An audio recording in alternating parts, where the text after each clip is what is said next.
shall be exalted. And every hill and mountain shall be made low, the rough places will be made plain, and the crooked places will be made straight, and the glory of the Lord shall be revealed, and all flesh shall see it together.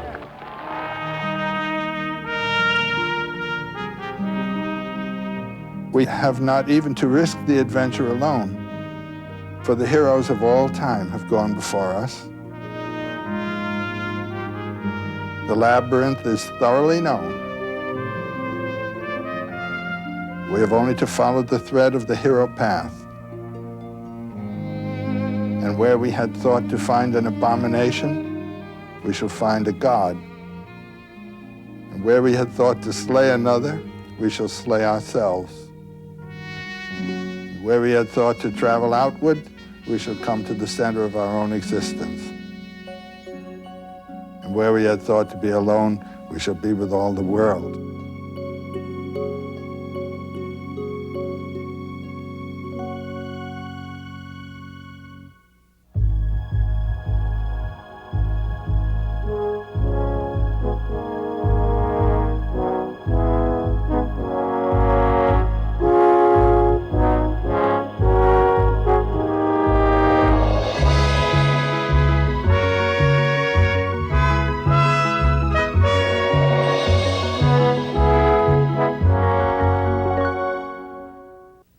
Joseph Campbell believed that everything begins with a story.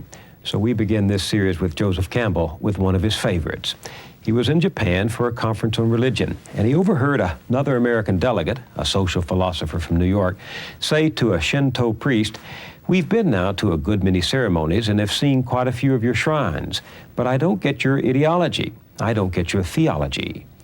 The Japanese paused as though in deep thought, and then slowly shook his head. "I think we don't have ideology," he said. "We don't have theology. We dance." Campbell could have said it of his own life. When he died in 1987 at the age of 83, he was considered one of the world's foremost authorities on mythology, the stories and legends told by human beings through the ages to explain the universe and their place in it. The 20 books he wrote or edited have influenced artists and performers as well as scholars and students. When he died, he was working on a monumental historical atlas of world mythology, his effort to bring under one roof the spiritual and intellectual wisdom of a lifetime. Some of his books are classics. The Hero with 1,000 Faces, which established his fame 40 years ago, and his 4-volume study of mythology, The Masks of God. Joseph Campbell was one of the most spiritual men I ever met, but he didn't have an ideology or a theology. Mythology was to him the song of the universe, music so deeply embedded in our collective unconscious that we dance to it even when we can't name the tune. Over the last 2 summers of his life, we taped these conversations in California at Skywalker Ranch, the home of his friend George Lucas, whose movie trilogy Star Wars had been influenced by Campbell's work. We talked about the message and meaning of myth, about the first storytellers, about love and marriage, gods and goddesses, religion, ritual, art, and psychology. But we always came around to his favorite subject, the hero with 1,000 faces.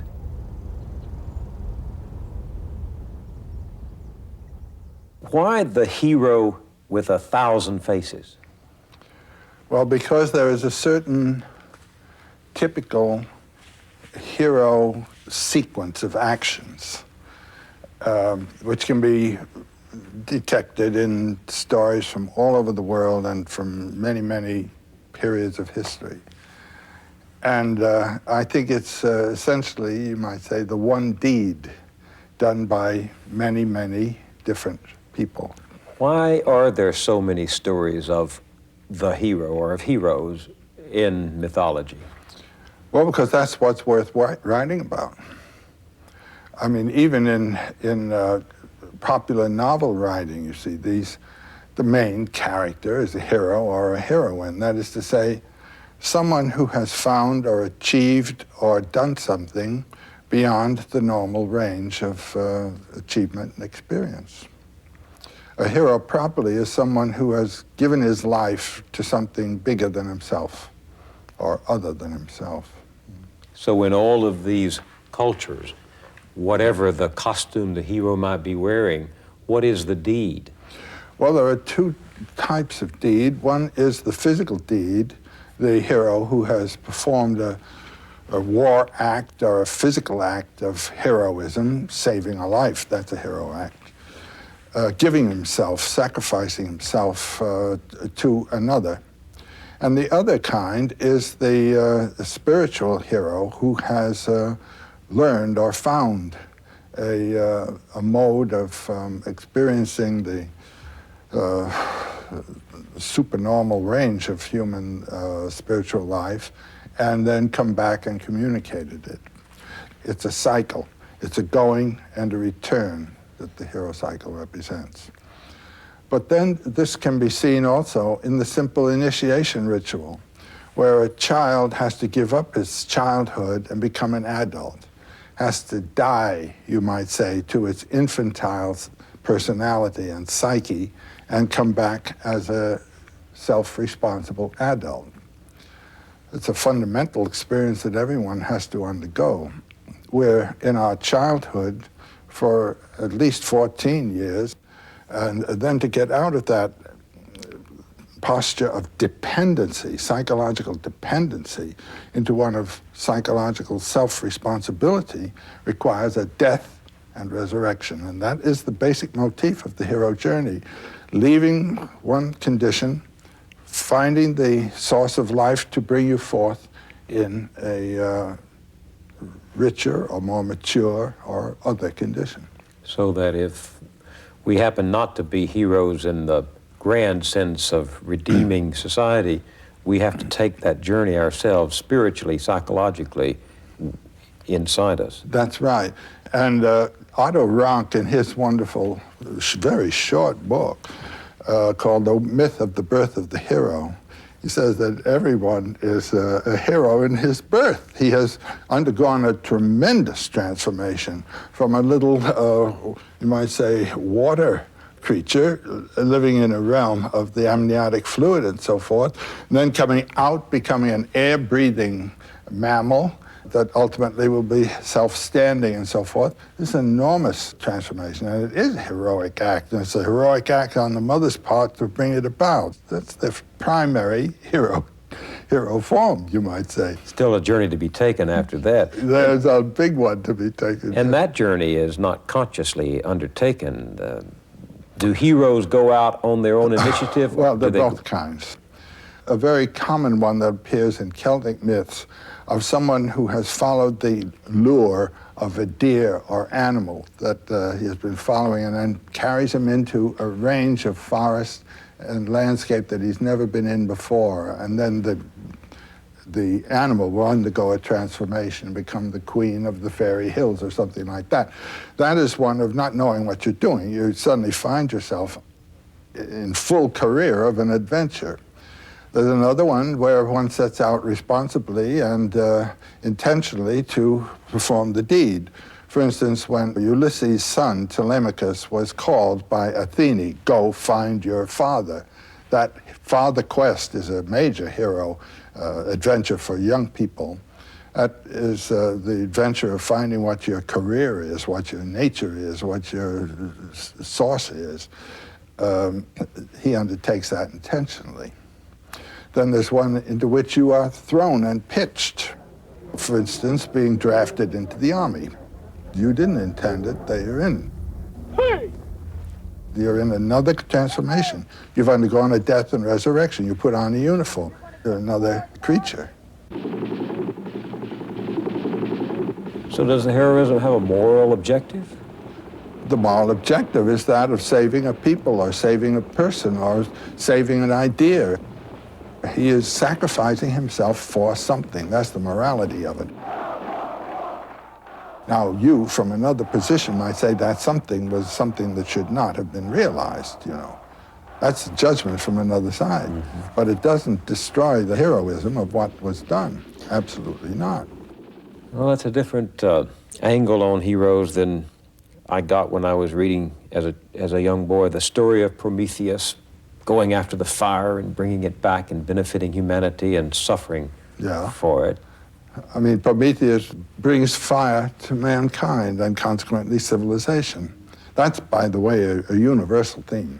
What is? The hero, the fire theft theme usually with a relay race after it.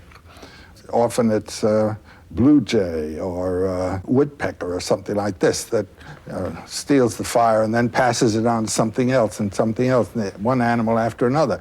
And they're burned by the fires as they're carrying it on, and that accounts for the different colorings of animals and so forth. It's a worldwide myth, the fire theft. Do these stories of the hero vary from culture to culture? Well, it's the degree of the illumination that, or action that makes him different. There is a typical early culture hero who goes around slaying monsters. Now that is in the period of history when man is shaping his world out of a wild, savage, unshaped world. Well, it has another shape, but it's not the shape for man. He goes around killing monsters. So the hero evolves over time, like most other concepts and ideas. And well, he evolves as the culture evolves. Yeah. Now, Moses is a hero figure. In his ascent of the mountain, his meeting with Yahweh on the summit of the mountain, and coming back with the rules for the formation of a whole new society. That's the hero act. Departure, fulfillment, return. And on the way, there are adventures that can be paralleled also in other traditions. Now, the Buddha figure, it's like that of the Christ. Of course, 500 years earlier, you could match those two traditions right down the line, even to the characters of their apostles or their monks. Christ, now there's a perfectly good hero deed formula represented there. And he undergoes 3 temptations. The economic temptation, where the devil says, "You look hungry, young man, change the stones to bread." Jesus said, "Man lives not by bread alone, but every word from the mouth of God." Next, we have the political temptation. He's taken to the top of a mountain and shown the nations of the world and says, "You can come into control of all these if you'll bow to me." And then, "Now you're so spiritual, let's go up to the top of Herod's temple and see you cast yourself down, and God will bear you up and you won't even bruise your heel." So he says, "You shall not tempt the Lord your God." Those are the 3 temptations of Christ in the desert. The Buddha also goes into the forest, has conferences with the leading gurus of the day, and goes past them, comes to the Bo tree, the tree of illumination, undergoes 3 temptations. They're not the same temptations, but they are 3 temptations. And one is that of lust, another is that of fear, and another is that of social duty, doing what you're told. And then both of these men come back and they choose disciples who help them establish a new way of consciousness in terms of what they have discovered there. These are the same hero deeds. These are the spiritual hero deeds. Moses, the Buddha, Christ, Muhammad literally, and we know this about him. He was a camel caravan master, but he would leave his home and go out into a little mountain cave that he found and meditate and meditate and meditate and meditate. And one day a voice says, "Write," and we have the Quran, you know. It's an old story. Sometimes it seems to me that we ought to feel pity for the hero instead of admiration. So many of them have sacrificed their own needs. They all have. And very often what they accomplish is shattered by the inability of the followers to see. Yeah. You come out of the forest with gold and it turns to ashes. That's another motif that occurs. In this culture of easy religion, cheaply achieved, it seems to me we've forgotten that all 3 of the great religions teach that the trials of the hero journey are a significant part of it, that there's no reward without renunciation and without a price. The Quran speaks, do you think that you shall enter the garden of bliss without such trials as come to those who passed before you? Well, if you realize what the real problem is, and that is of losing primarily thinking about yourself and your own self-protection, losing yourself, giving yourself to another. That's what a trial in itself, is it not? Mm-hmm. There's a big transformation of consciousness that's concerned. And what all the myths have to deal with is transformation of consciousness. That you're thinking in this way, and you have now to think in that way. Well, how is the consciousness transformed? By the trials. The test that the hero Tests undergoes. or certain illuminating revelations. Trials and revelations are what it's all about. Well, who in society today is making any heroic myth at all for us? Do movies do this? Do movies create hero myths? I don't know. Now, my experience of movies, I mean, the significant experience I had of movies was when I was a boy, and they were all really movies. They weren't talkies, they were black and white movies. And I had a hero figure who meant something to me, and he served as a kind of model for myself in my physical character, and that was Douglas Fairbanks. I wanted to be a synthesis of Douglas Fairbanks and Leonardo da Vinci. That was my idea.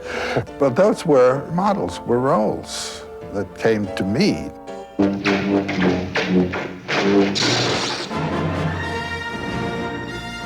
Does a movie like Star Wars fill some of that need for the spiritual adventure, for the hero? Oh, it's perfect. It does the cycle perfectly.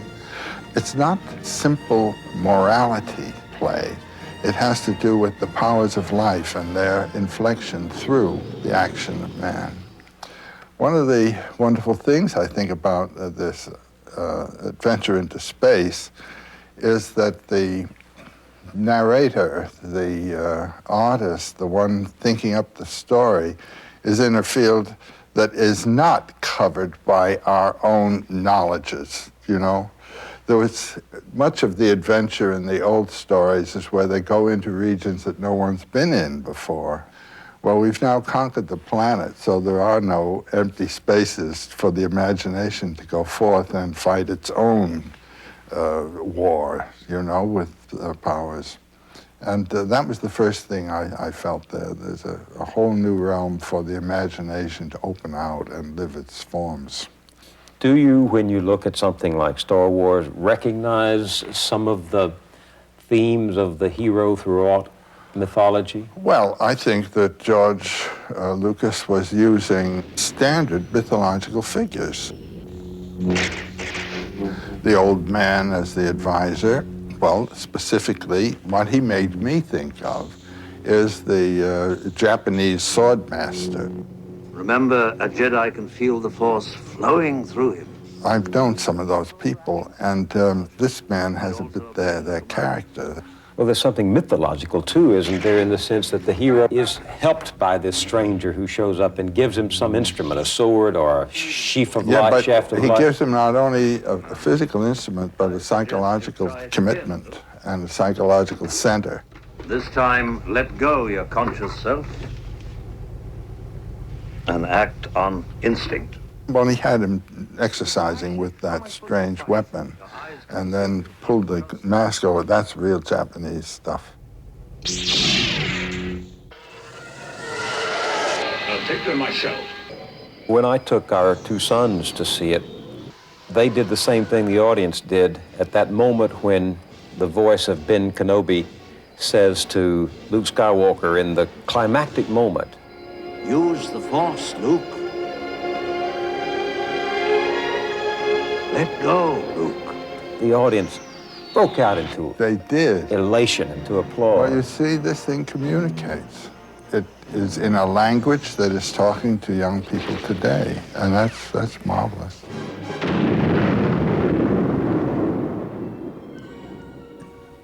So the hero goes for something. He doesn't just go along for the ride. He's not a mere adventurer.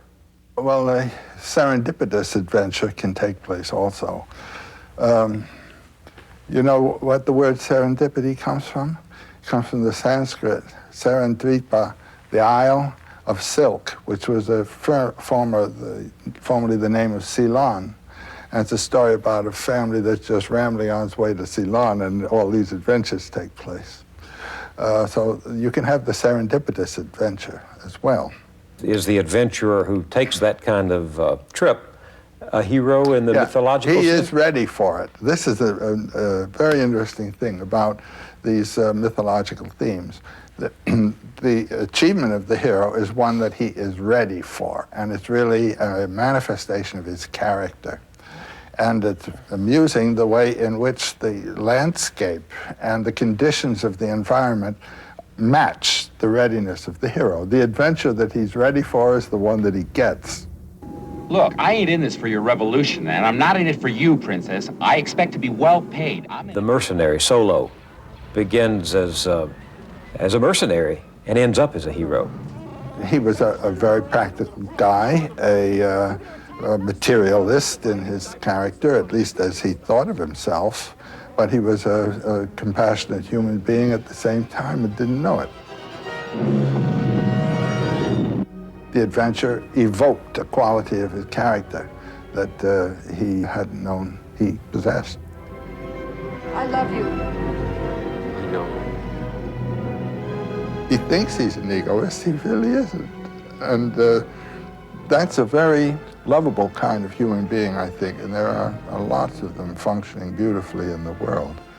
They think they're working for themselves, very practical and all, but no, there's something else pushing them.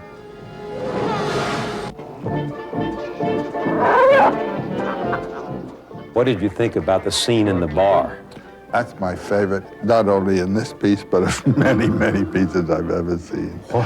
Well, where you are is on the edge. You're about to embark into the outlying spaces. And The real adventure of it. A real adventure. This is the jumping off place. And there is where you meet people who've been out there, and they run the machines that go out there, and you haven't been there. It reminds me a little bit in Robert Louis Stevenson's Treasure Island. The atmosphere before you start off the adventure. You're in a seaport, and there's old salt seamen who've been on the sea, and that's their world, and these are the space people also. I got a bad feeling about this.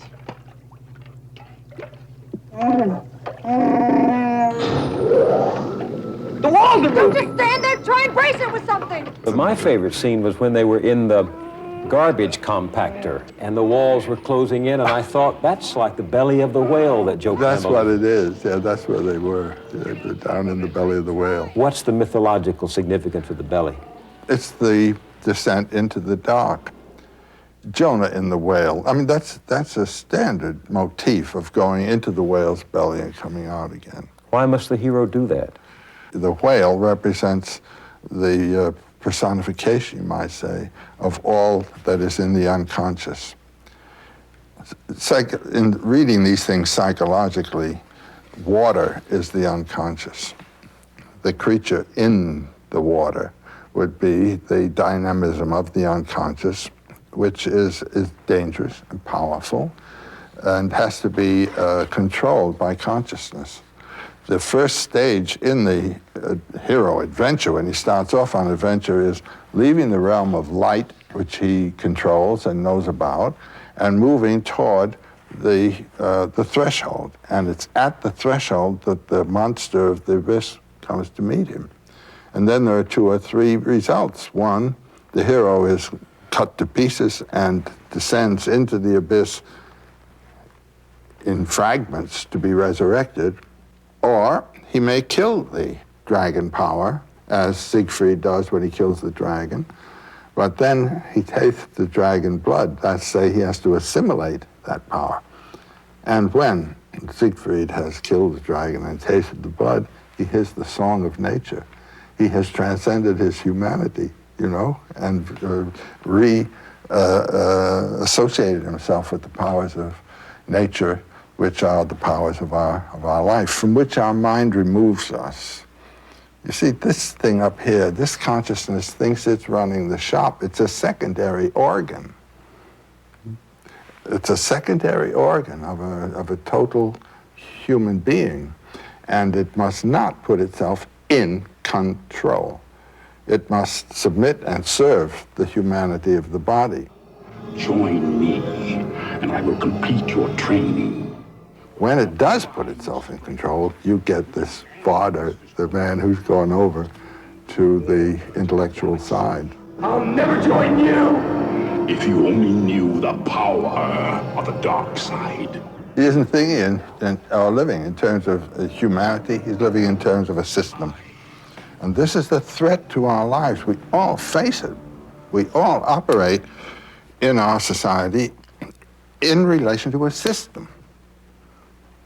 Now, is the system going to eat you up and relieve you of your humanity? Or are you going to be able to use the system to human purposes? Would the hero with 1,000 faces help us to answer that question about how to change the system so that we are not serving it?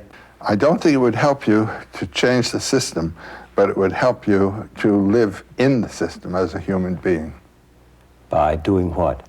Well, like Luke Skywalker, not going over, but resisting its impersonal claims. But I can hear someone out there in the audience saying, well, that's all well and good for the imagination of a George Lucas or for the scholarship of a Joseph Campbell, but that isn't what happens in my life. You bet it does. If the person doesn't listen to the demands of his own spiritual and heart life and insists on a certain program, you're going to have a schizophrenic crack-up. The person has put himself off-center. He has aligned himself with a programmatic life, and it's not the one the body's interested in at all. And the world's full of people who have stopped listening to themselves. In my own life, I've had many opportunities to commit myself to a system and to go with it and to obey its requirements. My life has been that of a maverick. I would not submit. You really believe that the creative spirit ranges on its own out there beyond the boundaries? Yeah, I do. Something of the hero in that. I don't mean to suggest that you see yourself as a hero. No, I don't, but I see myself as a maverick. So perhaps the hero lurks in each one of us when we don't know it. Well, yes. I mean, our life evokes our character, and you find out more about yourself as you go on. And it's very nice to be able to put yourself in situations that will evoke your higher nature rather than your lower. Give me an example. I can give you a story. I'm dealing with an Iroquois story right now. There's a motif that comes in American Indian stories very often, what I call the refusal of suitors. A girl with her mother lived in a wigwam on the edge of the village. She was a very handsome girl, but extremely proud, and would not accept any of the boys. They proposed to her through the mother, and the mother was terribly annoyed with her. Well, one day, they're out collecting wood, and they have gone a long way from the village. And while they are collecting the wood, a terrific darkness comes over them. Now, this wasn't the darkness of night descending. When you have a darkness like that, there's some magician at work somewhere. So the mother says, well, let's gather some bark and make a little wigwam, a bark wigwam for ourselves, and collect wood for a fire, and we'll just spend the night here. So they do that, and the mother falls asleep. And the girl looks, and there's this magnificent guy standing there with a wampum sash, glorious, and feathers, and all this kind of black feathers. He says, I've come to marry you, and I'll await your reply. She accepts the guy, and the mother accepts the man. And he gives the mother the wampum belt to prove that he's serious about all this. So he goes away with the girl. She has acquiesced. Mere human beings weren't good enough for her, but here's something that really, so she's in another domain. Now the adventure is marvelous. She goes with him to his village, And they enter his lodge. The people in there greet her, and she feels very comfortable about it and all. And then the next day, he says, I'm going off to hunt. So he leaves the lodge, and the door is closed with a flap. There's a flap. When he closes the flap, she hears a strange sound. So there's the whole day, and she's just in the hut. And as evening comes, she hears that strange sound again. And the door flap is flung off, and in comes this prodigious serpent with his tongue darting, and he puts his head in her lap and says, now you must search my head for lice and things like that. And she finds all kinds of horrible things there and kills them all. And then he withdraws, and in a moment, after the gate door has been closed, it opens again, and in he comes, the same beautiful young man again, and said, were you afraid of me when I came in just now? No, she said, she wasn't at all afraid. Next day, he goes off to hunt. And then she leaves the lodge to gather wood. And the first thing she sees is an enormous serpent basking on the rocks. And then another, and then another. Then she begins to feel very badly, very homesick and discouraged. Then the evening, the serpent, and then the man again. The third day, when he leaves, she decides she's going to try to get out of this place. So she goes out, and she's standing in the woods thinking, and a voice speaks to her, and she turns, and there's a little old man there. And he says, darling, you are in trouble. The man that you've married is one of 7 brothers. They are great magicians. And like many people of this kind, their hearts are not in their bodies. There's a collection of 7 hearts in a bag that is hidden under the bed of the eldest to whom you are married. You must go get that, and then we'll deal with the next part of the adventure. She goes in and finds a bag of hearts and is running out, and a voice calls after her, stop, stop. It's the voice of the magician. And she continues to run. He says, you may think you can get away from me, but you never can. And just at that point, she hears the voice of the old man. He says, I'll help you, dear. And he's pulling her out of the water. She didn't even know that she was in water. What does that say to you? That's to say you have moved out of the hard land, the solid earth, and are in the field of the unconscious. And she had pulled herself into the transcendent realm and got caught in the negative powers of the abyss, and she's being rescued now by the upper powers. What you have done has been to elevate yourself out of the local field and put yourself in a field of higher power, higher danger, and are you going to be able to handle it? If you are not eligible for this place into which you put yourself, it's going to be a demon marriage. It's going to be a real mess. If you are eligible, it can be a glory that will give you a life that is yours in your own way. So these stories of mythology are simply trying to express a truth that can't be grasped any other way. It's the edge, the interface between what can be known and what is never to be discovered, because it is a mystery transcendent of all human research. The source of life. What is it? No one knows. Why are stories important for getting at that? Well, I think it's important to live life with a knowledge of its mystery and of your own mystery. And it gives life a new zest, a new balance, a new harmony to do this. I mean, therapy and psychological therapy, when people find out what it is that's ticking in them, they get straightened out. And what is it that life is? I find thinking in mythological terms has helped people visibly. You can see it happen. How? What does it do? It erases anxieties. It puts them in accord with the inevitables of their life. and they can see the positive values of what are the negative aspects of what is positive. It's whether you're going to say no to the serpent or yes to the serpent. It's easy as that. No to the adventure? Yeah, the adventure of being alive, of living. When I was growing up, tales of King Arthur, tales of the medieval knights, tales of the dragon slayers were very strong in my world. Dragons represent greed, really. The European dragon guards things in his cave, and what he guards are heaps of gold and virgins. And he can't make use of either of them, but he just guards. There's no vitality of experience, either of the value of the gold or of the female whom he's guarding there.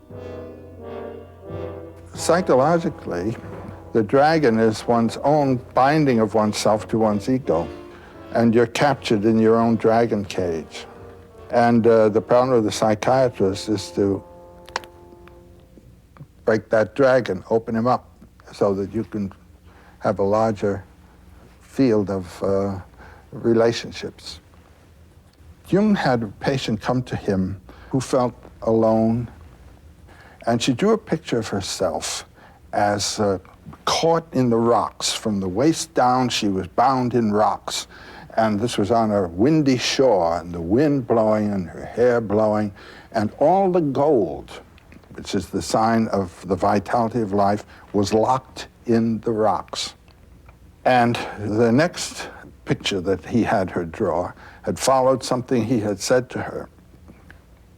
Suddenly, a lightning flash hit the rocks, and the gold came pouring out. And then she found reflected on rocks round about the gold. And there was no more gold in the rocks. It was all available on the top. And in the conferences that followed, those patches of gold were identified. They were her friends. She wasn't alone.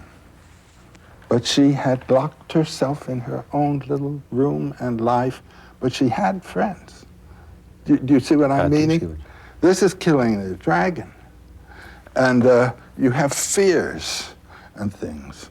This is the dragon. That's exactly what that's all about. At least the European dragon. Chinese dragon is different. What is it? It represents the vitality of the swamps, and the dragon comes out beating his belly and saying, ha, ha, ha, ha, ha. You know, that's another kind of dragon. And he's the one that yields the bounty and the waters and all that kind of thing. He's the great, glorious thing. But this is the negative one that cuts down. So what you're saying is if there are not dragons out there, and there may not be the real dragon is in you. And what is that real dragon? That's your ego holding you in. What's my ego? What I want, what I believe, what I can do, what I think I love, and all that. What I regard as the aim of my life and so forth. It might be too small. It might be that which pins you down. And if it's simply that of doing what the environment tells you to do, it certainly is pinning you down. And so the environment is your dragon as it reflects within yourself. How do I slay? How do you slay that dragon in me? What's the journey I have to make, you have to make, each of us has to make? You talk about something called the soul's high adventure. My general formula for my students is follow your bliss. I mean, find where it is and don't be afraid to follow it. Can my bliss be my life, love, or my life's work? Is it my work or my life? Well, if the work that you're doing is the work that you chose to do because you are enjoying it, that's it. But if you think, oh, gee, I couldn't do that, you know, that's your dragon that's locking you in. Oh, no, I couldn't be a writer. Oh, no, I couldn't do what so-and-so is doing. Unlike the classical heroes, we're not going on our journey to save the world, but to save ourselves. And in doing that, you save the world. I mean, you do. The influence of a vital person vitalizes. There's no doubt about it. The world is a wasteland. People have the notion of saving the world by shifting it around and changing the rules and so forth. And no, any world is a living world if it's alive. And the thing is to bring it to life. And the way to bring it to life is to find in your own case where your life is and be alive yourself, it seems to me. You say I have to take that journey and go down there and slay those dragons. Do I have to go alone? If you have someone who can help you, that's fine too. But ultimately, the last trick has to be done by you. In all of these journeys of mythology, there's a place everyone wishes to find. What is it? The Buddhists talk of nirvana. Jesus talks of peace. There's a place of rest and repose. Is that typical of the hero's journey? That there's a place to find? That's a place in yourself of rest. Now this I know a little bit about from athletics. The athlete who is in championship form has a quiet place in himself. And it's out of that his action comes. If he's all in the action field, he's not performing properly. There's a center out of which you act. And Jean, my wife, a dancer, tells me that in dance this is true too. There's the center that has to be known and held. There it's quite physically recognized by the person. But unless this center has been found, you're torn apart. Tension comes. Now, the Buddha's word is nirvana. Nirvana is a psychological state of mind. It's not a place like heaven. It's not something that's not here. It is here in the middle of the turmoil, what's called samsara, the whirlpool of life conditions. That nirvana is what? It is the condition that comes when you are not compelled by desire or by fear or by social commitments. When you hold your center and act out of there. And like all heroes, the Buddha doesn't show you the truth, the illumination. He shows you the way to. The way. But it's got to be your way, too. I mean, how should I get rid of fear? The Buddha can't tell me how I'm going to do it. There are exercises that different teachers will give you, but they may not work for you. All a teacher can do is give you a clue of the direction. He's like a lighthouse that says there are rocks over here and steer clear. You talk a lot about consciousness. Yes. Most people hear that term and, like me, have only a veiled understanding of it. What is it? Jean and I are living in Hawaii, and we're living right by the ocean, and we have a little lanai, a little porch, and there's a coconut tree that grows up through that porch, and it goes on up. And there's a kind of vine plant, a big powerful thing with leaves like this, that has grown up the coconut tree. Now that plant sends forth little feelers to go out and clutch the plant, and it knows where the plant is and what to do, and where the tree is, and it grows up like this, and it opens a leaf, and that leaf immediately turns to where the sun is. Now you can't tell me that leaf doesn't know where the sun is going to be. All of the leaves go just like that, what's called heliotropism, turning toward where the sun is. That's a form of consciousness. There is a plant consciousness. There is a animal consciousness. And we share all of these things. You eat certain foods and the bile knows whether there's something there for it to go to work on. I mean, this whole thing is consciousness. I begin to feel more and more that the whole world is conscious. Certainly the vegetable world is conscious. And when you live in the woods, as I did as a kid, you can see all these different consciousnesses relating to themselves. Scientists are beginning to talk quite openly about the Gaia principle. There you are, the whole planet as an organism. Mother Earth. And you see, if you will think of ourselves as coming out of the earth rather than as being thrown in here from somewhere else, you know, thrown out of the earth, we are the earth. We are the consciousness of the earth. These are the eyes of the earth. And this is the voice of the earth. What else? How do we raise our consciousness? Well, that's a matter of what you are disposed to think about. And that's what meditations are for. And all of life is a meditation, most of it unintentional. A lot of people spend most of it in meditating on where their money's coming from and where it's going to go, but that's a level of meditation. Or if you have a family to bring up, you're concerned for the family. These are all perfectly very important concerns, but they have to do with physical conditions mostly, and spiritual conditions of the children, of course.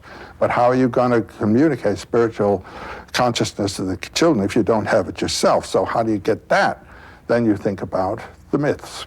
What the myths are for is to bring us into a level of consciousness that is spiritual. Just for example, I walk off 52nd Street and 5th Avenue into St. Patrick's Cathedral. I've left a very busy city, and one of the most fiercely economically inspired cities on the planet. I walk into that cathedral, and everything around me speaks of spiritual mystery. The mystery of the cross, what's that all about there? The stained glass windows, which bring another atmosphere in. My consciousness has been brought up onto another level altogether. And I am on a different platform. And then I walk out and I'm back in this one again. Now, can I hold something from that? Well, certain prayers or meditations that are associated with the whole context there.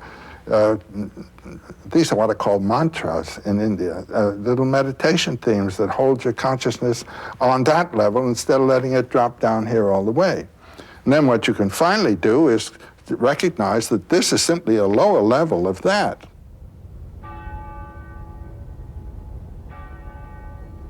The cathedral at Chartres, which you love so much, also expresses a relationship of the human to the cosmos, doesn't it? Well, I think everyone who has spent any time at Chartres has felt something very special about this cathedral. I've been there about 8 times. When I was a student in Paris, I went down there about 5 times and spent one whole weekend, and I identified and looked at every single figure in that cathedral. I was there so much that the concierge, this little old fellow who took care of the cathedral, he came to me one noontime and he said, would you like to go up with me and ring the bells? I said, I sure would. So we climbed the Flèche, the tower, up to where the great bell was, the great enormous bronze bell. And there was a little, like a seesaw. And he stood on one end of the seesaw, and I stood on the other end of the seesaw. And there was a little bar there for us to hold on to. He gave the thing a push, and then he was on it, and I was on it. We started going up and down, and the wind blowing through our hair up there in the cathedral. And then it began underneath. Bong, you know, bong, bong. I tell you, it was one of the most thrilling adventures in my life. And when it was all over, he brought me down. He said, I want to show you where my room is. Well, in a cathedral, you have the nave, and then the transept, and then the apse. And around the apse is the choir screen. Now, the choir screen in Chartres is about that wide. And he took me in a little door into the middle of the choir screen, and there was his little bed and a little table with a lamp on it. And when I looked out, there was the Black Madonna, the vitrine, the window of the Black Madonna, and that was where he lived. There was a man living in a meditation, a constant meditation. I mean, that was a very moving, beautiful thing. Well, I've been there time and time again since. What do you find when you go there? What does it say about all that we've been discussing? Well, the first thing it says is, it takes me back to a time when these principles informed the society. I mean, you can tell what's informing the society by the size of what the building is that's the tallest building in the place. When you approach a medieval town, the cathedral's the tallest thing in the place.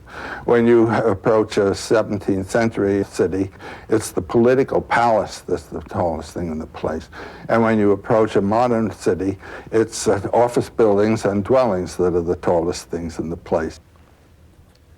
And if you go to Salt Lake City, you'll see the whole thing illustrated right in front of your face.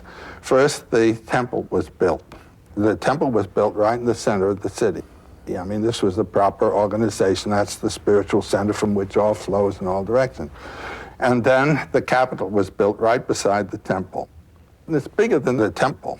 And now the biggest thing is the office building that takes care of the affairs of both the temple and the political building. That's the history of Western civilization, from the Gothic through the princely periods of the 16th, 17th, 18th centuries to this economic world that we're in now.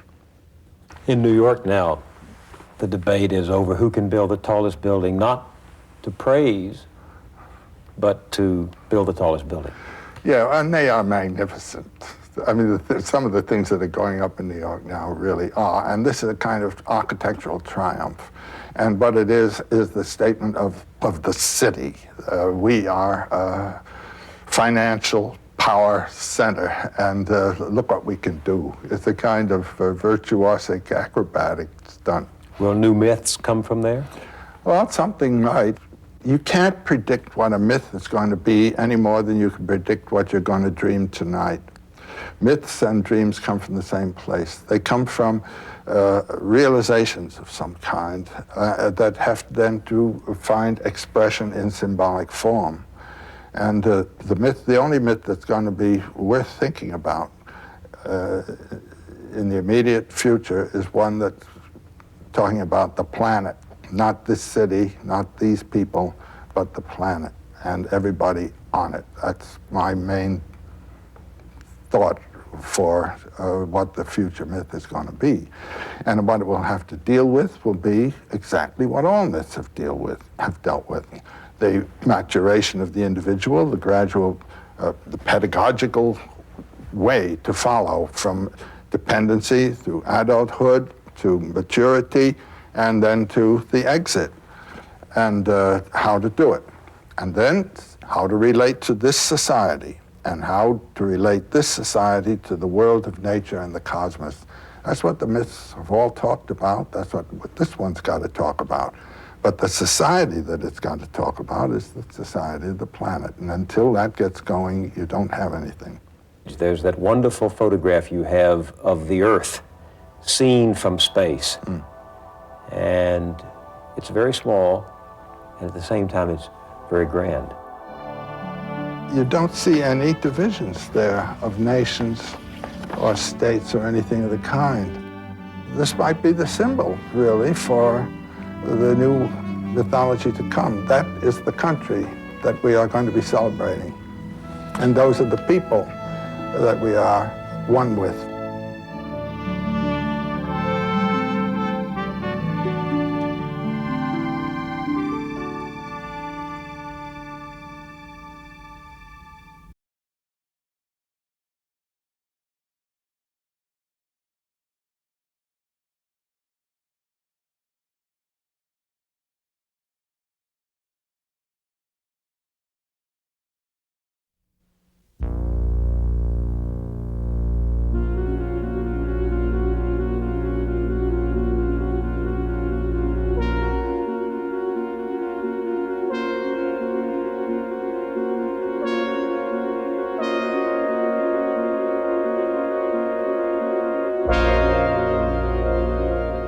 Genesis 1.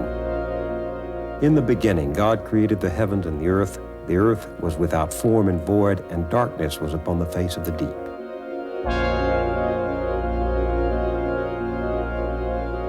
This is the song of the world from a legend of the Pima Indians. In the beginning, there was only darkness everywhere, darkness and water. And the darkness gathered thick in places, crowding together and then separating, crowding and separating. And the Spirit of God was moving over the face of the waters, and God said, "Let there be light." And this is from the Hindu Upanishads. In the beginning, there was only the great self reflected in the form of a person. Reflecting, it found nothing but itself. Then its first word was, "This am I."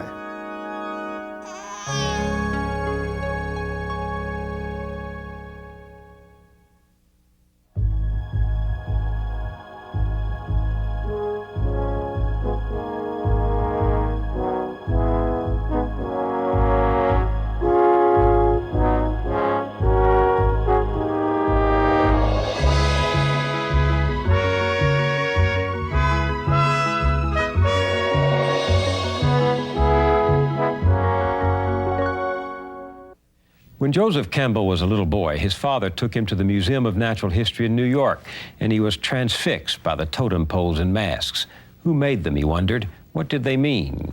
He began to read everything he could about Indians, their myths and legends. By 10, he was into the pursuit that made him one of the world's leading scholars of mythology and one of the most exciting teachers of our time. It was said that he could make the bones of folklore and anthropology live. The driving idea of his life was to understand the power of the stories and legends of the human race, especially those common themes and deep principles which energized our imagination down through the ages. The jealous God of Abraham is not the God of the stories of India, who shows neither wrath nor mercy. But however the mystic traditions differ, Campbell said, they're in accord in this respect. They call men and women to a deeper awareness of the very act of living itself, and they guide us through trials and traumas from birth to death. Joseph Campbell once said to his students at Sarah Lawrence College, "If you really want to help this world, what you will have to teach is how to live in it." That's what he taught. Over the last 2 summers of his life, in hours of conversations recorded in the library of Lucasfilm in California, we talked about how mythology can still awaken a sense of awe, gratitude, and even rapture.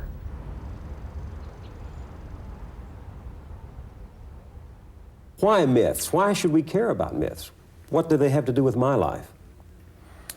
Well, my first answer would be, well, go on, live your life. It's a good life. You don't need this. I don't believe in being interested in subjects because they're said to be important and interesting. I believe in being caught by it somehow or other. But you may find that with a proper introduction, this subject will catch you. And so what can it do for you when it does catch you? These bits of information from ancient times, which have to do with the themes that have supported man's life, built civilizations, informed religions over the millennia, have to do with deep inner problems, inner mysteries, inner thresholds of passage. And if you don't know what the guide signs are along the way, you have to work it out yourself.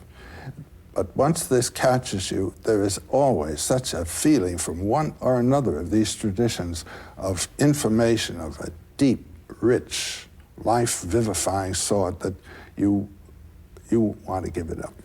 So myths are stories of the search by men and women through the ages for meaning, for significance, to make life signify, to touch the eternal, to understand the mysterious, to find out who we are. People say that what we're all seeking is a meaning for life. I don't think that's what we're really seeking. I think what we're seeking is an experience of being alive, so that the life experiences that we have on the purely physical plane will have resonances within that are those of our own innermost being and reality. and so that we actually feel the rapture of being alive. That's what it's all finally about, and that's what these clues help us to find within ourselves. Myths are clues? Myths are clues to the spiritual potentialities of the human life. What we're capable of knowing within? Yes. And experiencing within. Yes. I liked you changed the definition of a myth from the search for meaning to the experience of meaning. The experience. The experience of life. The experience of life. The mind has to do with meaning. In here, what's the meaning of a flower? That Zen story of the sermon of the Buddha when his whole company was gathered and he simply lifted a flower. And there was only one man, Kashyapa, who gave him a sign with his eye that he understood what was said. What's the meaning of the universe? What's the meaning of a flea? It's just there, that's it. And your own meaning is that you're there. Now we are so engaged in doing things to achieve purposes of outer value that we forget that the inner value, the rapture that is associated with being alive is what it's all about. Now, we want to think about God. God is a thought. God is a name. God is an idea. But its reference is to something that transcends all thinking. The ultimate mystery of being is beyond all categories of thought. My friend Heinrich Zimmer of years ago used to say, the best things can't be told because they transcend thought. The second best are misunderstood because those are the thoughts that are supposed to refer to that which can't be thought about, you know, and one gets stuck with the thoughts. The third best are what we talk about, you see. And a myth is that field of reference, metaphors referring to what is absolutely transcendent. What can't be known. What can't be known. Or can't be named. Yes. Except in our own feeble attempt to clothe it in language. And the ultimate word in our language for that which is transcendent is God. Do you remember what went through your mind the first time you saw Michelangelo's creation? By the time I became aware of that, my notion of divinity was not quite so personal, you know. The idea of God, that he's a bearded old man of some kind with certain not very pleasant temperament. That is, I would say, a sort of materialistic way of talking about the transcendent. There's just the opposite of it, found on an island in the harbor of Bombay from around the 8th century. This is a wonderful cave. You enter the cave from a bright sky. Of course, moving into the darkness, your eyes are blanked out. But if you just keep walking slowly, gradually the eyes adjust, and this enormous thing, it's about 19 feet high and 19 feet across. The central head is the mask of eternity. This is the mask of God. Mask of eternity. That is the metaphor through which eternity is to be experienced as a radiance. And these other two figures? Whenever one moves out of the transcendent, one comes into a field of opposites. These two pairs of opposites come forth as male and female from the two sides. One has eaten of the tree of the knowledge, not only of good and evil, but of male and female, of right and wrong, of this and that, of light and dark.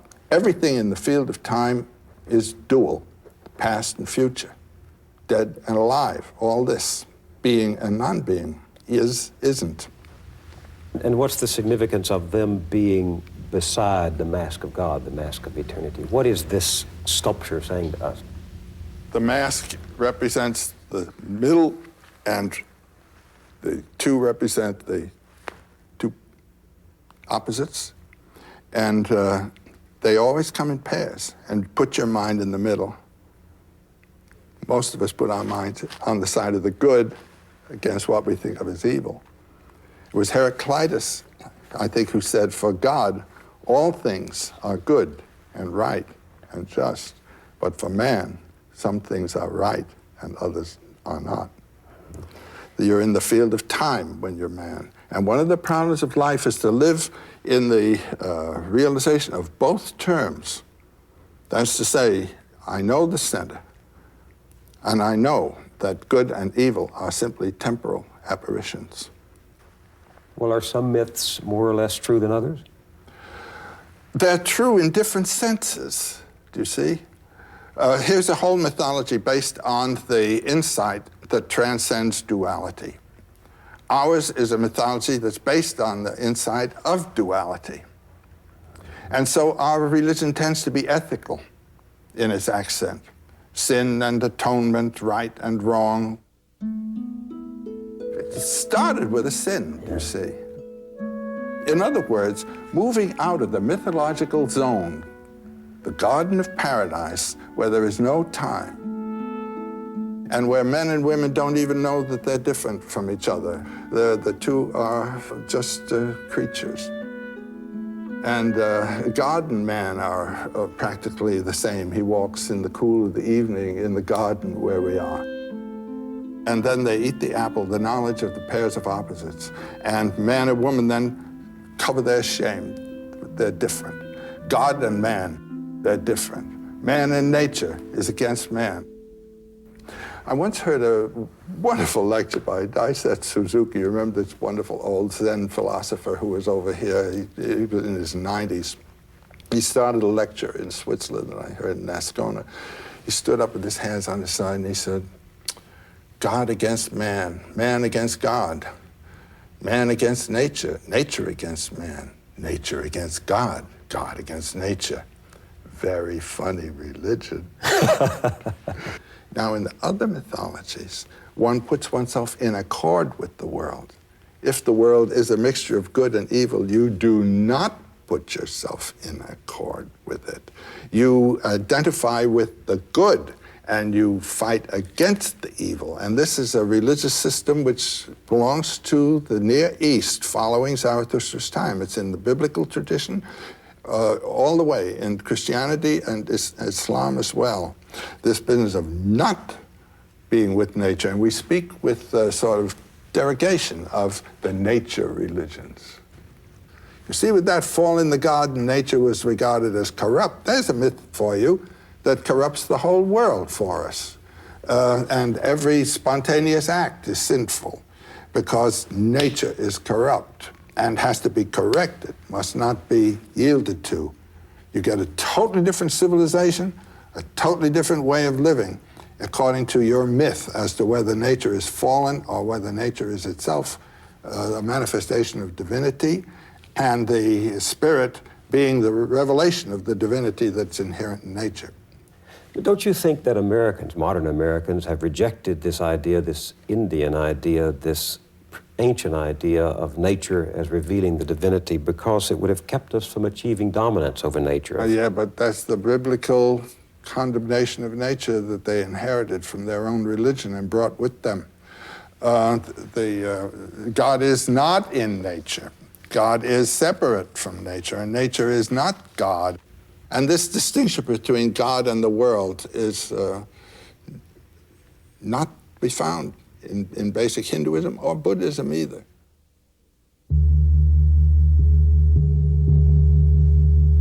I'll never forget the experience I had when I was in Japan. To be in a place that never heard of the fall in the Garden of Eden. To be in a place where I can read in one of the Shinto texts, the processes of nature cannot be evil. When every impulse, every natural impulse is not to be corrected, but to be sublimated, you know, to be beautified. And the glorious interest in the beauty of nature and cooperation with nature and coordination so that in some of those gardens you don't know where nature begins and art ends. This to me was a tremendous experience, and it's another mythology. Speaking of different mythologies, let's just have a little fun here. I took these from your atlas. Yes? I'll read Genesis. I'll read from Genesis, and then you identify and read from the corresponding text. Yes. Genesis 1. So God created man in his own image. In the image of God he created him. Male and female he created them. Then God blessed them, and God said to them, be fruitful and multiply. Now this is from a legend of the Basari people of West Africa. Unumbote made a human being. Its name was man. Unumbote next made an antelope, named antelope. Unumbote made a snake, named snake. And Unumbote said to them, the earth has not yet been pounded. You must pound the ground smooth where you are sitting. Unumbote gave them seeds of all kinds and said, go plant these. And Genesis 1, and God saw everything that he had made, and behold, it was very good. And from the Upanishad, then he realized, I indeed am this creation, for I have poured it forth from myself. In that way, he became this creation. And verily, he who knows this becomes in this creation a creator. That's the clincher there. When you know this, then you've identified with the creative principle yourself, which is the God power in the world, which means in you. It's beautiful. What do you think we're looking for when we subscribe to one of these theories of creation, one of these stories of creation? What are we looking for? Well, I think what we're looking for is a way of experiencing the world in which we are living that will open to us the transcendent, that informs it, and at the same time informs ourselves within it. That's what people want. That's what the soul asks for. You mean we're looking for some accord with the mystery that informs all things, that what you call that vast ground of silence, which we all share? Yes, but not only to find it, but to find it actually in our environment, in our world, to recognize it, to have some kind of instruction that will enable us to see the divine presence. In the world and in us. And in India, this wonderful Anjali, this greeting, you know what that means? No. That's the greeting of prayer, isn't it? That's what we use for prayer. They greet you with that. That's greeting the God that's in you as you come in. These people are aware of the divine presence. When you enter an Indian home as a guest, you are a visiting deity, and you feel it by God, the way they treat you. It's something in the way of a hospitality that you don't get where you have simply one person and another person. It's a recognition of the identity. But weren't people who told these stories and believed them and acted on them asking far more simple questions, you know, who made the world? How was the world made? Why was the world made? Aren't these the questions that these creation stories are trying to address? No. It's through that answer that they see that the Creator is present in the whole world. Do you see what I mean? Mm-hmm. This story that we've just read, I see that I am this creation, says the God. Or when you see that God says he is the creation and then you are a creature, well, the God is within you and the man you're talking to also. And so there's that realization, two aspects of the one divinity. Accord again, harmony again. Wonderful thing. Yeah. Let me ask you some questions about these common features in these stories, the significance of the forbidden fruit. Well, there's this standard folk tale motif called the one forbidden thing. Remember in Bluebeard, don't open that closet, you know? And then one always does it. And in the Old Testament story, God gives the one forbidden thing, and he knows very well. Now I'm interpreting God. He knows very well that man's going to eat the forbidden fruit, but it's by doing that that man becomes the initiator of his own life. Life really begins with that. I also find in some of these early stories the human tendency to find someone to blame. Let me read Genesis 1, then I'll ask you to read one from the Basara legend. Right. Genesis 1, and God said, have you eaten from the tree which I commanded you that you should not eat? Then the man said, the woman whom you gave to be with me, she gave me of the tree, and I ate. And the Lord God said to the woman, what is this you've done? And the woman said, the serpent deceived me, and I ate. I mean, you talk about buck passing, it starts very early. That's right. And then there's the Basara legend. It's been tough on serpents, too. One day, snake said, we too should eat these fruits. Why must we go hungry? Antelope said, "But we don't know anything about this fruit." Then man and his wife took some of the fruit and ate it. Unumbate came down from the sky and asked, "Who ate the fruit?" They answered, "We did." Unumbate asked, "Who told you that you could eat that fruit?" They replied, "Snake did." It's the same Poor story. snake. It's the same What do you story. make of this, that in all of these stories, the principal actors are pointing to someone else as the initiator of the fall? Yeah, but it turns out to be Snake. And Snake in both of these stories is the symbol of life throwing off the past and continuing to live. Why? The power of life, because the snake sheds its skin, just as the moon sheds its shadow. The snake in most cultures is positive. Even the most poisonous snake in India, the cobra, is a sacred animal. And the serpent, the Naga, the serpent king, Nagaraja, is the next thing to the Buddha. Because the serpent represents the power of life in the field of time to throw off death. And the Buddha represents the power of life in the field of eternity to be eternally alive. Now, I saw a fantastic thing of a Burmese priestess, a snake priestess, who had to bring rain to her people by calling a king cobra from his den and kissing him 3 times on the nose. There was the cobra, the giver of life, the giver of rain, which is of life, as a divine, positive, not negative figure. The Christian story has turned it around because the serpent was the seducer. Well, what that amounts to is a refusal to affirm life. Life is evil in this view. Every natural impulse is sinful unless you've been baptized or circumcised in this tradition that we've inherited, for heaven's sakes. By having been the tempter, women have paid a great price because in mythology, some of this mythology, they are the ones who led to the downfall. Of course they did. I mean, they represent life. Man doesn't enter life except by woman. And so it is woman who brings us into the world of polarities and a pair of opposites and suffering and all. But I think it's a really childish attitude to say no to life with all its pain, you know? To say this is something that should not have been. Schopenhauer, in one of his marvelous chapters, I think it's in The World's Will and Idea, says, life is something that should not have been.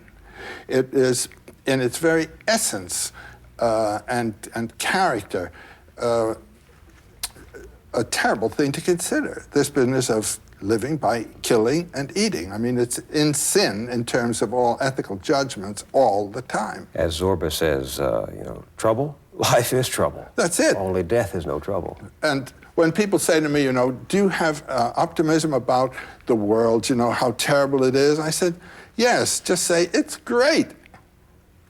Just the way it is. But doesn't that lead to a rather passive attitude in the face of evil, in the face of You wrong? participate in it. Whatever you do is evil for somebody. But explain that for the audience. I mean, you say yes to that which you... Well, when I was in India, there was a man whose name was Sri Krishna Menon, and his mystical name was Atmananda, and he was in Trivandrum, and I went to Trivandrum.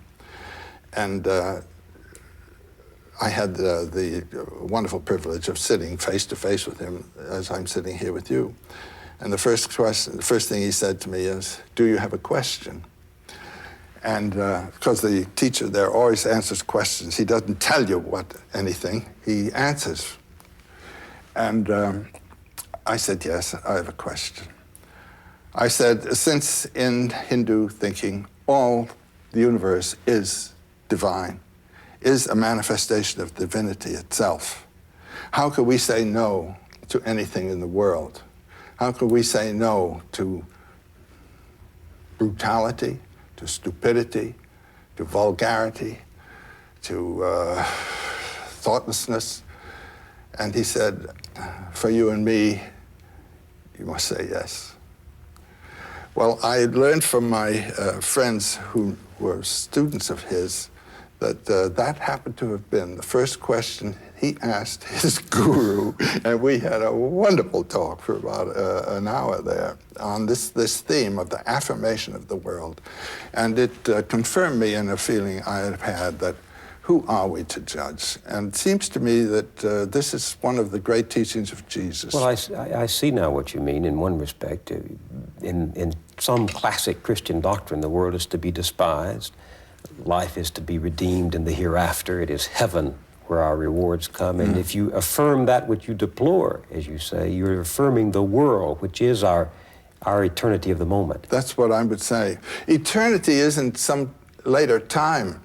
Eternity isn't a long time. Eternity has nothing to do with time. Eternity is that dimension of here and now, which thinking in time cuts out.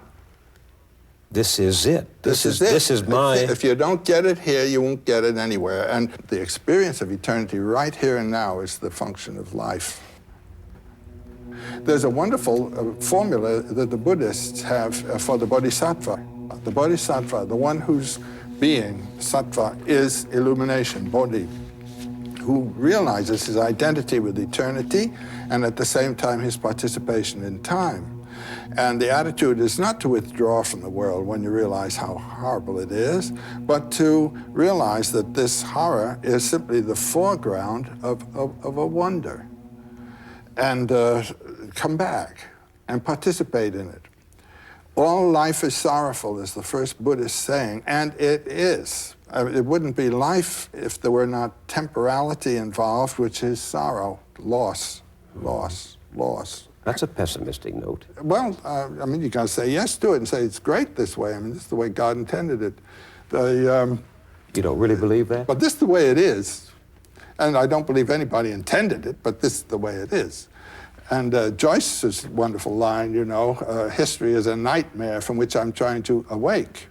And the way to awake from it is not to be afraid and to recognize, as I did in my conversation with that Hindu guru or teacher that I told you of, that all of this as it is as it has to be, and it is a manifestation of the eternal presence in the world.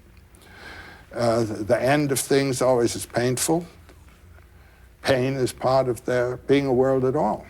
But if one accepted that isn't the ultimate conclusion to say, well, I won't try to reform any laws or fight any battles or... I didn't say that. Isn't the logical... Couldn't one draw that, though, the philosophy of nihilism? Well, that's not the necessary thing to draw.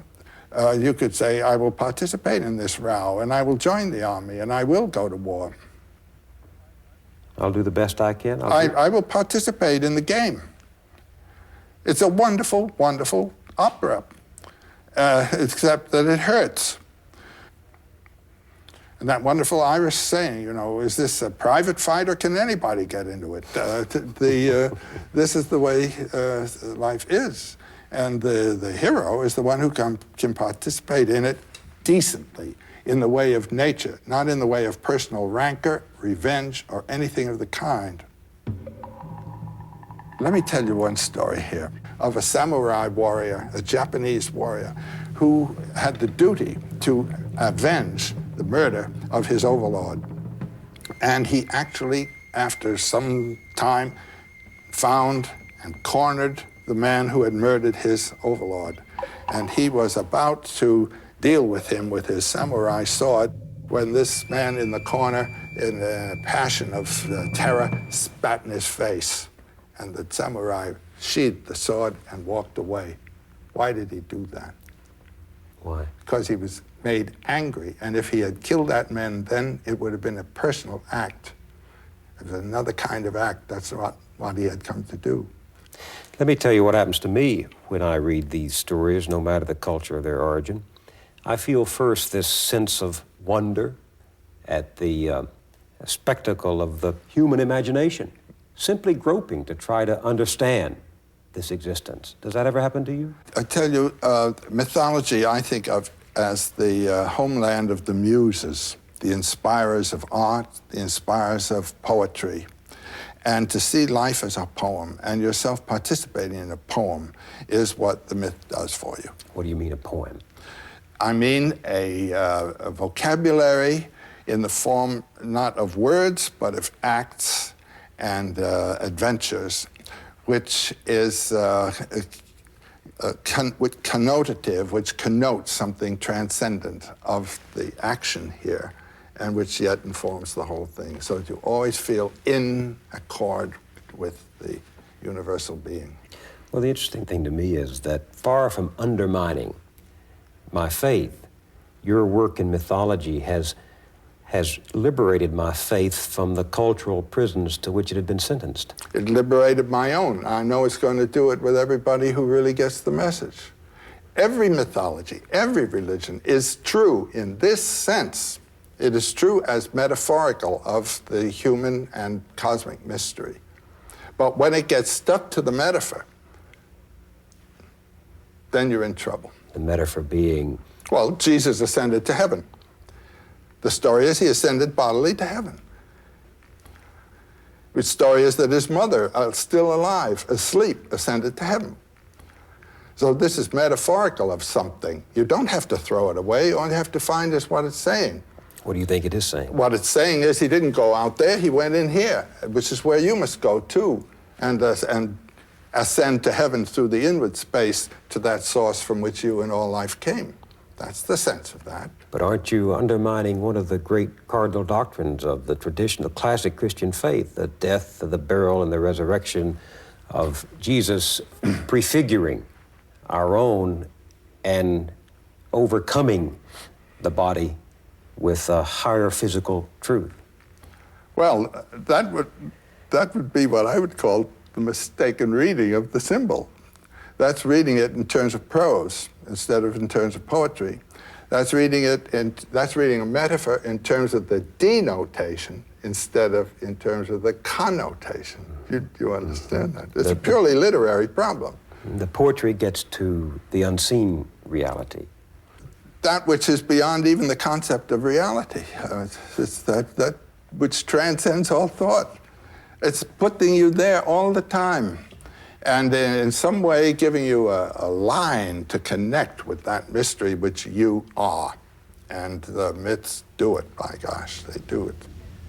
Now, according to the normal way of thinking about the Christian religion, we cannot identify with Jesus. We have to imitate Jesus, but to say, I am God, as Jesus said, is for us blasphemy.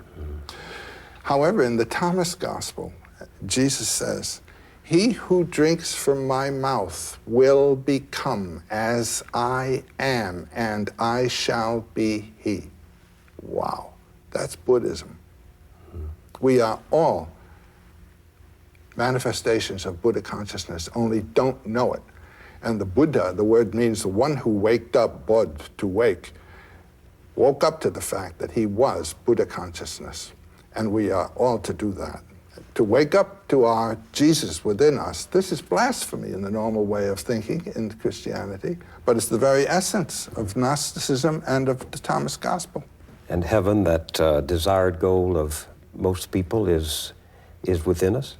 Heaven and hell are within us, and all the gods are within us. This is the great realization of the Upanishads of India already in the 9th century BC.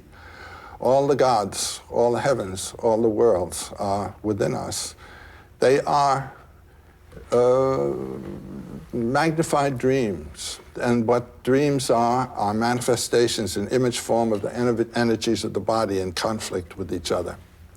And that's all myth is. Myth is a manifestation in symbolic images, metaphorical images of the energies within us, moved by the organs of the body, in conflict with each other. This organ wants this organ wants this. The brain is one of the organs. So when we dream, are we fishing in some vast ocean of mythology that it goes down and down and down.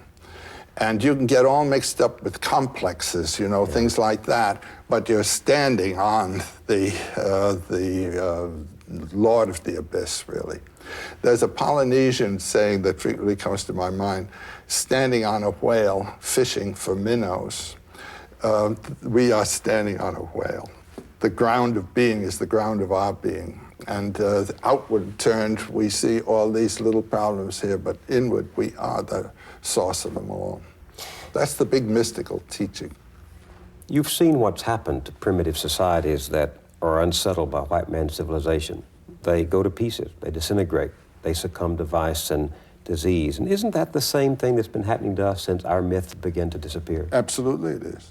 Isn't that why conservative religious folk today are calling for a return to the old-time religion? That's right. I understand their yearning. In my youth, I had fixed stars.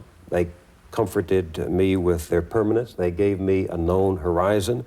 They told me that there's a loving, kind, and just Father out there looking down on me, ready to receive me, thinking of my concerns all the time. Now science, medicine, has made it a house cleaning of belief. And I wonder what happens to children who don't have that fixed star, that known horizon, those myths to sustain them. All they have to do is read the newspaper. I mean, it's a mess. But what the myth has to provide, I mean, just on this immediate level of life instruction, the pedagogical aspect of myth, it has to give life models.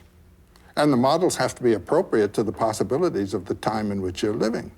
And our time has changed, and it's changed and changed, and continues to change so fast that what was proper 50 years ago is not proper today. So the virtues of the past are the vices of today. And the many of what were thought to be the vices of the past are the necessities of today. And the moral order has to catch up with the moral necessities of actual life in time, here and now. And that's what it's not doing. And that's why it's ridiculous to go back to the old-time religion. A friend of mine composed a song based on the old-time religion. Give me the old-time religion. Let us worship Zarathustra just the way we used to. I'm a Zarathustra booster. He's good enough for me. Let us worship Aphrodite. She's beautiful but flighty. She doesn't wear a nightie, but she's good enough for me. And when you go back to the old-time religion, you're doing something like that. It belongs to another age, another people, another set of human values, another universe. So the old period of the Old Testament, no one had any idea. The world was a little three-layer cake, and the world consisted of something a few hundred miles around the Near Eastern centers there. No one ever heard of the Aztecs, you know, or of the Chinese even. And so those whole peoples were not considered even as part of the problem to be dealt with. The world changes, then the religion has to be transformed. But it seems to me that is what we are in fact doing. That's in fact what we better do. Yeah.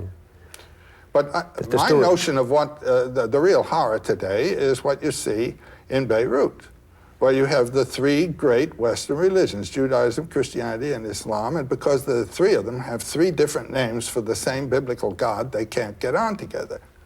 They're stuck with their metaphor and don't realize its reference. So each needs a new myth. Each needs its own myth all the way. Love thy enemy, you know? Open up. Don't judge. Given what you know about human beings, is it conceivable to you that there is a point of wisdom beyond the conflicts of truth and illusion by which our lives can be put back together again, that we can develop new models? It's in the religions. All religions are true for their time. If you can find what the truth is and separate it from the temporal inflection, just bring your same old religion into a new set of metaphors, and you've got it. Do you see some new metaphors emerging in the modern medium for the old universal truths that you've talked about, the old story? Well, I think that the Star Wars is a valid mythological perspective, and the problem of is the machine, and the state is the machine. Is the machine going to crush humanity or serve humanity? And humanity comes not from the machine, but from the heart. Luke, help me take this mask off. But you'll die. I think it was in the Return of the Jedi when Skywalker unmasks his father. The father had been playing one of these machine roles, a state role. He was the uniform, you know?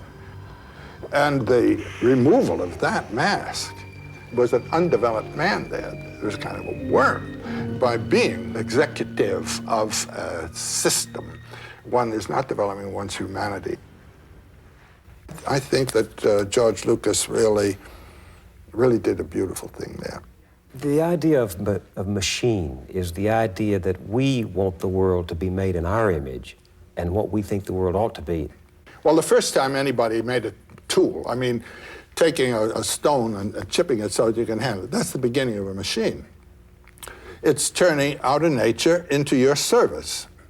But then there comes a time when it begins to dictate to you. I'm having a bit this trouble with my computer, actually. Your computer? Just bought one a couple of months ago, and I can't help thinking of it as having a personality there because it talks back and it behaves in a whimsical way and all of that. So I'm personifying that machine. To me, that machine is almost alive. I could mythologize that darn thing. There was a wonderful story about, I think, President Eisenhower, when the computer was first being built. You remember that story? Eisenhower went into a room full of computers, and he puts the question to these machines, is there a God? And they all start up, and there's all those lights flashing and wheels turning and things like that. And after about 10 minutes of that kind of thing, a voice comes forth, and the voice says, now there is. Well, I bought this wonderful machine, IBM machine, and it's there. And I'm rather an authority on gods, so I identified the God, and it seems to me an Old Testament God with a lot of rules and no mercy.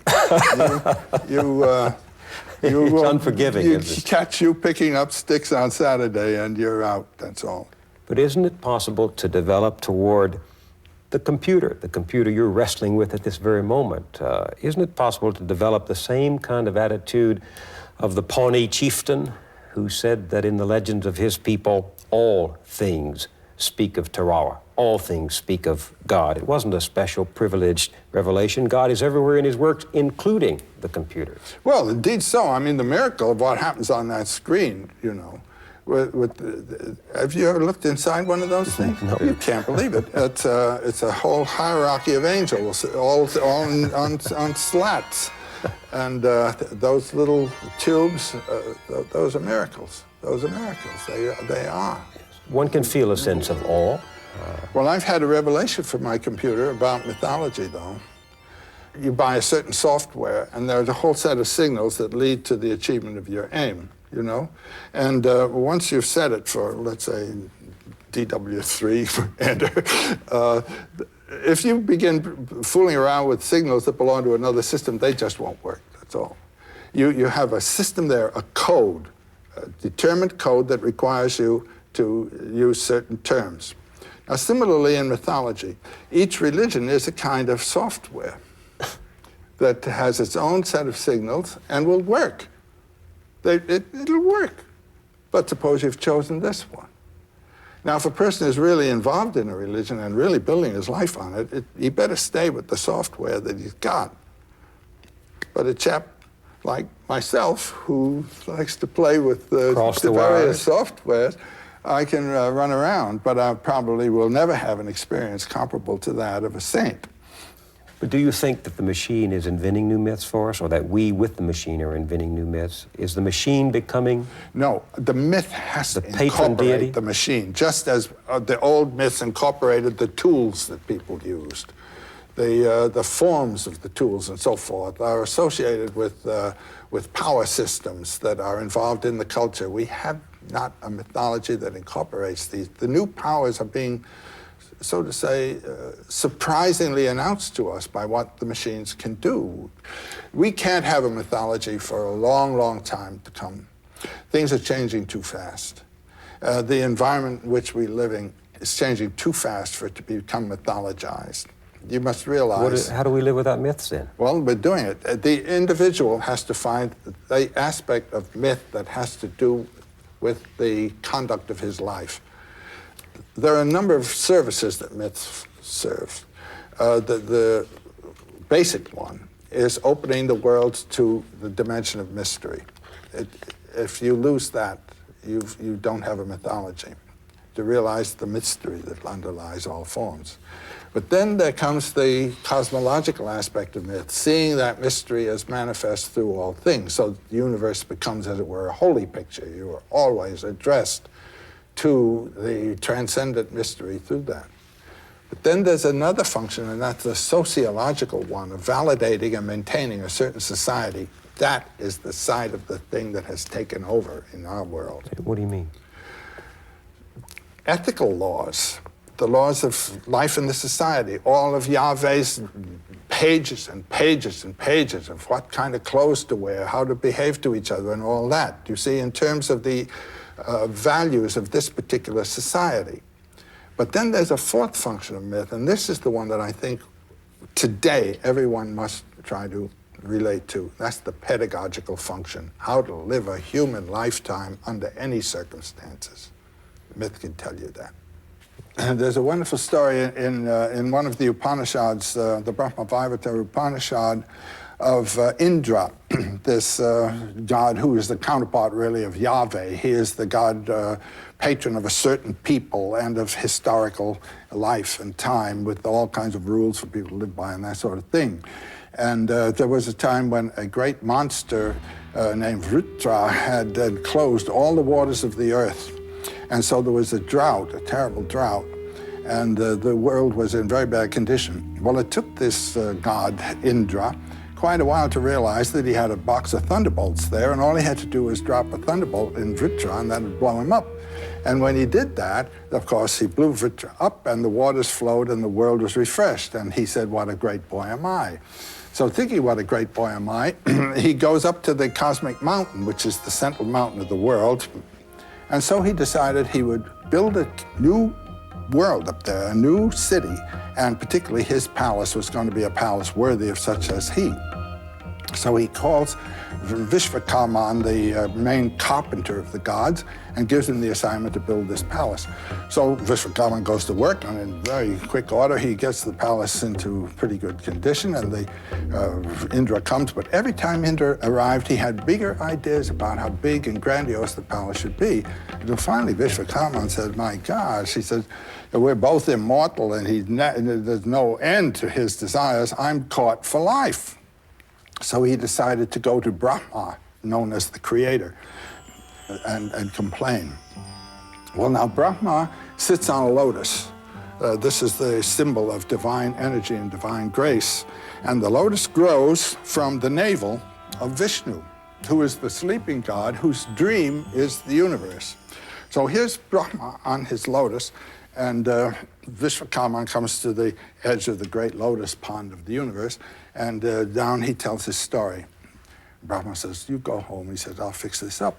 So next morning, at the gate of the palace that's being built, there appears a beautiful blue-black boy with a lot of children around him, just in admiration of his beauty. So in comes the boy. And Indra on his throne, he's the king god. He says, "Young man, welcome, and what brings you to my palace?"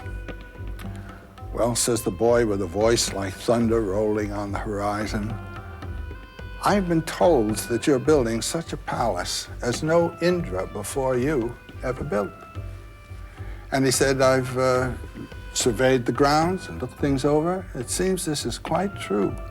No Indra before you has ever built such a palace." Well, Indra says, "Indra's before me, young man. What are you talking about?" The boy says, "Indra's before you?" He says, "I have seen them come and go, come and go." He said, "Just think. Vishnu sleeps in the cosmic ocean. The lotus of a universe grows from his navel. On there sits Brahma, the creator. Brahma opens his eyes, a world comes into being. Governed by an Indra, closes his eyes, the world goes out of being. Opens his eyes, the world comes into being. Closes his eyes, and the life of a Brahma is 432,000 years, and he dies. The lotus goes back, another lotus, another Brahma. Then think of the galaxies beyond galaxies in infinite space, each a lotus, with the Brahma sitting on it, opening his eyes, closing his eyes with Indras.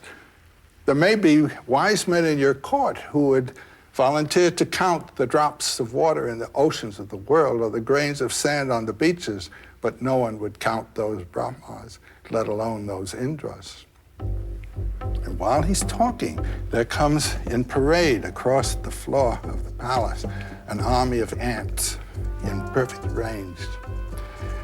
And the boy laughs when he sees them.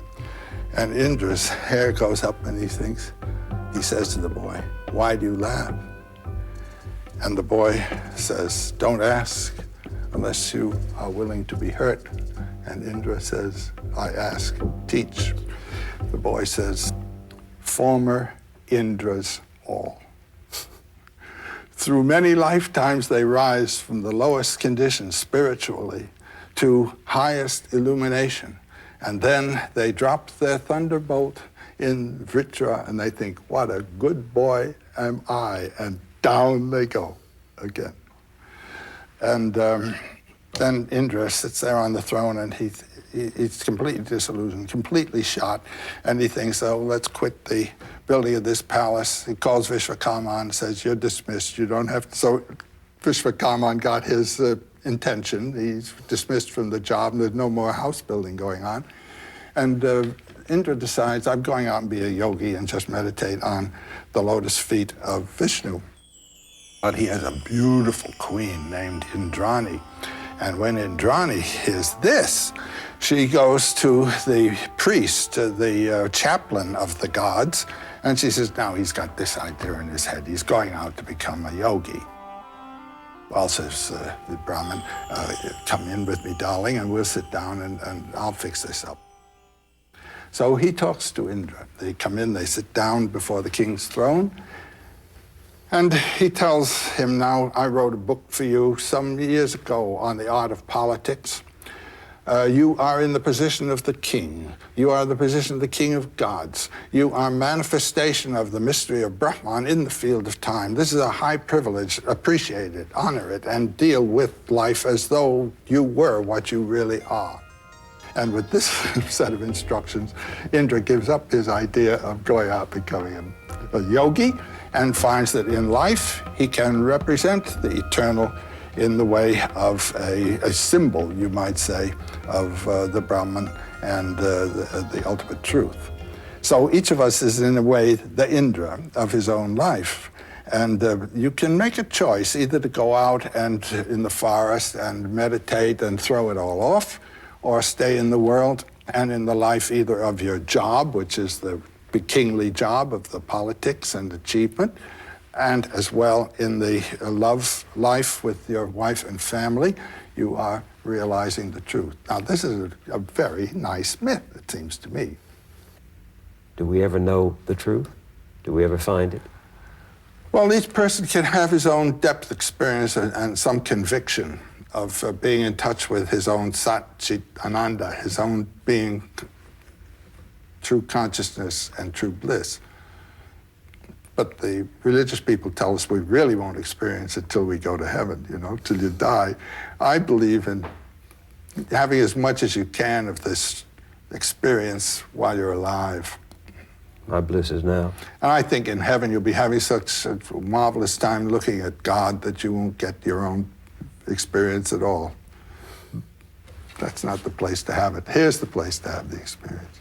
Here and now. Here and now.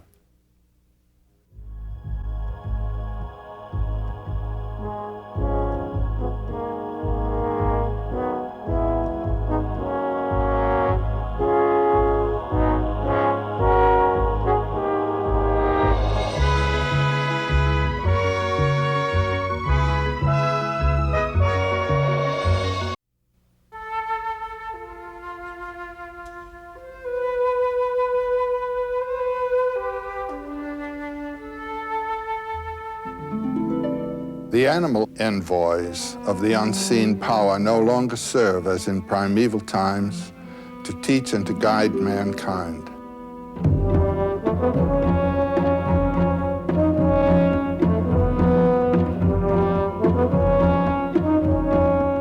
Bears, lions, elephants, and gazelles are in cages in our zoos.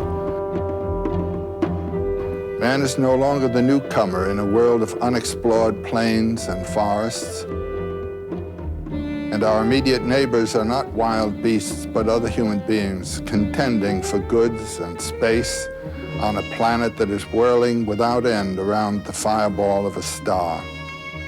Neither in body nor in mind do we inhabit the world of those hunting races of the Paleolithic millennia, to whose lives and life ways we nevertheless owe the very forms of our bodies and structures of our minds. Memories of their animal envoys still must sleep somehow within us, for they wake a little and stir when we venture into wilderness. They wake in terror to thunder. And again they wake with a sense of recognition when we enter any one of those great painted caves.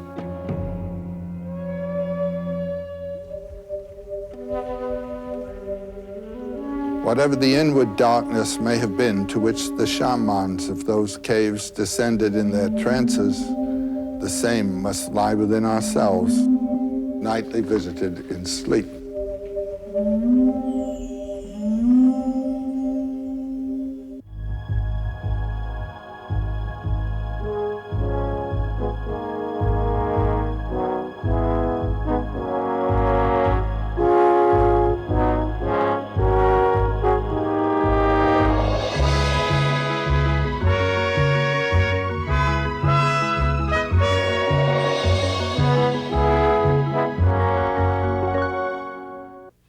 When we look at the magnificent cave paintings left by our primal ancestors, we realize how the hunters of those early tribes were influenced by their natural surroundings and by their feelings toward the animals they depended on for food, religious feelings.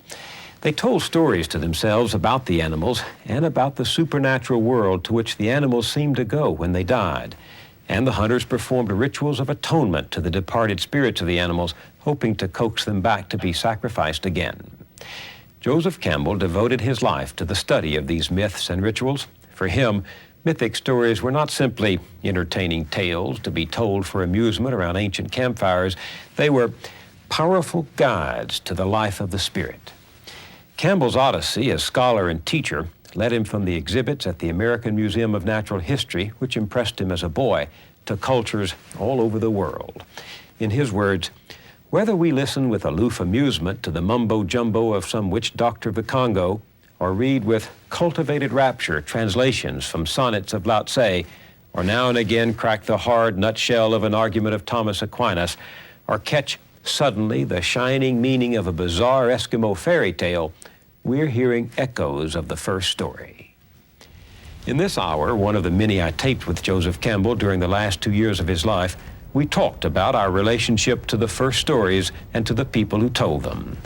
Like them, we too perform rituals to enact what we believe about the world beyond this one, and we try to bring our mind into harmony with questions of immortality and our body with its destiny of death.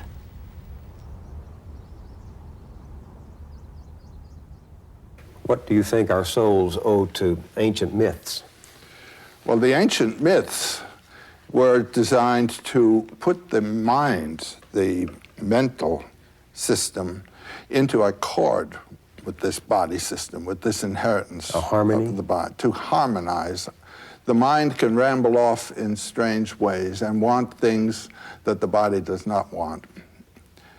And the myths and rites were a means to put the mind in accord with the body and the way of life in accord with the way that nature dictates. So in a way, these old stories live in us. They do indeed. And the stages of a human development are the same today as they were in the ancient times. And the problem of a child brought up in a world of discipline, of obedience, and of his dependency on others has to be transcended when one comes to maturity, so that you are living now not in dependency, but with self-responsible authority. And the problem of the transition from childhood to maturity, and then from maturity and full capacity to losing those powers and acquiescing in the natural course of, you might say, the autumn time of life and the passage away. Myths are there to help us go with it, accept nature's way, and not hold to something else. The stories are sort of, to me, like messages in a bottle from shores someone else has visited first. Yes, and you're visiting those shores now. And these myths tell me how others have made the passage and how I can make the passage. And also what the beauties are of the way. I feel this now, moving into my own last years, you know. The myths help me to go with it. What kind of myth? Give me a one that has actually helped you. Well, the tradition in India, for instance, of actually changing your whole way of dress, even changing your name as you pass from one stage to another. When I retired from teaching, I knew that I had to create a new life, a new way of life, and I changed my manner of thinking about my life, just in terms of that notion of moving out of the sphere of achievement into the sphere of enjoyment and appreciation, and relaxing into the wonder of it all. And then there is that final passage through the dark gate. Well, that's no problem at all. The problem in middle life, when the body has reached its climax of power and begins to lose it, is to identify yourself, not with the body which is falling away, but with the consciousness of which it is a vehicle. And when you can do that, and this is something I learned from my myths, what am I? Am I the bulb that carries the light, or am I the light of which the bulb is a vehicle?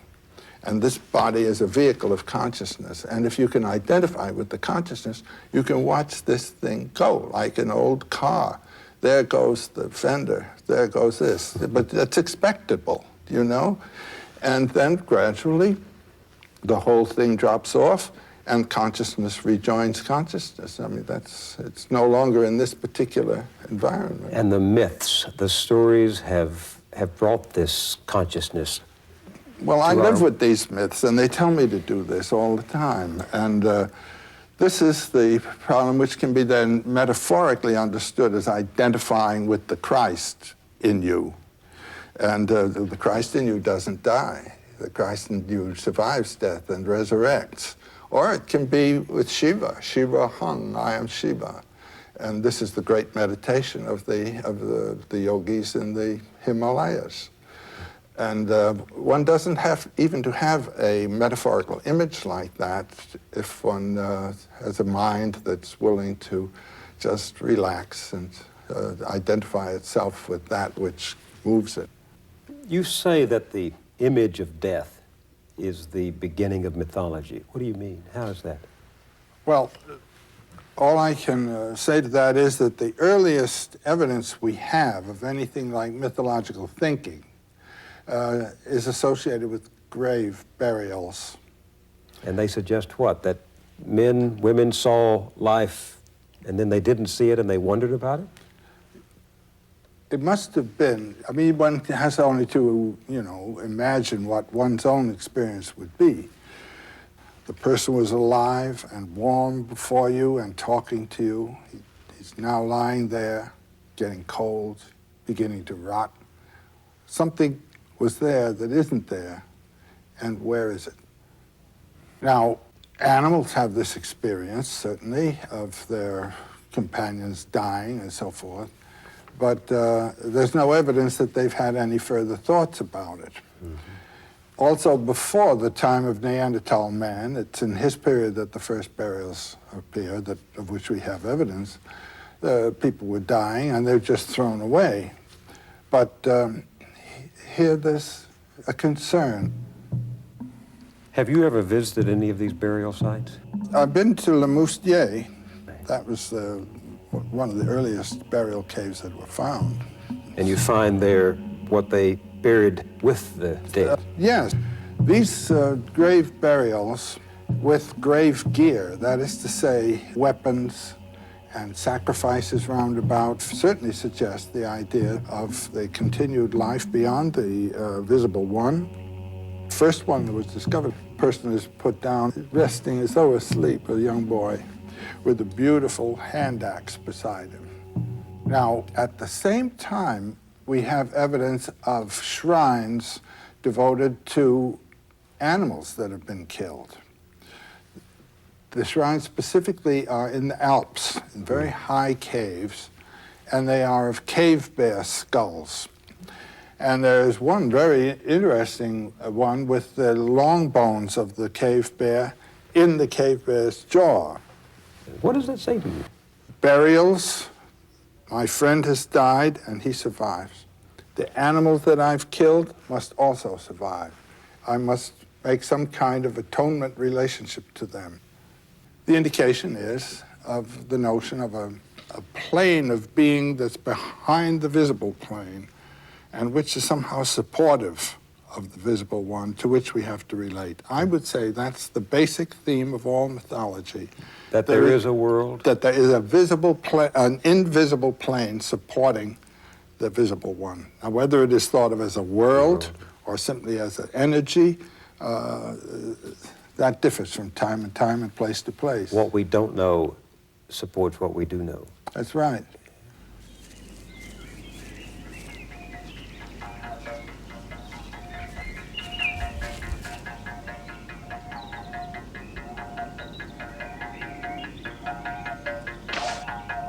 The basic hunting myth, I would say, is of a kind of covenant between the animal world and the human world, where the animal gives its life willingly.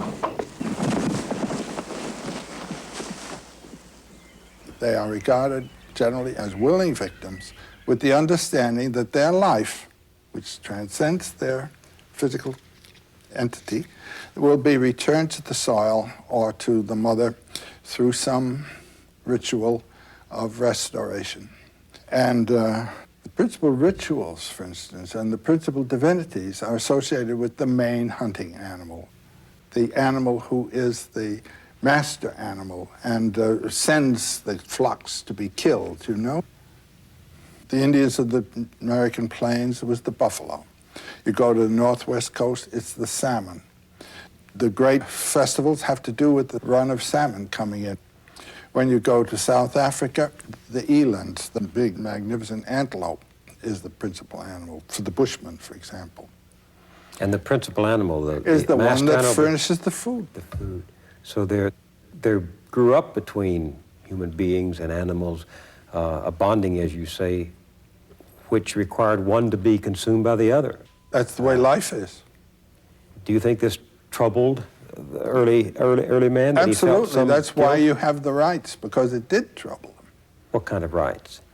Rituals of appeasement to the animals, of thanks to the animal. A very interesting aspect here is the identity of the hunter with the animal. You mean after the animal has been After the animal shot? has been killed. The hunter then has to fulfill certain rites in a kind of participation mystique, a mystic participation with the animals whose death he has brought about and whose meat is to become his life. So the killing is not simply slaughter. At any rate, it's a ritual act. It's a recognition of your dependency and of the voluntary giving of this food to you by the animal who has given it. It's a beautiful thing. It turns life into a mythological experience. The hunt becomes what? It becomes a ritual. Mm-hmm. The hunt is a ritual. expressing a hope of resurrection, that the animal was food and you needed the animal to return. And some kind of respect for the animal that was killed. That's the thing that gets me all the time in this hunting ceremonial system. Respect for the animal. Respect for the animal, and more than respect. I mean, that animal becomes a messenger of divine power, you see. And you wind up as the hunter killing the messenger. Killing the god. What does it do? Does it cause guilt? Does it cause... No, guilt is what is wiped out by the myth. It is not a personal act. You are performing the work of nature. For example, in Japan, in Hokkaido, northern Japan, among the Ainu people, whose principal mountain deity is the bear. When it is killed, there is a ceremony of feeding the bear a feast of its own flesh, as though he were present, and he is present. He served his own meat for dinner, and there's a conversation between the mountain god, the bear, and the people. They say, if you will give us the privilege of entertaining you again, we'll give you the privilege of another bear sacrifice. If the cave bear were not appeased, the animals wouldn't appear, and these primitive hunters would starve to death. So they began to perceive some kind of power on which they were dependent greater than their own. And that's the power of the animal master. Now, when we sit down to meal, we thank God, you know, our idea of God for having given us this. These people thank the animal. And is this the first evidence we have of an act of worship, yes, of power superior to man? Yeah. And the animal was superior because the animal provided food. Well, now, in contrast to our relationship to animals, where we see animals as a lower form of life, and in the Bible we're told, you know, we're the masters and so forth.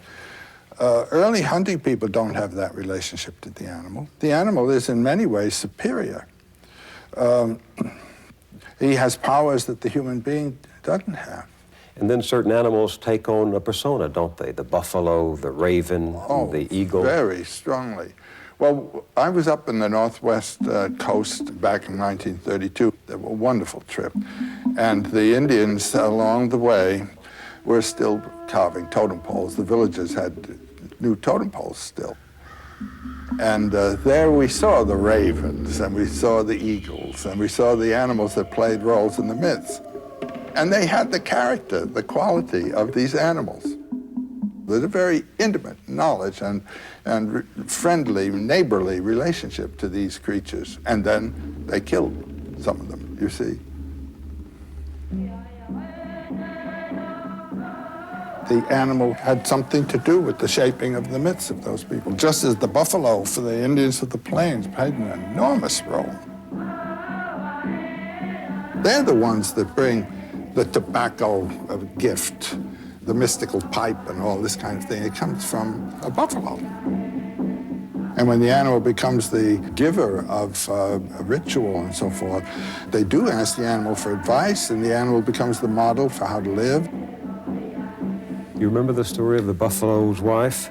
That's a basic legend of the Blackfoot tribe, and is the origin legend of their buffalo dance rituals, by which they invoke the cooperation of the animals in this play of life. When you realize the size of some of these tribal groups, to feed them required a good deal of meat. And one way of acquiring meat for the winter would be to drive a buffalo herd to stampede it over a rock cliff. Well, this story is of a Blackfoot tribe long ago, and they couldn't get the buffalo to go over the cliff. The buffalo would approach the cliff and then turn aside. So it looked as though they weren't going to have any meat for that winter. Well, the daughter of one of the houses, getting up early in the morning to draw the water for the family and so forth, looks up, and there, right above the cliff, were the buffalo. And she said, "Oh, if you'd only come over, I'd marry one of you." And to her surprise, they all began coming over. That was surprise number one. Surprise number two was when one of the old buffaloes, the shaman of the herd, comes and says, "All right, girlie, off we go." "Oh, no," she says. "Oh, yes," he said. "You made your promise. We've kept our side of the bargain. Look at all my relatives here, dead. Off we go." Well, the family gets up in the morning and they look around and where's Minnehaha, you know? And the father, and you know how Indians are, he looked around, he said, "She's run off with a buffalo." You could see by the footsteps. So he says, "Oh, I'm going to get her back." So he puts on his walking moccasins, bow and arrow and so forth, and goes out over the plains. He's gone quite a distance when he feels he better sit down and rest. And he comes to a place that's called a buffalo wallow, where the buffalo like to come and roll around and get the lice off and roll around in the mud. So he sits down there and is thinking what he should do now, when along comes a magpie. Now, it's a beautiful flashing bird, and it's one of those clever birds that has shamanic qualities. Magical qualities. Magical. And the man says to him, "Oh, beautiful bird," he said, "my daughter ran away with a buffalo. Have you seen, or will you hunt around and see if you can find her out on the plain somewhere?" And the magpie says, "Well, there's a lovely girl with the buffaloes right now over there, just a bit away." Well, he said, the man, "Will you go tell her that her daddy's here, her father's here at the buffalo wallow?" Magpie flies over, and the girl is there among the buffalo. They're all asleep. I don't know what she's doing, knitting or something of the kind. And the magpie comes over close to her and he says, "Your father's over at the wallow waiting for you." "Oh," she said, "this is terrible. This is dangerous. I mean, these buffalo, they'll kill us. You tell him to wait. I'll be over. I'll try to work this out." So her buffalo husband's behind her, and he wakes up and takes off a horn. He says, "Go to the wallow and get me a drink." So she takes the horn and goes over, and there's her father. He grabs her by the arm. He says, "Come." She says, No, this is real danger. The whole herd, they'll be right after us. I have to work this thing out. Now let me just go back." So she gets the water and goes back, and he, fee, fi, fo, fum, I smell the blood of an Indian, you know, that sort of thing. And she says, "No, nothing of the kind." He says, "Yes, indeed." So he gives a buffalo bellow, and they all get up, and they all do a slow buffalo dance with their tails raised, and they go over, and they trample that poor man to death so that he disappears entirely. He's just all broken up to pieces and all gone. The girl's crying, and her buffalo husband says, "So you're crying?" "This is my daddy." He said, "Yeah, but what about us? There are our children, our wives, our parents, and you crying about your daddy." Well, apparently he was a kind of sympathetic, compassionate buffalo, and he said, "Well, I'll tell you, if you can bring your daddy back to life again, I'll let you go." So she turns to the magpie and says, "See, peck around a little bit and see if you can find a bit of daddy." And the magpie does so, and he comes up finally with a vertebra. Just one little bone. And the little girl says, that's plenty. Now, we put this down on the ground, and she puts her blanket over it, and she sings a revivifying song, a magical song with great power. And presently, yes, there's a man under the blanket. She looks, daddy all right, but he's not breathing yet. A few more stanzas of whatever the song was, and he stands up, and the buffalo are amazed. And they say, "Well, why don't you do this for us? We'll teach you now our buffalo dance, and when you will have killed our families, you do this dance and sing this song, and we'll all be back to life again." That's the basic idea, that through the ritual, that dimension is struck which transcends temporality, and out of which life comes and back into which it goes. And it goes back to this whole idea of death, burial, and resurrection, not only for human beings, but for the animals too. So the story of the buffalo's wife was told to confirm the reverence. That's right. What happened when the white man came and slaughtered this animal of reverence? That was a sacramental violation I mean, in the 80s, when the buffalo hunt was undertaken, you know, the 1880s, Kit Carson, years ago. Buffalo Bill and so forth, when I was a boy, whenever we went for sleigh rides, we had a buffalo robe. Buffalo, buffalo, buffalo robes all over the place. This was the sacred animal of the Indian. These hunters go out with repeating rifles and shoot down the whole herd and leave it there. Take the skin to sell and the body's left to rot. This is a sacrilege. And it really is a sacrilege. It turned the buffalo from a thou to an it.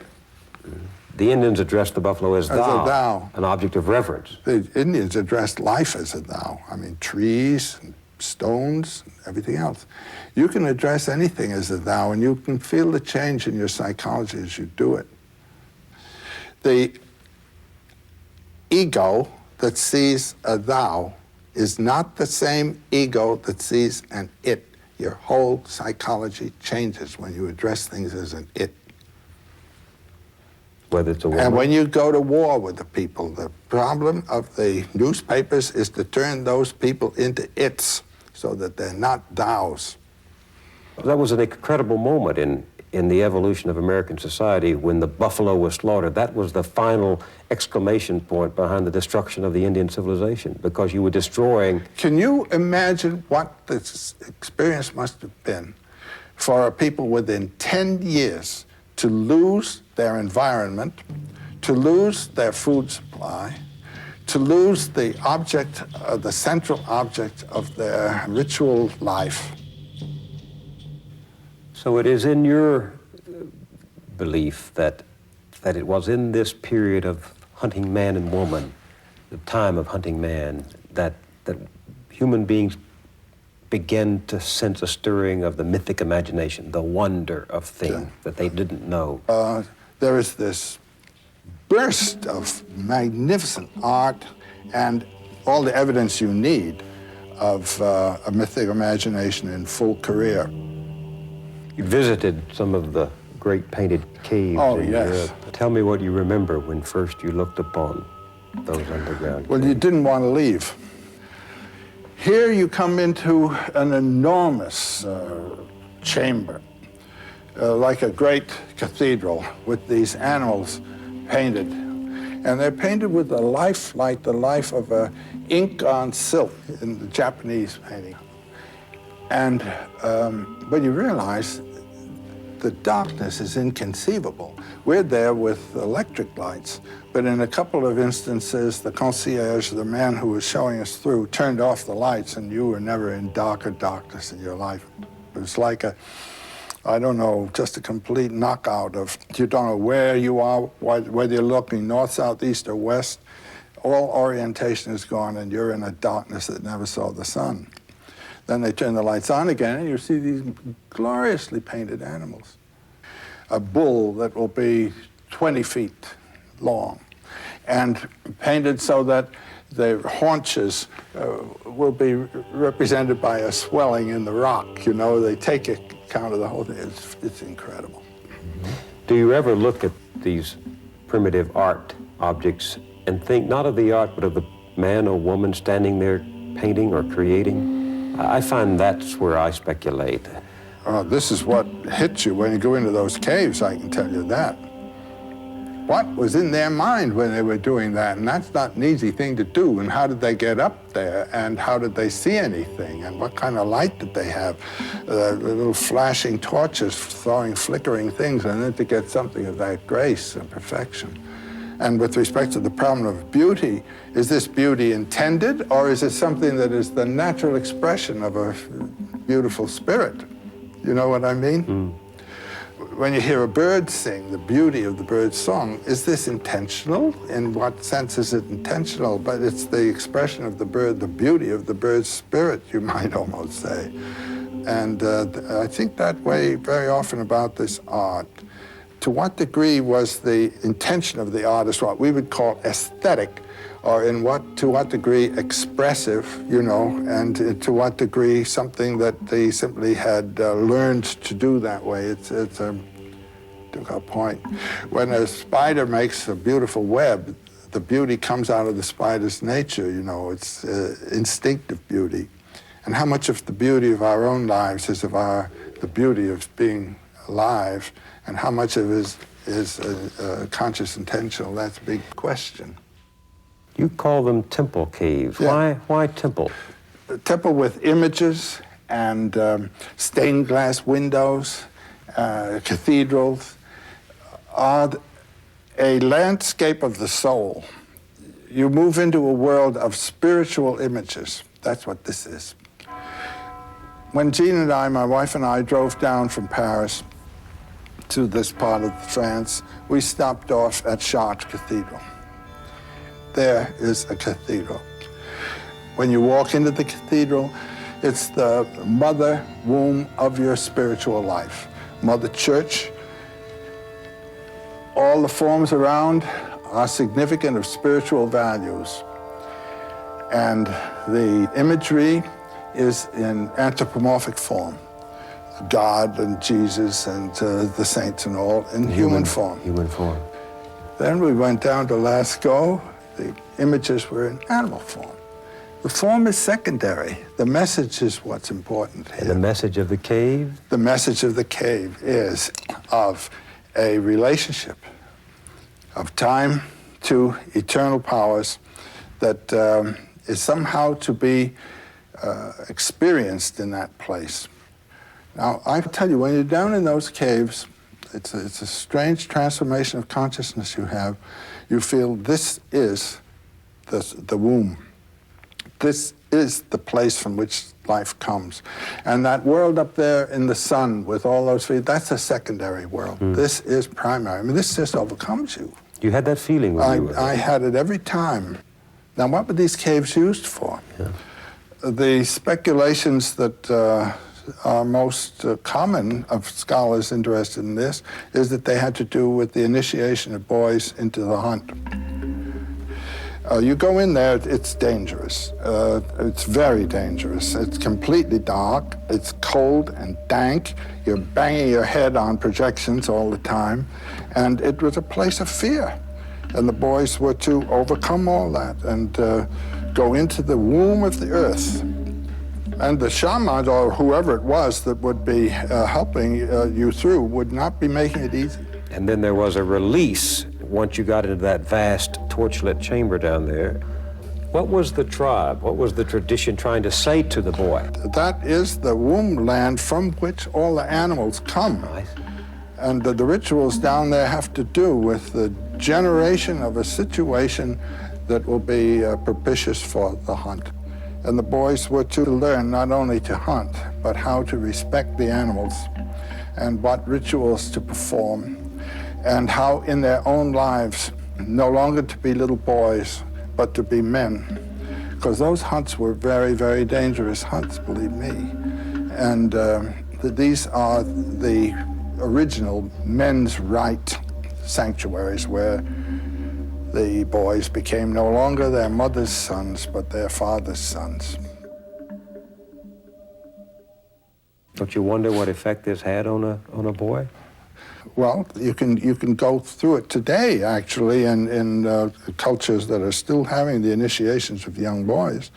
They give them an ordeal, a terrifying ordeal that the youngster has to survive. Makes a man of him, you know. What would happen to me as a child if I went through one of these rites, as far as Well, we can... we know what they do in Australia. And when a boy gets to be, you know, a little bit ungovernable, one fine day, the men come in, and they're naked except for stripes of white down that have been stuck on their bodies in stripes with their men's blood. They use their own blood for glue, gluing this on. And they're swinging the bull roarers, which are the voice of the spirits, and they come as spirits. The boy will try to take refuge with his mother. She'll pretend to try to protect him. The men just take him away, and mother's no good from then on, you see. He's no longer a little boy. He's in the men's group, and then they put him really through an ordeal.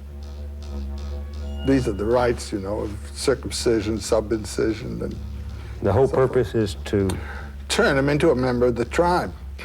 And a hunter. And a hunter. Because that was the way of life. Yeah, but most important is to live according to the needs and values of that tribe. He is initiated in a short period of time into the whole culture context of his people. So myth relates directly to ceremony and tribal ritual. And the absence of myth can mean the end of ritual. A ritual is the enactment of a myth. By participating in a ritual, you are participating in a myth. And what does it mean, you think, to young boys today that we're absent these myths? Well, the confirmation ritual is the counterpart today of these rites. As a little Catholic boy, you choose your confirmed name, the name you're going to be confirmed by, and you go up. But instead of having them scarify you and knock your teeth out and all, the bishop gives you a mild slap on the cheek. It's been reduced to that. Nothing's happened to you. The Jewish counterpart is the bar mitzvah. Mm-hmm.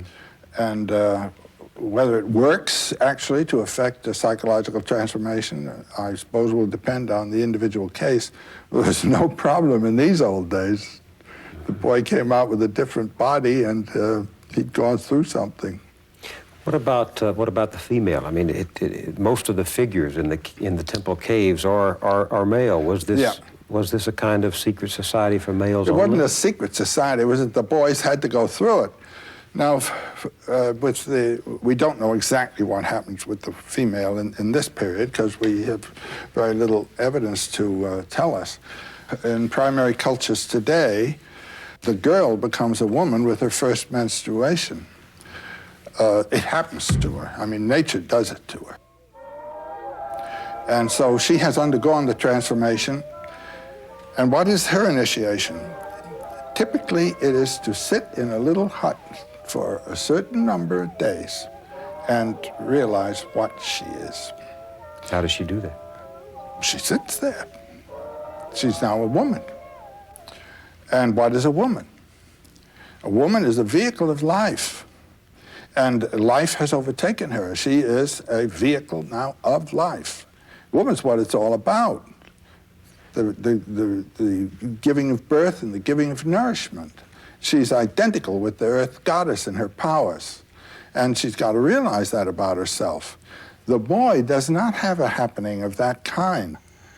He has to be turned into a man and voluntarily become a servant of something greater than himself. The woman becomes the vehicle of nature. The man becomes the vehicle of the society, the social order, and the social purpose. So what happens when a society no longer embraces powerful mythology? What we've got on our hands. As I say, if you want to find what it means not to have a society without any rituals, read the New York Times. And you'd find? Well, the news of the day. Wars. Young people who don't know how to behave in a civilized society. I imagine 50% of the crime is by young people in their 20s and early 30s that just behave like barbarians. Society has provided them no rituals by which they become members. There's been a reduction of ritual. Even in the Roman Catholic Church, my God. They've translated the Mass out of the ritual language into a language that has a lot of domestic associations. So that, every time now that I read the Latin of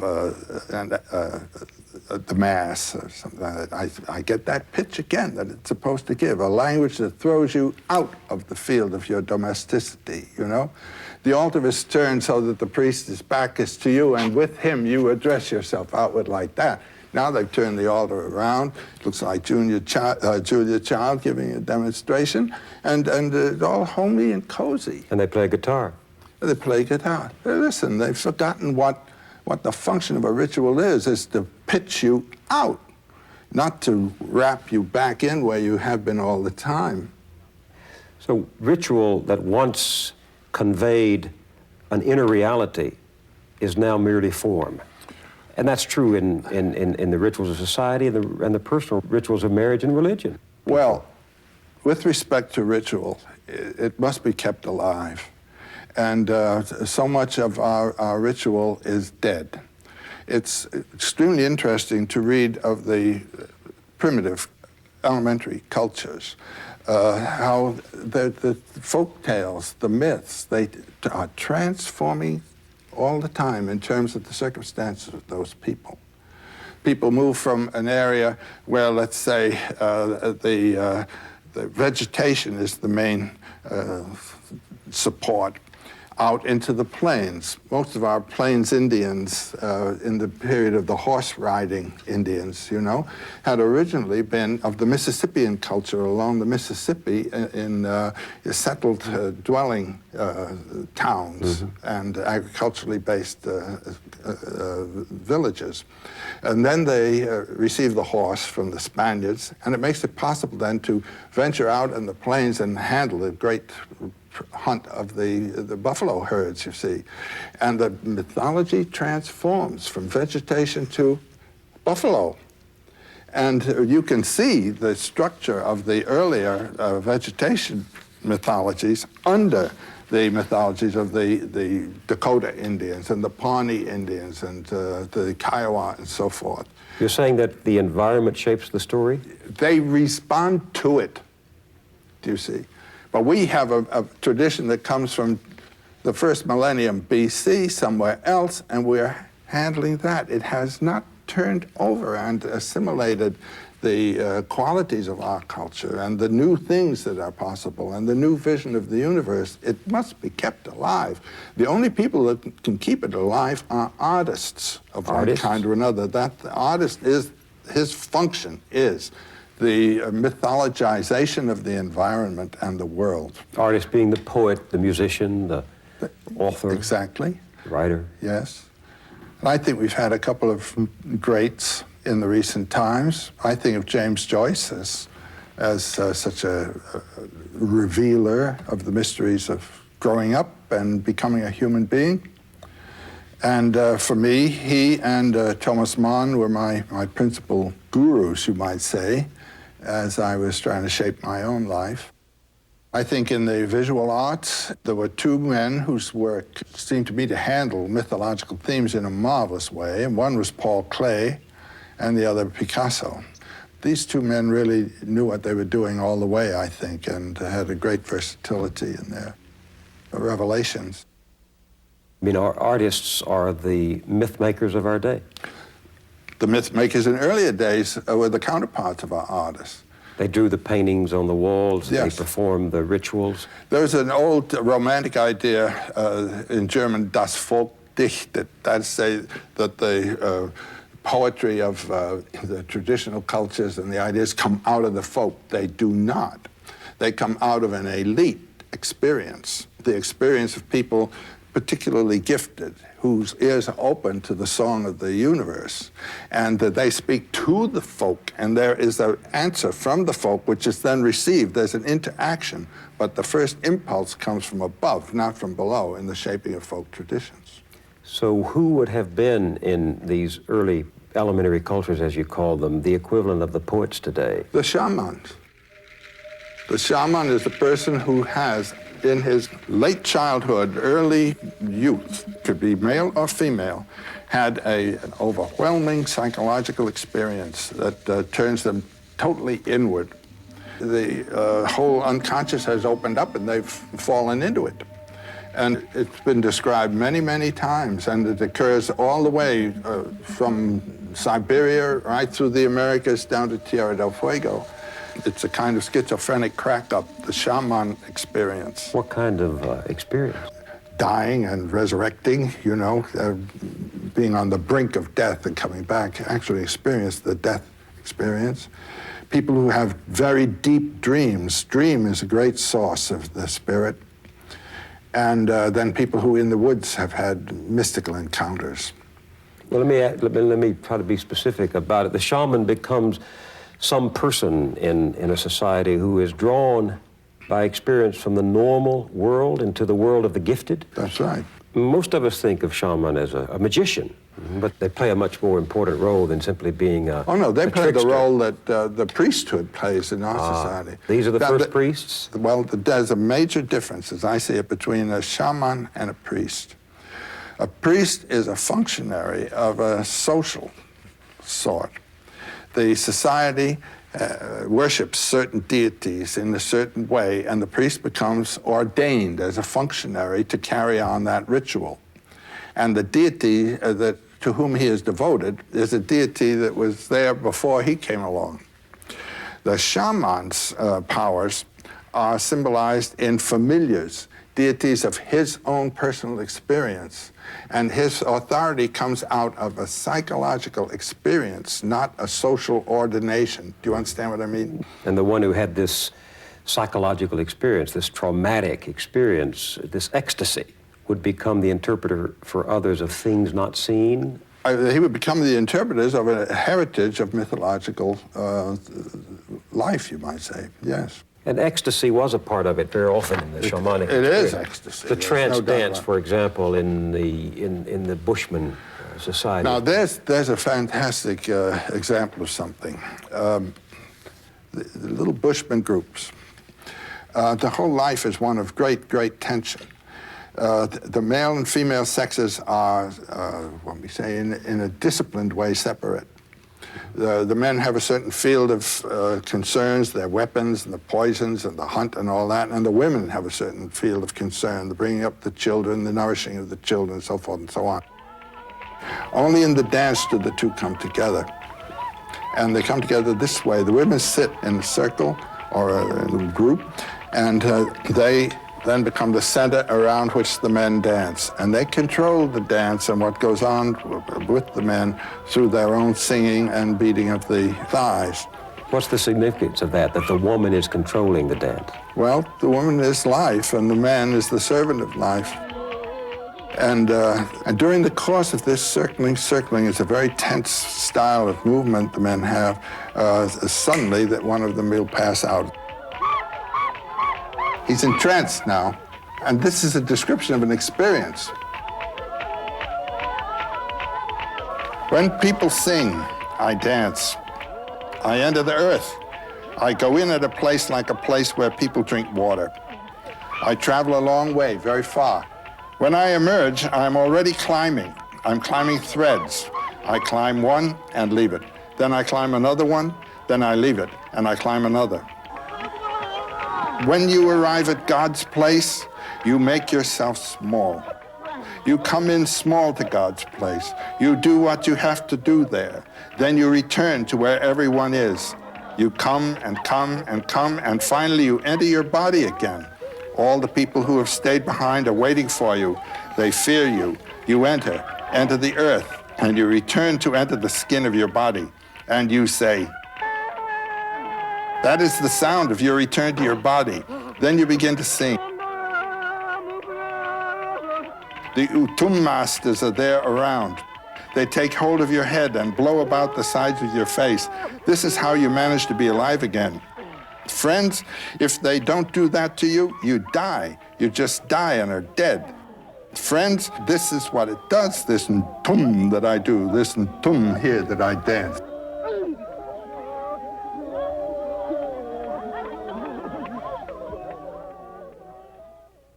This is an actual experience of transit from the earth through the realm of mythological images to God, or to the seat of power.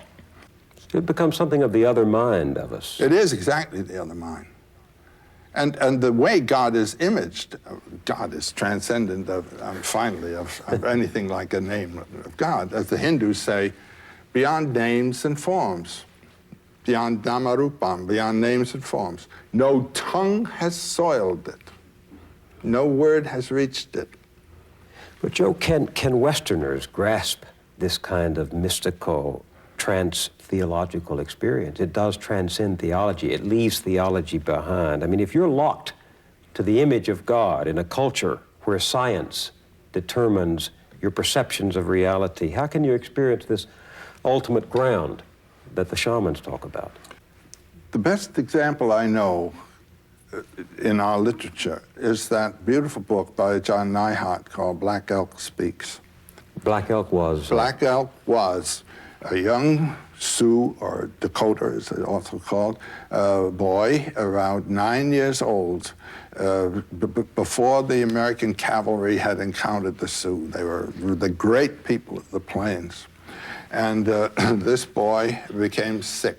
His psychologically sick, his family. I'm telling the typical shaman story. The child begins to tremble and is immobilized, and the family is terribly concerned about it. And they send for a shaman who had had the experience in his own youth to come as a psychoanalyst, you might say, and pull the youngster out of him.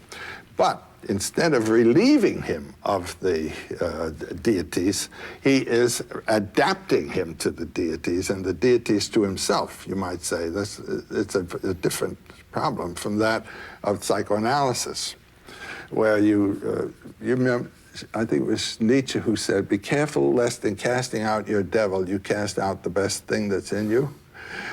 Here, the deities who have been encountered, the powers, let's call them, are retained. The connection is retained. It's not broken.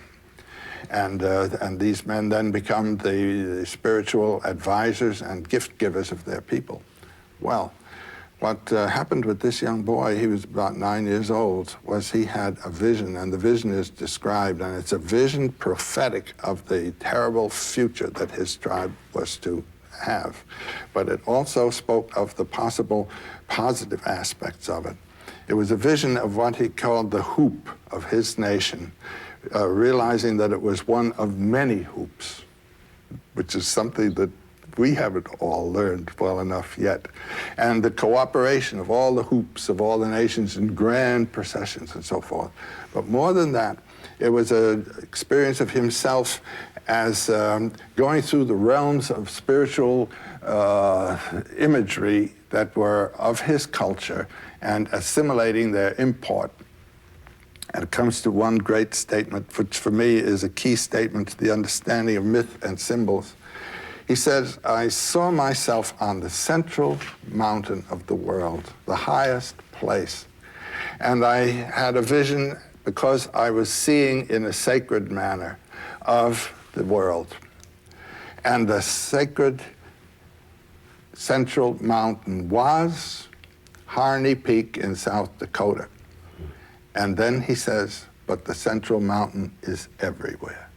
That is a real mythological realization. Why? It distinguishes between the local cult image, Harney Peak, and its connotation, the center of the world. The center of the world is the hub of the universe, axis mundi, you know, the central point, pole star around which all revolves. The central point of the world is the point where stillness and movement are together. Movement is time, stillness is eternity, realizing the relationship of the temporal moment to the eternal, not moment, but forever, is the sense of life. Realizing how this moment in your life is actually a moment of eternity, and the experience of the eternal aspect of what you're doing in the temporal experience is the mythological experience, and he had it. So is the central mountain of the world Jerusalem, Rome, Benares, Lhasa, Mexico City, you know? Mexico City, Jerusalem is symbolic of a spiritual principle as the center of the world. So this little Indian was saying there is a shining point where all lines intersect? That's exactly what he said. He was saying God has no circumference? God is an intelligible sphere, that's say a sphere known to the mind, not to the senses, whose center is everywhere and circumference nowhere. And the center, Bill, is right where you're sitting. And the other one is right where I'm sitting. And each of us is a manifestation of that mystery.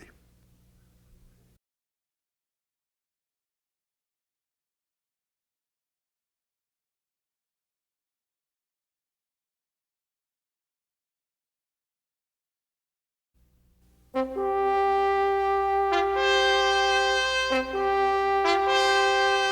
president in Washington sends word that he wishes to buy our land.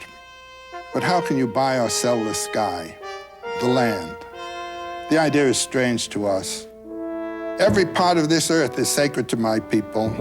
Every shining pine needle, every sandy shore, every mist in the dark woods, every meadow, all are holy in the memory and experience of my people. We're part of the earth and it is part of us. The perfumed flowers are our sisters. The bear, the deer, the great eagle, these are our brothers. Each ghostly reflection in the clear water of the lakes tells of events and memories in the life of my people. The water's murmur is the voice of my father's father. The rivers are our brothers. They carry our canoes and feed our children. If we sell you our land, remember that the air is precious to us, that the air shares its spirit with all the life it supports. The wind that gave our grandfather his first breath also receives his last sigh. This we know, the earth does not belong to man, man belongs to the earth. All things are connected like the blood that unites us all. Man did not weave the web of life, he is merely a strand in it. Whatever he does to the web, he does to himself. Your destiny is a mystery to us. What will happen when the buffalo are all slaughtered? What will happen when the secret corners of the forest are heavy with the scent of many men, and the view of the ripe hills is blotted by talking wires? The end of living and the beginning of survival. When the last red man has vanished with his wilderness and his memory is only the shadow of a cloud moving across the prairie, will these shores and forests still be here? Will there be any spirit of my people left? We love this earth as a newborn loves its mother's heartbeat. So if we sell you our land, love it as we've loved it. Care for it as we've cared for it. Hold in your mind the memory of the land as it is when you receive it. Preserve the land for all children and love it as God loves us all. One thing we know, there's only one God. No man, be he red man or white man, can be apart. We are brothers after all.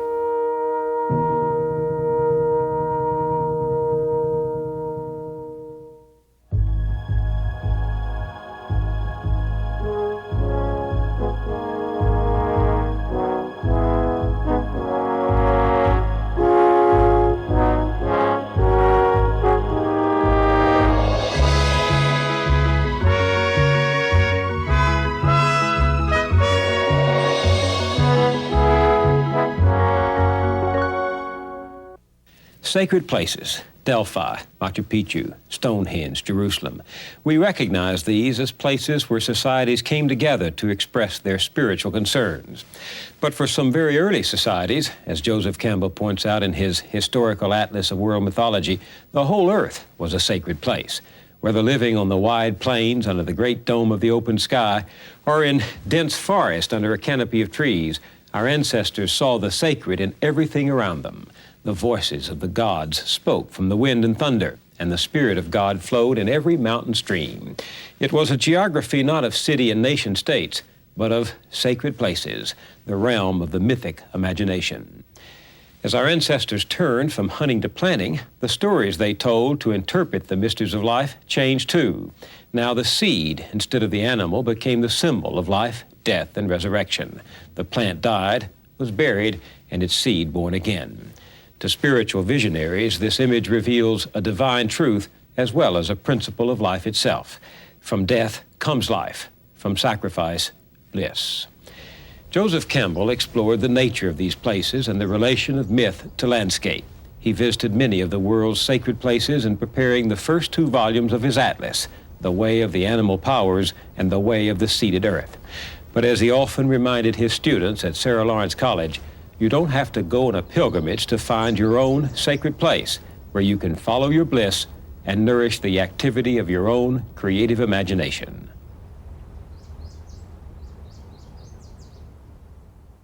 What does it mean to have a sacred place? This is a term I like to use now as an absolute necessity for anybody today. you must have a room or a certain hour a day or so where you do not know what was in the newspapers that morning. You don't know who your friends are. You don't know what you owe to anybody. You don't know what anybody owes to you. But a place where you can simply experience and bring forth what you are and what you might be. This is the place of creative incubation. And first you may find that nothing's happening there. But if you have a sacred place and use it and take advantage of it, something will happen. This place does for you what the plains did for the hunter. For them, the whole thing was a sacred place, do you see? But most of our action is economically or socially determined and does not come out of our life. I don't know whether you've had the experience I've had, but as you get older, the claims of the environment upon you are so great that you hardly know where the hell you are. What is it you intended? You're always doing something that is required of you. This minute, that minute, another minute. Where is your bliss station, you know? Try to find it. Get a phonograph and put on the records the music that you really love. Even if it's corny music that nobody else respects. I mean, the one that you like or the book you want to read. Get it done and have a place in which to do it. You get the thou feeling of life. These people had it for the whole world that they were living in.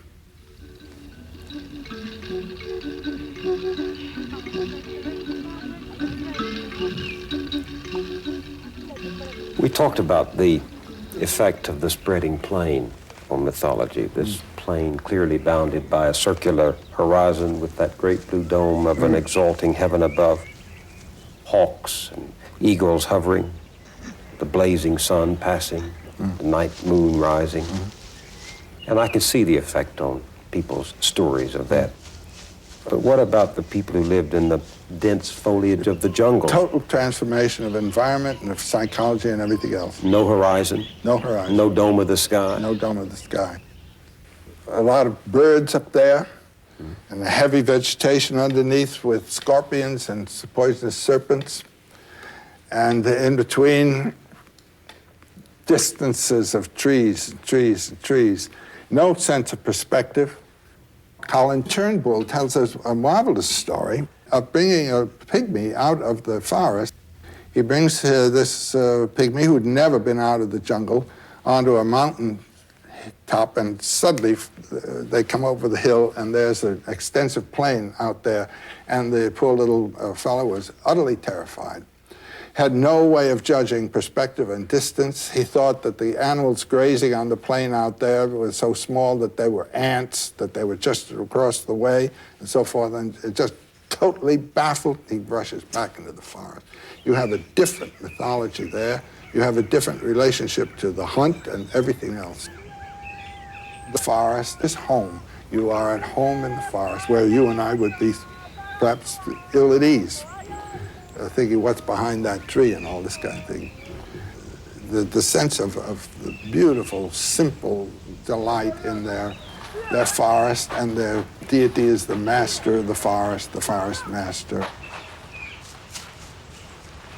And what impresses me is that these people, the hunters and the searchers for the roots and for the berries, they're participating in their landscape. They are part of that world. Absolutely. And it becomes sacred to them. Place becomes sacred. Every feature of it does. We moderns are stripping the world of its natural revelations of nature. Know it. I think of that, you remember that wonderful pygmy legend of the little boy who finds the song of the most beautiful, the bird of the most beautiful song in the forest? And he brings it home, doesn't he? And he asks his father to bring food for the bird, and the father doesn't want to feed only a bird. And one time, the father kills the bird, and when he killed the bird, he killed his own life, and he died. That's it. And the legend says the man killed the bird, and with the bird he killed the song, and with the song himself. I mean, isn't that a story about what happens when human beings destroy their environment, destroy their world, destroy nature and the revelation of nature? Destroy their own nature. Human nature, too. They kill the song. They kill the song. And isn't mythology the story of the song? Mythology is the song. It's the flight of the imagination inspired by the energies of the body and in its life. What happened as human beings turned from the hunting of animals to the planting of seeds? What happened to the mythic imagination? Well, I try to think of it this way. An animal, as I think I've said before, is sort of a total entity. And when you kill that animal is dead. But when you cut down a plant, new sprouts come out. Pruning is, helpful to a plant. Also in forests, where a good deal of the origination of myth is to be recognized, out of rot comes life. Even in these forests here of the beautiful redwoods. I was in a wonderful forest right near Mendocino, and there are some great stumps from enormous trees that were cut down some decades and decades ago, and out of them are coming these bright new little children who are part of the same plant. So there's a sense of death as not death somehow, that death is required for new, fresh life and so on. And the individual isn't quite an individual. He is a member of a plant. Jesus uses the term, where he says, I am the vine and you are the branches. That vineyard idea is a totally different one from the separate entity of the animal. And this makes a difference on the stories you tell about... the whole feeling about what life is.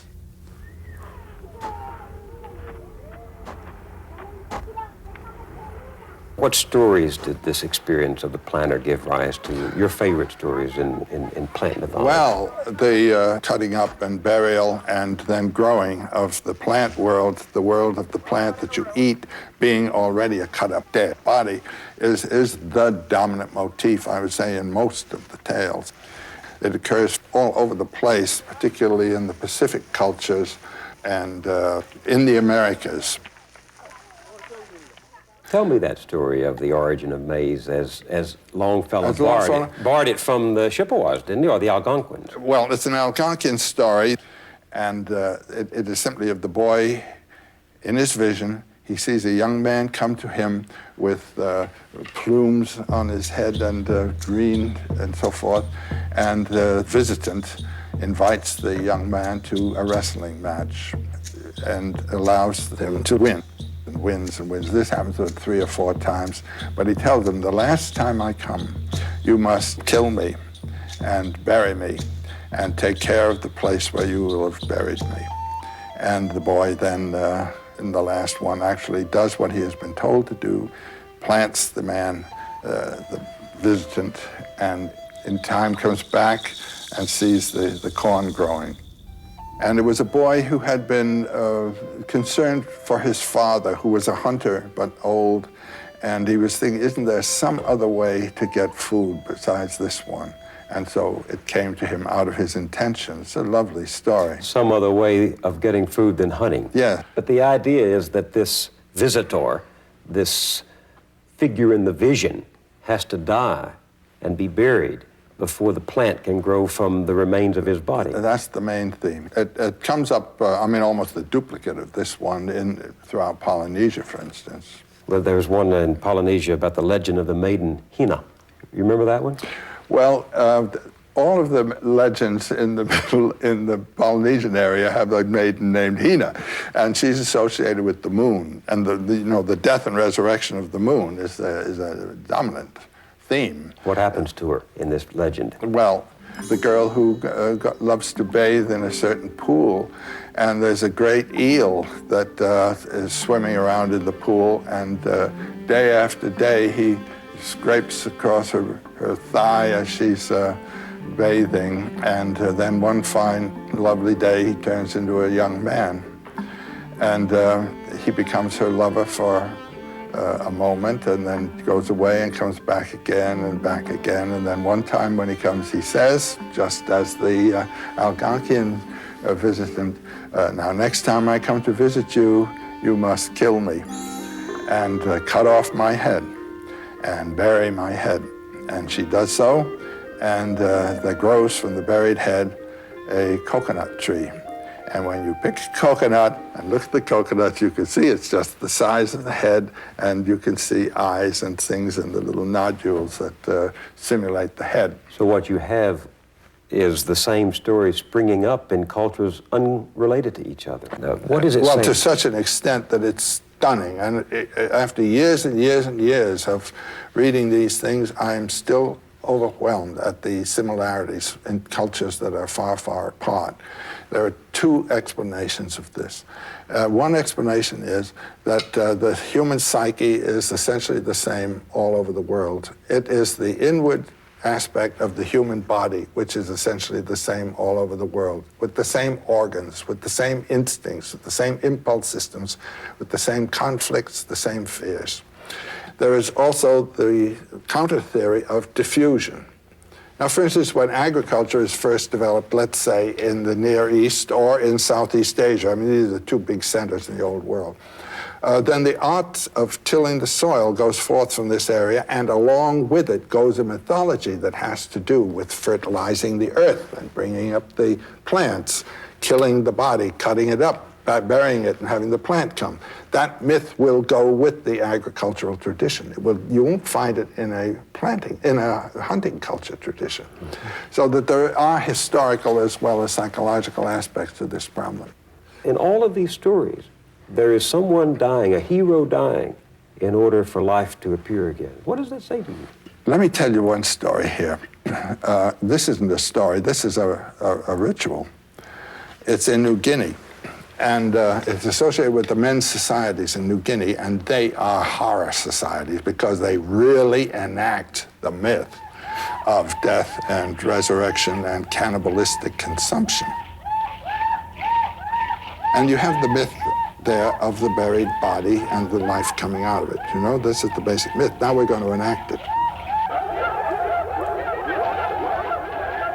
So here's this sacred field, the drums going and chants going, and then pauses, and this went on for 3 or 4 or 5 days, on and on. And rituals are boring, but they just wear you out, you know, and then you break through to something else. Then comes the great moment. The young boys who were being initiated into manhood were now to have their first sexual experience. There was a great shed of enormous logs supported by 2 uprights over here. And the young woman comes in, all ornamented as a deity. And she is brought to lie down in this place beneath the great roof. And the boys then, with the drums going and chanting going on, one after another, there are about 6 boys, have their first permitted or public intercourse with the girl. And when the last boy is with her in full embrace, the supports are withdrawn, the logs drop, and the couple are killed. There is the union of male and female again, as they were in the beginning before the separation took place. There is the union of begetting and death again, and they're both the same thing. The little pair are pulled out and roasted and eaten right that evening, enacting the myth in its essential character. Can't beat that. And the truth to which That's the sacrifice of the Mass.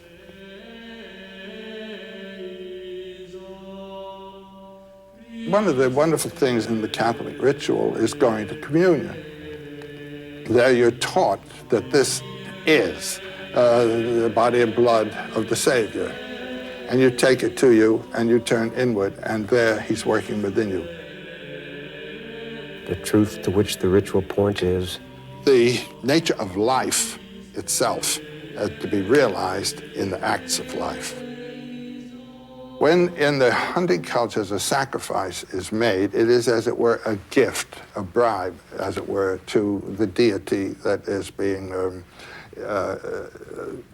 invited to do something for us or to give us something. When a figure is sacrificed in the planting culture, that figure is the god. The person who died, was buried, and became the food is Christ crucified, from whose body the food of the Spirit comes. There is a sublimation of what originally was a very solid vegetal image. He is on Holy Rood, the tree. He is himself the fruit of the tree. Jesus is the fruit of eternal life, which was on the second tree in the Garden of Eden. When man had eaten of the fruit of the first tree, the tree of the knowledge of good and evil, he is said to have been expelled from the garden. He had already expelled himself from the garden. The garden is the place of unity, non-duality of male and female, non-duality of man and God, non-duality of good and evil. You eat the duality and you're on the way out. So this tree of the non-duality is the tree of the exit. Now, the tree of coming back to the garden is the tree of immortal life, where you know that I and the Father are one, and the two that seem to become one again. And this is exactly the tree under which the Buddha sits. The tree of wisdom? The tree of immortal life, of the knowledge of immortal life. And the Buddha under his tree and Christ hanging on his tree are the same image. They are the same image. The one who has died to the flesh and been reborn in the spirit. This is an essential experience of any mystical realization. You die to your flesh and are born to your spirit. You identify yourself with the consciousness and life of which your body is but the vehicle. You die to the vehicle and become identified in your consciousness with that of which the vehicle is the carrier. Do you understand me? And that is the God. So that what you get in the vegetation traditions is this notion of identity behind the surface display of duality. Identity behind it all. All of these are manifestations of the one. The one radiance shines through all things.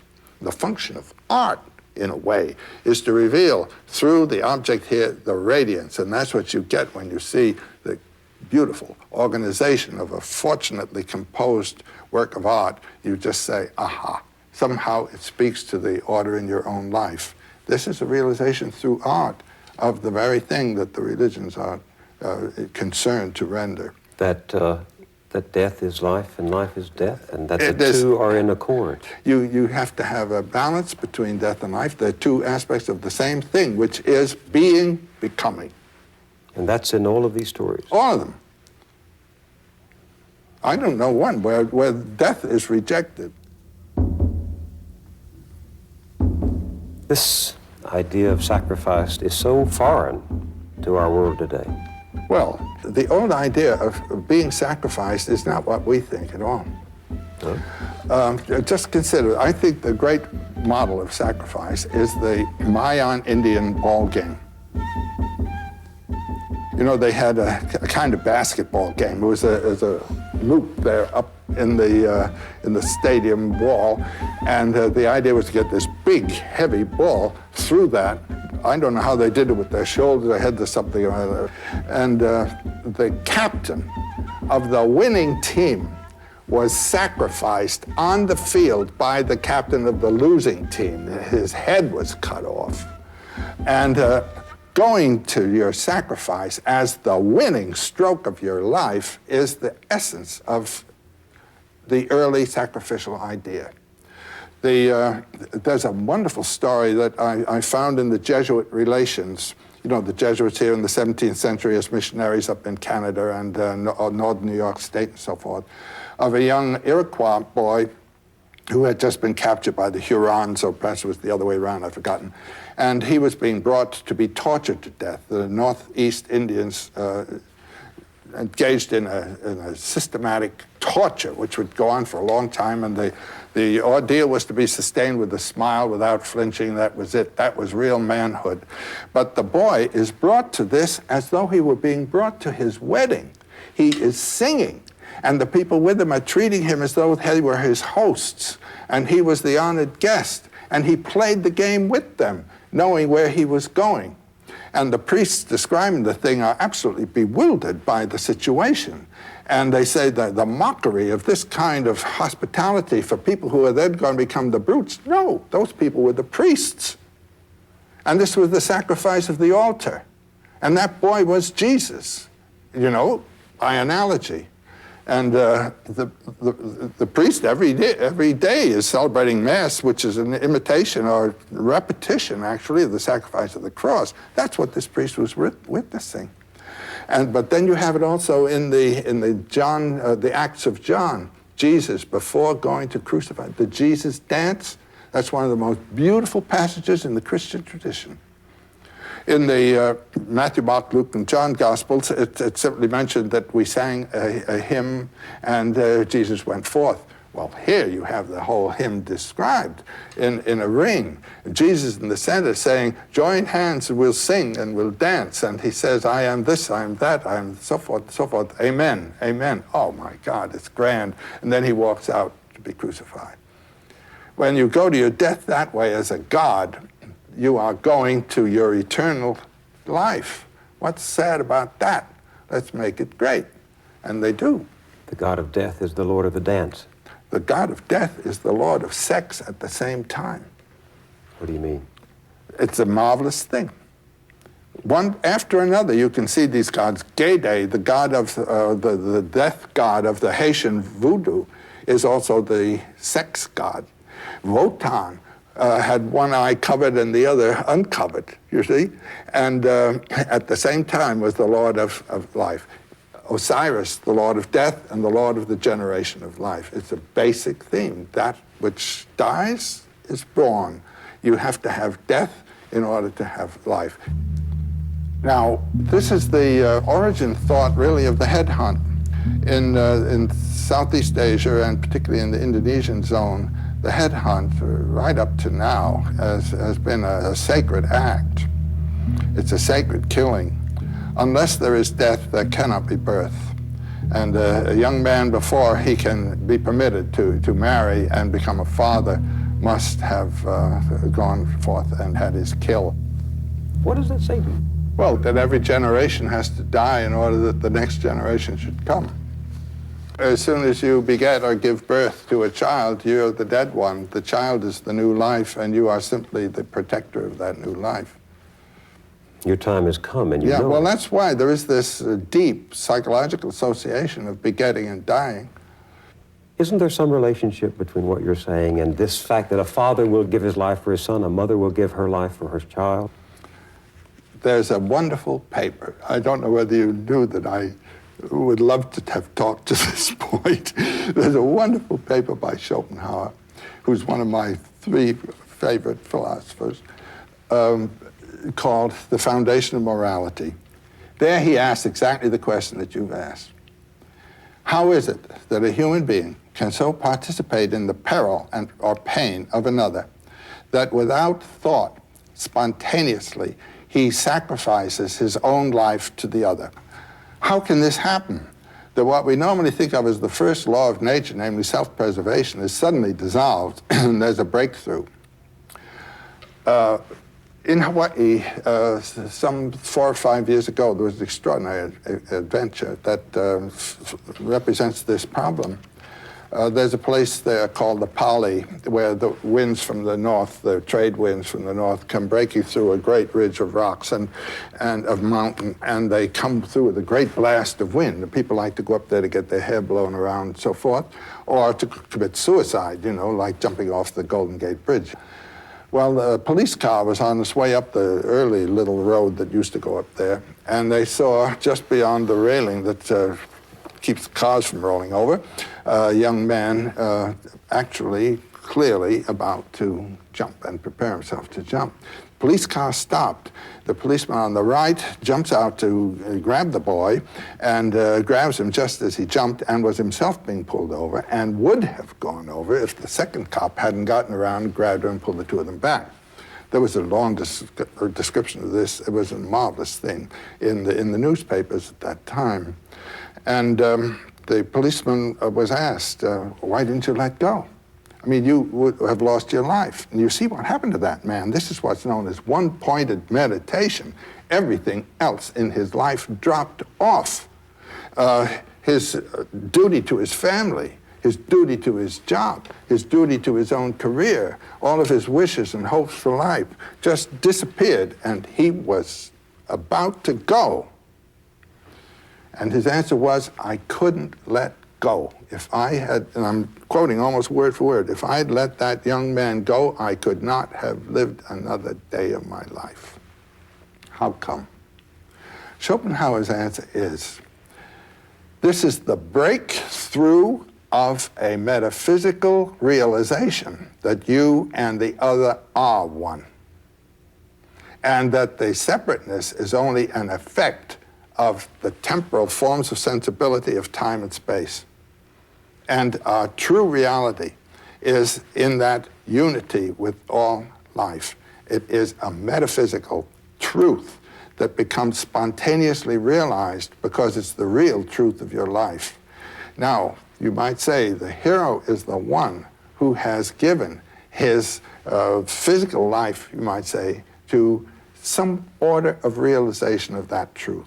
It may appear that I'm one with my tribe, or I'm one with people of a certain kind, or I'm one with life. This is not a concept. This is a realization. Do you see what I mean? No, explain it. And the concepts of love your neighbor and all are to put you in tune with that fact. But whether you love your neighbor or not, bing, the thing grabs you and you do this thing. You don't even know who it is. That policeman didn't know who that young man was. And Schopenhauer says, in small ways you can see this happening every day, all the time. This is a theme that can be seen moving life in the world. People doing nice things for each other. What do you think has happened to this mythic idea of the hero in our culture today? It comes up in an experience. I think, I remember during the Vietnam War seeing on the television the young men in helicopters going out to rescue one of their companions at great risk to themselves. They didn't have to rescue that young man. It's the same thing working. It puts them in touch with the experience of being alive. Going to the office every day, you don't get that experience, but suddenly you're ripped into being alive, and life is pain, and life is suffering, and life is horror. But by God, you're alive, and it's spectacular. And this is a case of being alive, rescuing that young man. But I also know a man who said once, after years of standing on the platform of the subway, I die a little bit down there every day, but I know I'm doing so for my family. There are small acts of heroism that occur without regard to the nobility or the notoriety that you attract for it. That's right. And the mother does it by the isolation she endures in behalf of the family. Of raising. Motherhood is a sacrifice. On our veranda in Hawaii, there are little birds that come that Jean likes to feed, and each year there have been one or two mother birds. And if you've ever seen a mother bird plagued by her progeny for food, that the mother should regurgitate their meal to them, and the two of them, or five of them in one case, flopping all over this poor little mother, they bigger than she in some cases, you just think, well, this is the symbol of motherhood. This is just giving of your substance and everything to this progeny. This should be it in marriage. A marriage is a relationship. When you make a sacrifice in marriage, you're not sacrificing to the other, you're sacrificing to the relationship. And this is symbolized, for example, in that Chinese image of the Dai Chi, the Tao, you know, with the dark and the light interacting. It's a well-known sign. That is the relationship of yang and yin, male and female, which is what a marriage is. And that's what you are. You're no longer this, you're the relationship. And so marriage, I would say, is not a love affair, it's an ordeal. And an ordeal? The ordeal is sacrifice of ego to the relationship of a two-ness, which now becomes the one. One not only biologically, but spiritually, and primarily spiritually. Primarily spiritually. But the necessary function of marriage in order to create our own images and perpetuate ourselves in children. But it's not the primary one, as you say. That's really just the elementary aspect of marriage. There are two completely different stages of marriage. First is the youthful marriage, following the wonderful impulse, that nature has given us in the interplay of the sexes biologically, and in then the reproduction of children. But there comes a time when the child graduates from the family, and the family is left. I've been amazed at the number of my friends who in their 40s or 50s go apart, who have had a perfectly decent life together with the child, but they interpreted their union in terms of relationship through the child. They did not interpret it in terms of their own personal relationship to each other. Utterly incompatible with the idea of doing one's own thing. It's not one's own thing, you see. It is, in a sense, one's own thing, but the one isn't just you, it's the two together. And that's a purely mythological image of the sacrifice of the visible entity for a transcendent unit, cracking eggs to make an omelet, And by marrying the right person, we reconstruct the image of the incarnate God. And that's what marriage is. The right person. How does one choose the right person? Your heart tells you it ought to. Your inner being. That's the mystery. You recognize your other self. Well, I don't know, but there's a flash that comes and something in you knows that this is the one. What has mythology told you about death? What do you think about death? Well, the way, if one can identify with the consciousness of which the body is a vehicle and really achieve an identification with the consciousness of which the body is a vehicle, not knowing what it is, undifferentiated consciousness, one can let the body go. I like what I heard of Woody Allen, I'm not afraid to die, I just don't want to be there when it happens. You can have disengaged yourself from the body and not be there, you might say. And yet, from myth and nature that the body dies. It perishes, it rots. We're back to the beginning of the mother. So you expect it. Growing old, you know what's happening. The body is rotting. It's dying, it's losing its energy. There's more mass than energy here. And the identification then with the life which in a plant survives pruning, cutting, and even eating, the plant is right back there again, is you might say, a biological image that is metaphorical of this spiritual mystery. There's that wonderful report of the Indians riding into the rain of bullets from Custer's men, and they're saying, it's a good day to die. It's a great day to die. They're not hanging on. That's the message of the myth. You, as you know yourself, are not the final term of your being. And you must die to that one way or another, in giving of yourself to something, or in being annihilated, actually, physically, to return, you might say, or to recognize. Life is always on the edge of death, always, and one should lack fear and have the courage of life. That's the principal initiation of all of the heroic stories. What's the central story? Do you have a story that's central to this? The Sir Gawain and the Green Knight. The Green Knight Arthur's court is in session. And there rides into the court on a great big green horse, a giant knight. And the knight says, I have a challenge. I have an adventure. I challenge anyone here to come down here and take this great big axe and cut my head off. And then 1 year from today, meet me at a green chapel, and he tells them roughly where the green chapel is, and I'll cut his head off. And the only knight who had the courage to accept this curious invitation was Gawain. And the knight gets off his horse, sticks out his neck. Gawain comes down with his axe, and there's the head. And then the knight stands up, picks up the head, gets on the horse, and rides off, says, I'll see you in a year.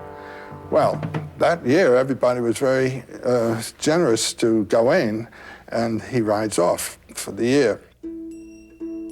As the day approaches, he finds himself before a little hunter's cabin, and he thinks he'll ask advice here as to where the green chapel is, and tells him, I've got to be there in 3 days. And the hunter greets him, and Gawain tells his story, and the hunter says, well, the green chapel, he's just down the way here. It's about a couple of 100 yards. And why don't you just spend the next 3 days with us, and we'll entertain you, and then you can go to this adventure.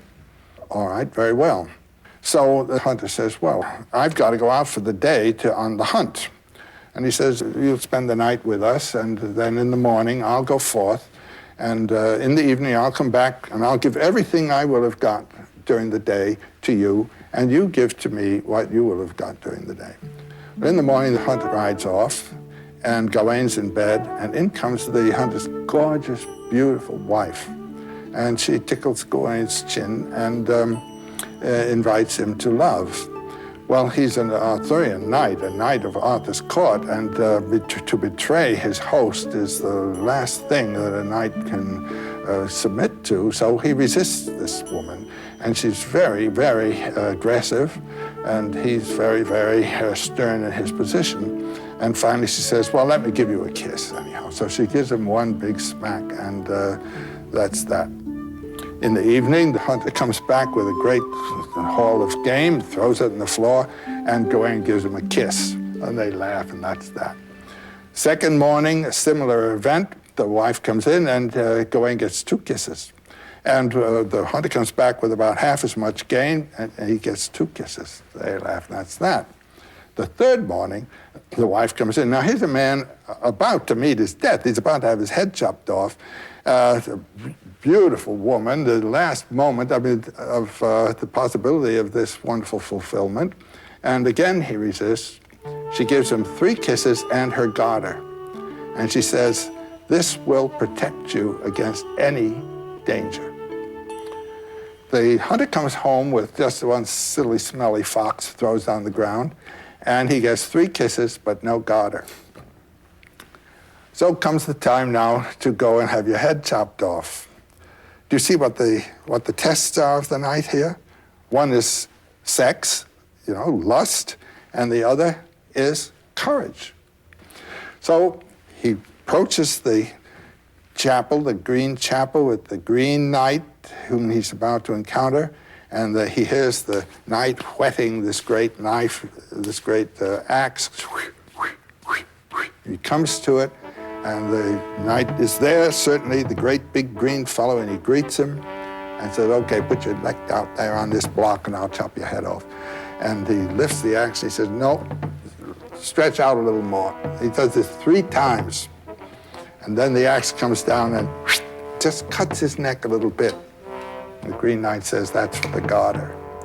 Well, this is the origin legend of the Knights of the Garter. Here's a knight who really transcended the 2 great temptations, fear of death and lust for sex and the joys of life. And the moral? And the moral is that the realization of your bliss, your true being, comes when you have put aside the what might be called passing moment with its terror and with its temptations and its statement of requirements of life. that you should live this way.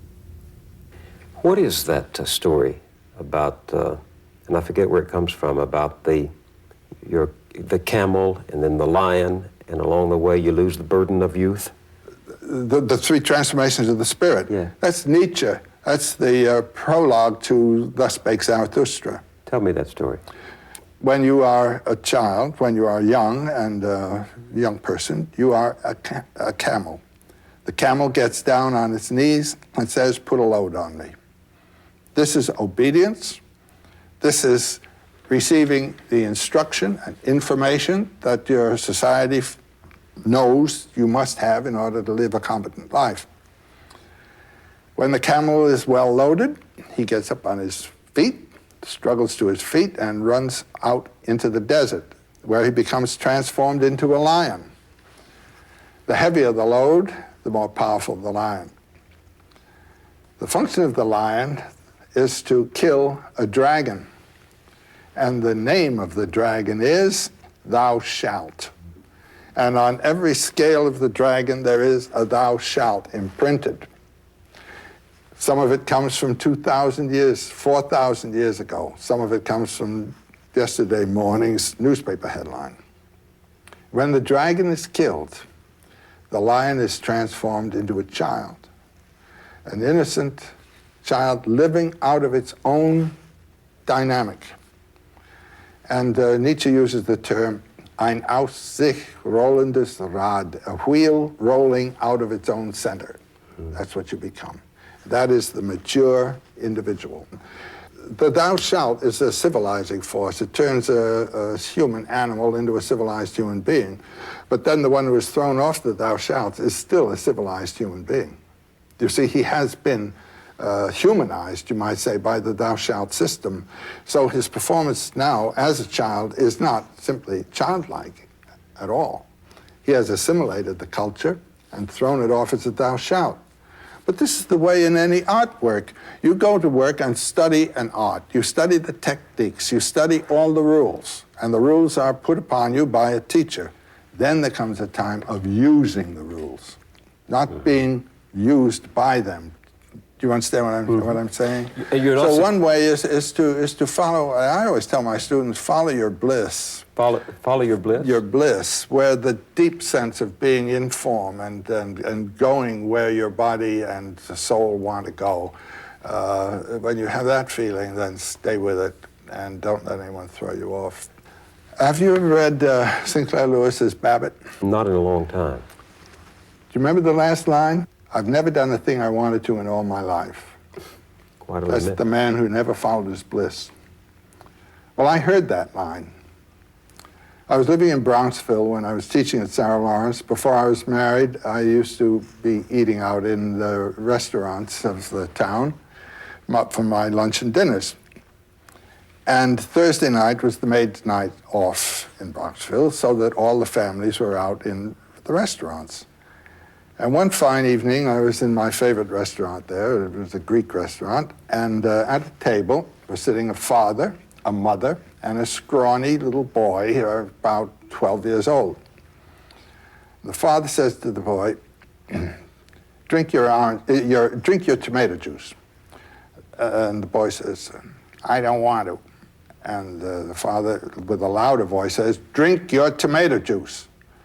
And the mother says, don't make him do what he doesn't want to do. The father looks at her and he says, he can't go through life doing what he wants to do. Said, if he does only what he wants to do, he'll be dead. Look at me. I've never done a thing I wanted to in all my life. I said, my God. Babbitt incarnate. And that's the man who never followed his bliss. Well, you may have a success in life, but then just think of it. What kind of life was it? What good is it? You've never done the thing you wanted to in all your life. What happens when you follow your bliss? You come to bliss. This should be it in marriage. I mean, that's the sense of the marriage ceremony. In the Middle Ages, a favorite image that occurs in many, many contexts is the wheel of fortune. There's the hub of the wheel, and there's the revolving rim of the wheel. And if you are attached to the rim of the wheel, let's say fortune, you will be either above, going down at the bottom, or coming up. But if you are at the hub, you're in the same place all the time. And that's the sense of the marriage vow. You know, I take you in health or sickness, you know, in wealth or poverty, but I take you, and you are my bliss, not the wealth that you might bring me, nor the social prestige, but you. And that's following your bliss. Now, I came to this idea of bliss because in Sanskrit, which is the great spiritual language of the world, and they know all about it and have known about it for a long time. The transcendent is transcendent. But there are three terms that bring you to the brink. You might say the jumping off place to the ocean. And the three terms are Sat, Chit, Ananda. And Sat, the word Sat means being. Chit means full consciousness. And Ananda means rapture. So I thought, I don't know whether my consciousness is full consciousness or not. I don't know whether my being is proper being or not, but I do know where my rapture is. So let me hang on to rapture, and that'll bring me both being and full consciousness, and it works. What was your rapture? Well, it started with Indians, and then it went on into more and more mythological matters and the realm of the arts, music, and when I met Jean, then the dance came in, and this is it. Just stay with that. And one doesn't have to be a poet to do this. Carpenters do it. A poet is simply one who's made a profession and a lifestyle of being in touch with that. Most people have to be concerned with other things. They get themselves involved in economic and other activities, or you're drafted into a war that isn't the one you're interested in. And how to hold to this umbilical, you might say, on those circumstances, that's a technique each one has to work out for himself somehow. But most people living in that realm of what might be called occasional concerns, they all have the capacity that's waiting to be awakened to move to this other place. I know it. I've seen it happen in students. Wonderful way of teaching we had at Sarah Lawrence, where I taught for 38 years. I'd have an individual conference with every one of my students at least once a fortnight for half an hour or so. And there you're talking on about the things that students ought to be reading, and suddenly you hit on something that the student really responds to. You can see the eyes open, the complexion changes, a life possibility has opened there. And all you can say to yourself is, I hope this child hangs on to that, you know. They may or may not. But when they do, they've found a life right there in the room with you. How would you advise somebody to tap that spring of eternal life, that joy that is right there? Well, we're having experiences all the time, which may, on occasion, render some sense of this, a little intuition of where your joy is. Grab it. No one can tell you what it's going to be. I mean, you've got to learn to recognize your own depths. Do you ever have this sense when you're following your bliss, as I have at moments, of being helped by hidden hands? All the time. It's miraculous. I even have a superstition that has grown on me as the result of invisible hands coming all the time. Namely, that if you do follow your bliss, you put yourself on a kind of track that has been there all the while waiting for you. And the life that you ought to be living is the one you're living somehow. And when you can see it, you begin to deal with people who are in the field of your bliss, and they open doors to you. I say follow your bliss and don't be afraid, and doors will open where you didn't know they were going to be. Do you ever have sympathy for the man who has no invisible means of support? Who has no invisible means? Yes, he's the one that evokes compassion, you know, the poor chap. And And to see him stumbling around when the water of immortal life is right there is really, it evokes one's pity. Right there? Right there? You Yes. believe that? Yes. The waters of eternal life? Right there. Where? Wherever you are. If you're following your bliss. I mean, you're having that joy, that refreshment, that life all the time.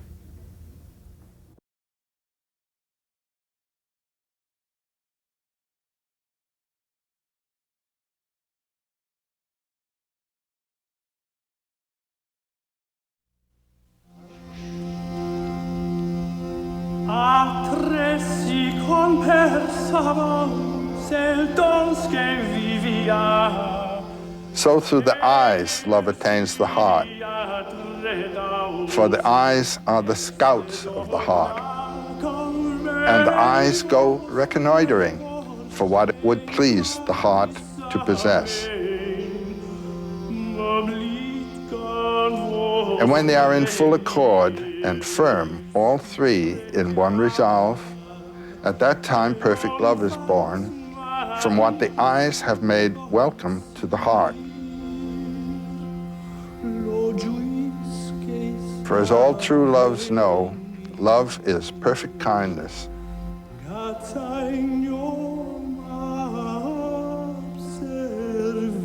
Which is born, there is no doubt, from the heart and the eyes.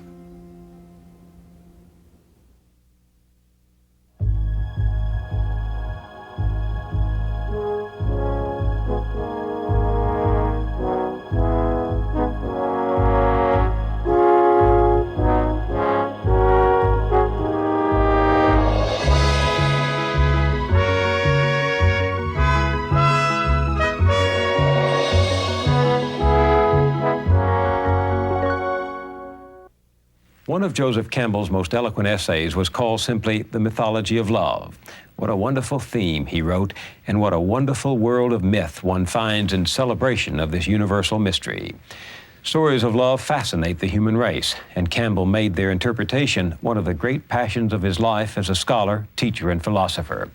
Like a weaver of fine cloth, he spun the tales and legends of love into an amazing tapestry of the human psyche.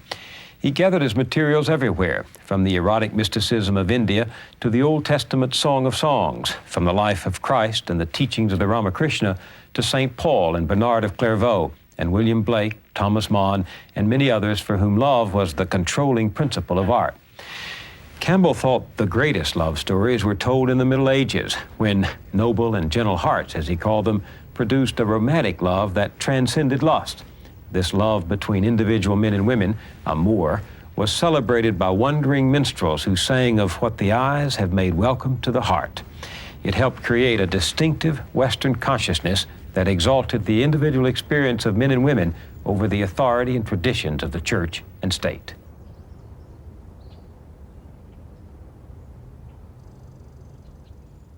Let's talk about love. Let's talk about love, fine. But it's such a vast subject that in mythology, that if I had come to you and said, let's talk about love, but where should we begin? What would your answer have been?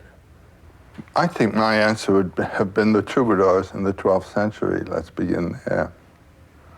Why the troubadours? Well, because they're the first ones in the West that really considered love in the sense that we think of it now as a person-to-person relationship. You're talking about romantic love? Yes. It's the seizure that comes in recognizing as where your soul's counterpart in the other person. And that's what the troubadours stood for. And that has become the ideal in our lives today. What had it been before that?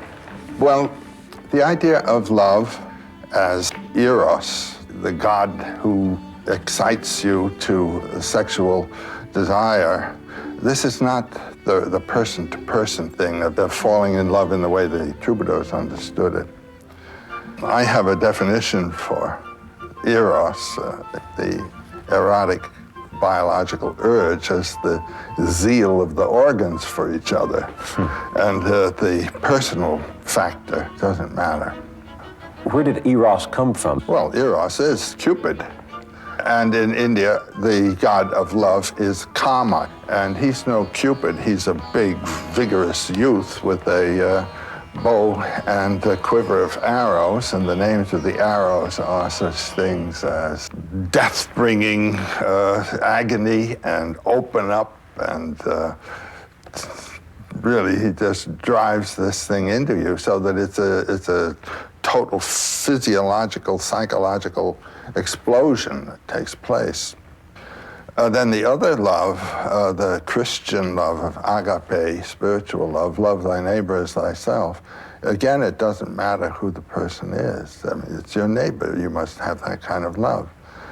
But the kind of seizure that comes from the meeting of the eyes, as they say in the troubadour tradition, and the purely personal, person-to-person thing, as far as I know, it originates as an ideal to be lived for with the troubadours.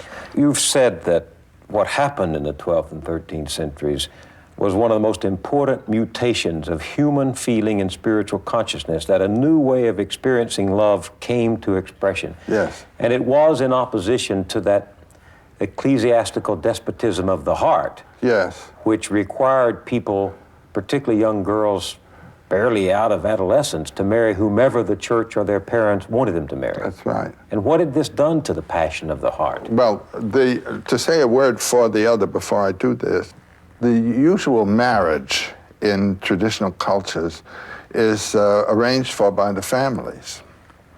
It's not a person-to-person decision at all. And this is true to this day in many parts of the world. This is not to say that in arranged marriages of this kind there is no love. There is a lot of love. There's family love and a rich love life on that level. So in the Middle Ages, of course, that was the kind of marriage that was sanctified by the church. And so the idea of a real person-to-person marriage was very dangerous. Dangerous because it was heresy. It was not only heresy, it was adultery. And that was punishable by death. For instance, in the Tristan romance, that's the crucial romance. Of Tristan and Isolde? Yes. Isolde was engaged to marry King Mark. They had never seen each other. And Tristan is sent over to fetch Isolde to Mark. And Isolde's mother prepares a love potion so that the two who are to be married will have real love for each other. And these two youngsters, they think the love potion is wine, and they drink it, and then they're overtaken with this love. But Brangäne, the nurse of Isolde, realized what had happened.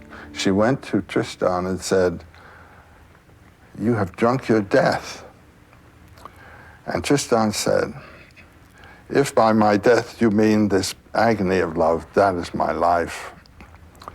If by my death you mean the punishment that we are to suffer if discovered, which is namely execution, I accept that. But if by my death you mean eternal punishment in the fires of hell in which these people believed, I accept that too." That was That's big stuff. For a medieval Catholic, because they believed in a literal hell. Well, these people did. Yes. So what's the significance of what he was saying? What he was saying is that this love is bigger even than death, than pain, than anything. This is the affirmation of the pain of life in a big way. And I would choose this pain for love now, even though it might mean everlasting pain and damnation in hell. That's right. And that was a marked change in how people... Well, that is any life career that you choose in following your bliss should be chosen with that sense. Nobody can frighten me off from this thing. This is sort of the beginning of the romantic idea of the Western individual taking matters into his or her own hand. Well, absolutely. I mean, you can see there are examples in Oriental stories of this kind of thing, but it did not become a social system. It has now become the ideal, at any rate, of love in the Western world. Love from one's own experience. You're right. It's a very mysterious thing, that electric thing that happens. And then the agony that can follow, which is that which the troubadours celebrate, you know, the agony of the love, the sickness that the doctors cannot cure, the wound that can be healed only by the weapon that delivered the wound. Meaning? Well, the wound is the wound of my passion and agony of love for this creature. And the only one who can heal me is the one who delivered the blow, you know. So we often hurt most of the person we love and heal the hurt by the love that hurt. That's something like that. That's the paradox of the job.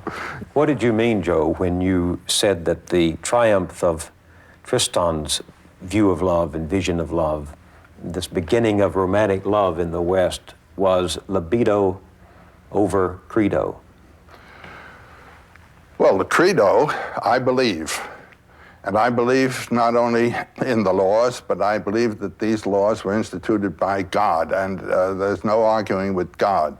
I mean, these laws are just a heavy weight on me, and disobeying those is sin, and it has to do with my eternal character. And the libido? Libido is the impulse to life. Comes from where? Comes from the heart. And the heart is what? The heart is the organ of opening up to somebody else. That's the human quality, as opposed to the animal qualities, which have to do with, primarily with self-interest. Opening up to that which is other is the opening of the heart. And that's as the troubadours saw it. It is the opening of the heart. I can certainly understand, though, why the church was threatened by this, because how can you have a church if everyone's libido is her own God? Why not? Why can't the church handle that? If you can sanctify a marriage that has been arranged, why can't you sanctify a marriage where two people have joined each other? So the courage to love became the courage to affirm against tradition. Whatever knowledge stands confirmed in one's own experience. Yeah. Why was that important in the evolution of the West? Well, it was important in that it gives the West this accent, as I've been saying, on the individual. That he should have faith in his experience and not simply mouth terms that have come to him from other mouths. I think that's the great thing in the West. The validity of the individual's experience of what humanity is, what life is, what values are, against the monolithic system. Was there some of this in the legend of the Holy Grail? Yes. Wolfram has a very interesting statement about the origin of the Grail. He says, "The Grail was brought from heaven by the neutral angels." There was the war in heaven between God and Lucifer and the angelic hosts that sided, one group with Lucifer and the other with God. Pair of opposites, good and evil, God and Satan. The Grail was brought down through the middle, the way of the middle, by the neutral angels. What is the Grail representing then? Well, the Grail becomes what can we call it? That which is attained and realized by people who have lived their own lives. So the story, very briefly, is of this, I'm giving it now as Wolfram gives it, but this is just one version. The Grail King was a lovely young man, but he had not earned that position. And the Grail represents the fulfillment of the highest spiritual potentialities of the human consciousness. And he was a lovely young man, and he rode forth from his castle with the war cry, Amor. And as he's riding forth, a Muslim, a pagan warrior, the Mohammedan warrior comes out of the woods at night, and they both level their lances at each other. They drive at each other, and the lance of the Grail King kills the Mohammedan, but the Mohammedan's lance castrates the Grail King. What that means is that the Christian separation of matter and spirit, of the dynamism of life and the spiritual, natural grace and supernatural grace, has really castrated nature. And the European mind, the European life has been, as it were, emasculated by this. The true spirituality, which would have come from this, has been killed. And then what did the pagan represent? He was a person from the suburbs of Eden. He was regarded as a nature man. And on the head of his lance was written the word Grail. That is to say, nature intends the Grail. Spiritual life is the bouquet of natural life, not a supernatural thing imposed upon it. And so the impulses of nature are what give authenticity to life. Not obeying rules come from a supernatural authority. That's the sense of the Grail. And the Grail that these romantic legends were searching for is the union, once again, of what had been divided? The peace that comes from joining? The Grail becomes symbolic of an authentic life that has lived in terms of its own volition, in terms of its own impulse system, which carries it between the pairs of opposites of good and evil, light and dark. Wolfram starts his epic with a short poem saying every act has both good and evil results. Every act in life yields pairs of opposites in its results. The best we can do is lean toward the light. That is, they intend the light. And what the light is that of the harmonious relationships that come from compassion with suffering, understanding of the other person. This is what the Grail's about. When we say God is love, does that have anything to do with romantic love? Does mythology ever link romantic love and God? Well, that's what it did do. Love was a divine visitation, and that's why it was superior to marriage. That was the troubadour idea. If God is love, well, then love is God. Okay. There's that wonderful passage in Corinthians by Paul where he says, love beareth all things, endureth all things. Well, that's the same business. Love knows no pain. And yet, one of my favorite stories of mythology is out of Persia, where there's the idea that Lucifer was condemned to hell because he loved God so much. Yeah, that's a basic Muslim idea about Iblis, that's the Muslim name for Satan, being God's greatest lover. Why was Satan thrown into hell? Well, the standard story is that when God created the angels, he told them to bow to none but himself. Then he created man, whom he regarded as a higher form than the angels, and he asked the angels then to serve man. And Satan would not bow to man.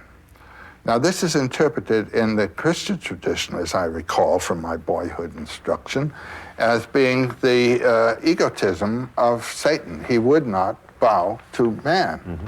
But in this view, he could not bow to man because of his love for God. He could bow only to God. And then God says, get out of my sight. Now, the worst of the pains of hell, insofar as hell has been described, is the absence of the beloved, which is God. So how does Iblis sustain the situation in hell? By the memory of the echo of God's voice when God said, go to hell. And I think that's a great sign of love, do you see? Well, it's certainly true in life that the greatest hell one can know is to be separated from the one you love. Yeah. That's why I've liked the Persian myth for so long. Satan as God's lover. Yeah. And he is separated from God, and that's the real pain of Satan. You once took the saying of Jesus, love your enemies and pray for those who persecute you, so that you may be sons of your Father who's in heaven. For he makes the sun to rise on the evil and the good and sends rain on the just and the unjust. You once took that to be the highest, the noblest, the boldest of the Christian teachings. Do you still feel that way? Well, I think the main teaching of Christianity is love your enemies. Hard to do. I know. Well, that's it. I mean, when Peter drew his sword and cut off the servant's ear there in the Gethsemane affair, and Jesus says, put up your sword, Peter, and put the ear back on. Peter has been drawing his sword ever since. And one can speak about Petrine or Christian Christianity in that sense. And I would say that the main doctrine of Christianity is the doctrine of agape, of a true love for him who is your enemy. How does one love one's enemy without condoning what the enemy does, accepting his aggression? Well, I'll tell you how to do that. Do not pluck the mote from your enemy's eye, but pluck the beam from your own, do you know? Now, I have a friend whom I met by chance, a young Buddhist monk from Tibet. You know, in 1959, the communists crashed down and bombed the palace of the Dalai Lama, bombarded Lhasa and people murdered and all that kind of thing. And he escaped at the time of the Dalai Lama. And those monasteries, I mean, there were monasteries with 5,000 monks, 6,000 monks, all wiped out, tortured, and everything else.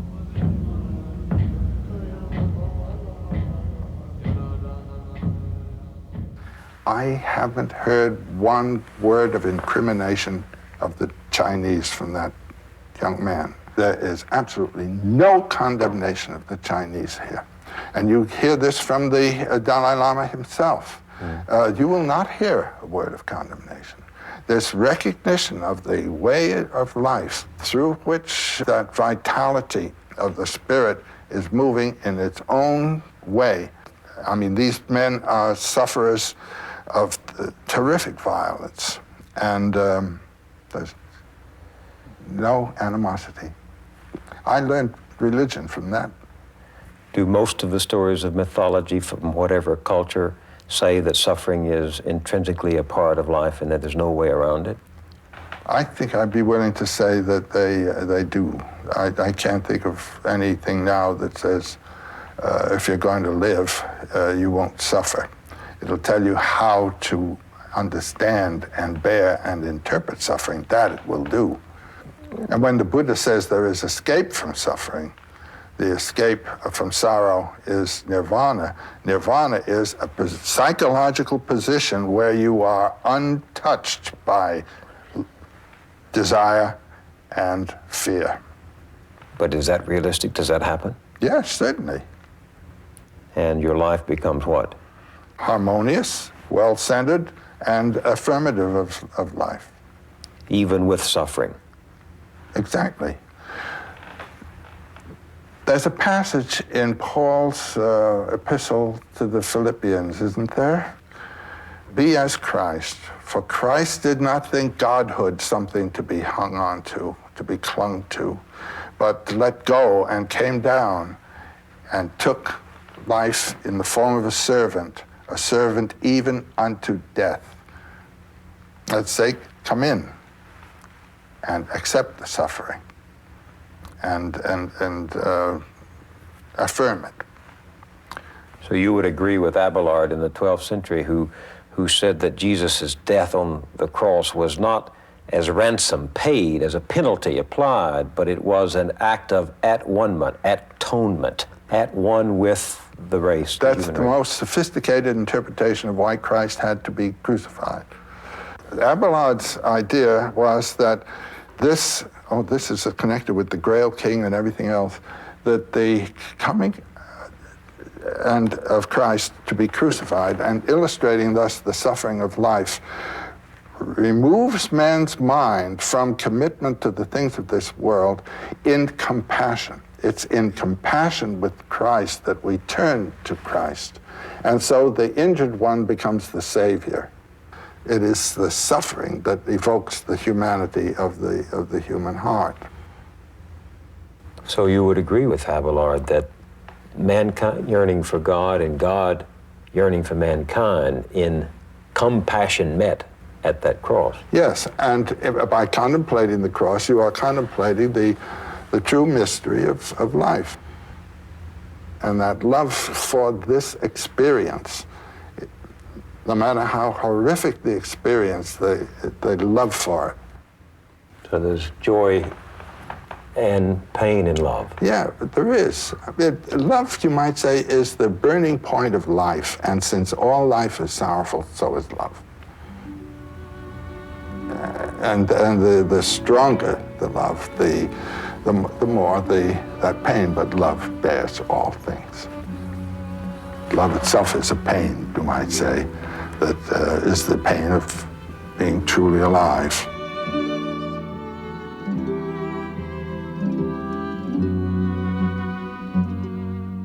As Joseph Campbell pursued his quest across Europe for the stories of love and chivalry, he paused often to visit the great cathedrals. They too reflected the glory of love, the love of Mary, Mother of God. Reverence for the power of the female is another grand theme in ancient mythology. In the primitive planting cultures, woman contributed importantly to the economic life of the community by participating in the growing and reaping of crops. And as the mother and nourisher of life, she was thought to assist the earth symbolically in its fertility. In fact, some believe there was even a golden age of the goddess until she was driven from the imagination by the emergence of patriarchal authority. Of late, however, scientists have resurrected the name of an ancient goddess, Gaia, to express the idea of Earth as a living body on which we depend for life. In the last half of this conversation with Joseph Campbell, he takes us back to the time when the love of God meant the love for Mother Goddess, and he unites these themes in one image, the virgin birth, which to him represents the birth of spirit from matter, the birth of compassion in the heart. The Lord's Prayer begins, "Our Father, which art in heaven." Yeah. Could it have begun, "Our Mother"? This is a metaphorical image. This is a symbolic image. And to make the point that it's not your father, your physical father, we have our Father who art in heaven. But heaven again is a symbolic idea. Where would heaven be? It is no place. All of the references of religious and mythological images are to planes of consciousness or fields of experience potential in the human spirit. And these are to evoke attitudes and experiences that are appropriate to a meditation on the mystery of the source of your own being, I would say.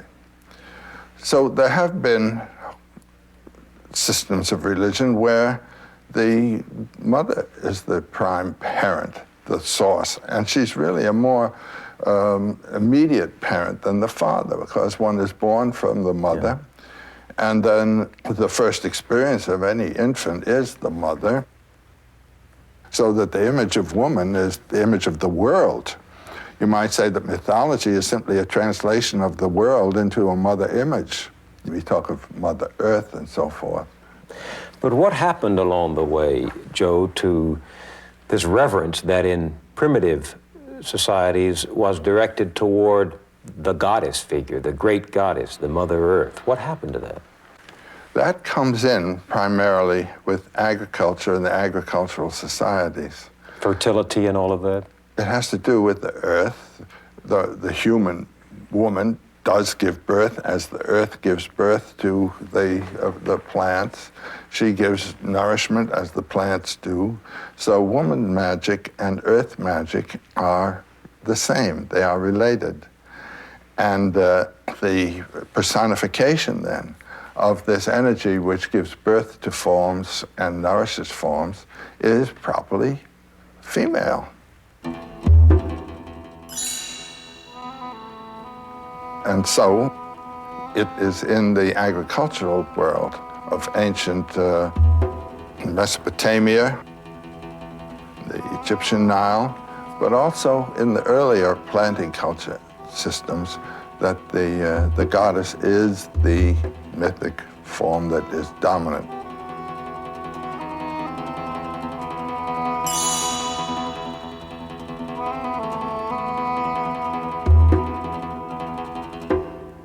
Because of this obvious perception of creation issue. That's right. Fertility. And when you have a goddess as the creator, it's her own very body that is the universe. She is identical with the universe.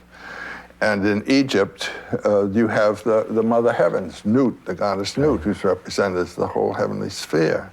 So it would be natural for people trying to explain the wonders of the universe to look to the female figure as the explanation for what they saw in their own lives.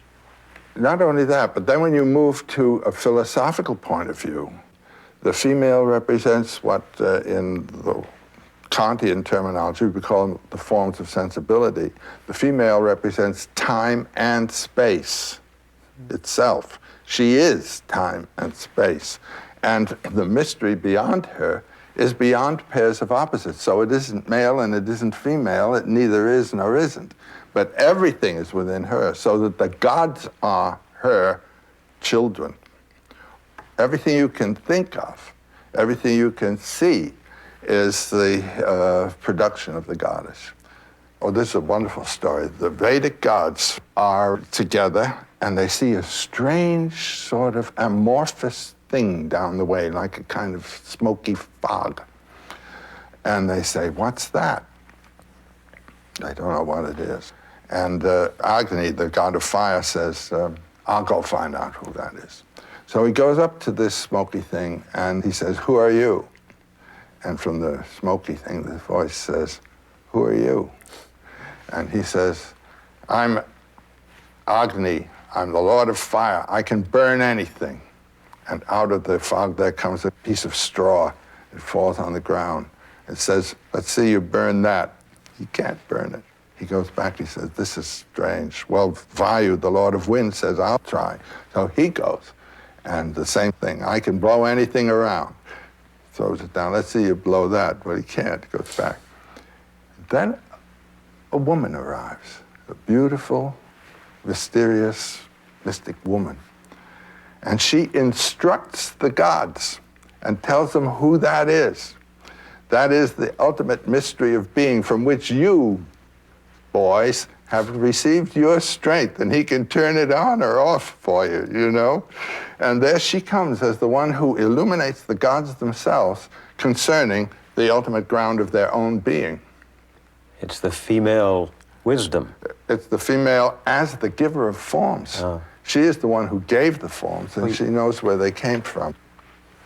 I wonder what it would have meant to us if somewhere along the way we had begun the prayer, "Our Mother," instead of "Our Father." What psychological difference would it have made? Well, it makes a psychological difference in the character of the cultures. You have the basic birth of civilization in the Near East, with the great river valleys then as the main source areas, the Nile, the Tigris-Euphrates, and then over in India, the Indus Valley, and later the Ganges.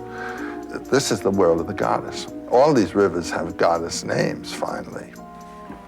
Then there come the invasions. Now, these fighting people are herding people. The Semites are herders of goats and sheep, and the Indo-Europeans of cattle. They were formerly the hunters. They translate a hunting mythology into a herding mythology, but it's animal-oriented. And when you have hunters, you have killers. And when you have herders, you have killers, because they're always in movement, nomadic, coming into conflict with other people, and they have to conquer the area they move into. This comes into the Near East. And this brings in the warrior gods. like Zeus, like Yahweh. The sword and death instead of fertility. Right. Particularly the Hebrews. They really wipe out the goddess. The term for the goddess, the Canaanite goddess that's used in the Old Testament, is the abomination. And there was a very strong accent against the goddess in the Hebrew, which you do not find in the Indo-European. There you have Zeus marrying the goddess, and then the two play together. I think it's an extreme case that we have in the Bible. And our own Western subjugation of the female is really, I think, a function of biblical thinking. Because when you substitute the male for the female, you get a different psychology, a different cultural bias. Particularly if you cut the female out and don't have any, I mean, if the male is on top like this, and the female is the subordinate all the way, you have a totally different system from that when the two are facing each other. And it's permissible in your culture to do what your gods do, so you just... Well, that's exactly it. So I would see three situations here. One, the early one of the sheer goddess, when the male is hardly a significant divinity. You see, she is the total thing. And then this other one of the Hebrew, of the goddess, the male, the total thing. In fact, he takes over her role. And finally, then, the classical one, where the two are into action. There are women today who say that the spirit of the goddess has been in exile for 5,000 years since the events you can't put it that far back, 5,000 years. She was a very potent figure in Hellenistic times in the Mediterranean. And she came back with the Virgin in the Roman Catholic tradition. I mean, you don't have a tradition with the goddess celebrated any more beautifully and marvelously than in the 12th and 13th century French cathedrals, every one of which is called Notre Dame. What about the virgin birth? Suddenly the goddess reappears in the form of the chaste and pure vessel chosen for God's action. Well, in the history of Western religions, this is an extremely interesting development. The virgin birth comes in by way of the Greek tradition. When you read your four Gospels, the only one with the virgin birth in it is the Gospel according to Luke, and Luke with the Greek. And there was in the Greek tradition images, legends, myths of virgin birth? All of them. I mean, the Leda and the swan and Persephone and the serpent and this one and that one and the other one. The virgin birth is represented throughout. This was not a new idea then in Bethlehem and... No. What is the meaning of the virgin birth? In India, there's this system of the Kundalini, as it's called, the idea of the centers, psychological centers up the spine. And they represent the psychological planes of concern and consciousness and action. First is at the rectum, and this is that of alimentation. The serpent represents this, a traveling esophagus going along, just eating. And all of us, we wouldn't be here if we weren't eating. And then the second center is at the sex organ center, and that's the urge to procreation. The third center is at the navel. And this is where you eat and want to consume. And it's not the alimentary eating, it's the mastering and smashing and trashing of others. You see, this is the aggressive mood. Now, the first is an animal instinct. The second is an animal instinct. The third is an animal instinct. And these three centers are located in the pelvic basin, you see. Mm-hmm. The next one is at the level of the heart. And this is the opening of compassion. And there you move out of the field of animal action into a field that is properly human and spiritual. Now, in each of these centers, there is a symbolic form. At the base, the first one, there is the form of the lingam and yoni, the male and female organs in conjunction. At the heart chakra, there is again the male and female organs in conjunction, but in gold. This is the virgin birth. It's the birth of spiritual man out of the animal man. Do you understand? And it happens when you are awakened at the level of the heart to compassion and suffering with the other person. That's the beginning of humanity. And the meditations of religion properly are on that level, the heart level. You say it's the beginning of humanity, but in these stories, that's the moment when gods are born, the virgin birth. It's a God who emerges from that chemistry. And you know who that God is? It's you. All of these symbols in mythology refer to you. You can get stuck out there and think it's all out there. And so you're thinking of Jesus and all the sentiments about how he suffered and all. What that suffering is what ought to be going on in you. Have you been reborn? Have you died to your animal nature and come to life as a human incarnation? Why is it significant that this is of a virgin? Well, it is that the begetter is the spirit. It is a spiritual birth. The virgin conceived of the word, but through the ear. The word came like a shaft of light. Yes. And now the Buddha was born from his mother's side at the level of the heart chakra. That's a symbolic birth. He wasn't born from his mother's side, but symbolically he was. But the Christ came the way you and I come. Yes, but of a virgin.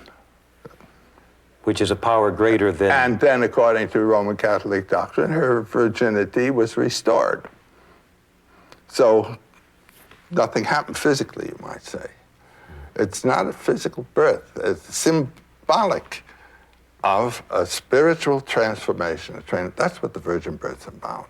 And so deities are born that way, who represent beings who act in terms of compassion and not in terms of the lower three centers.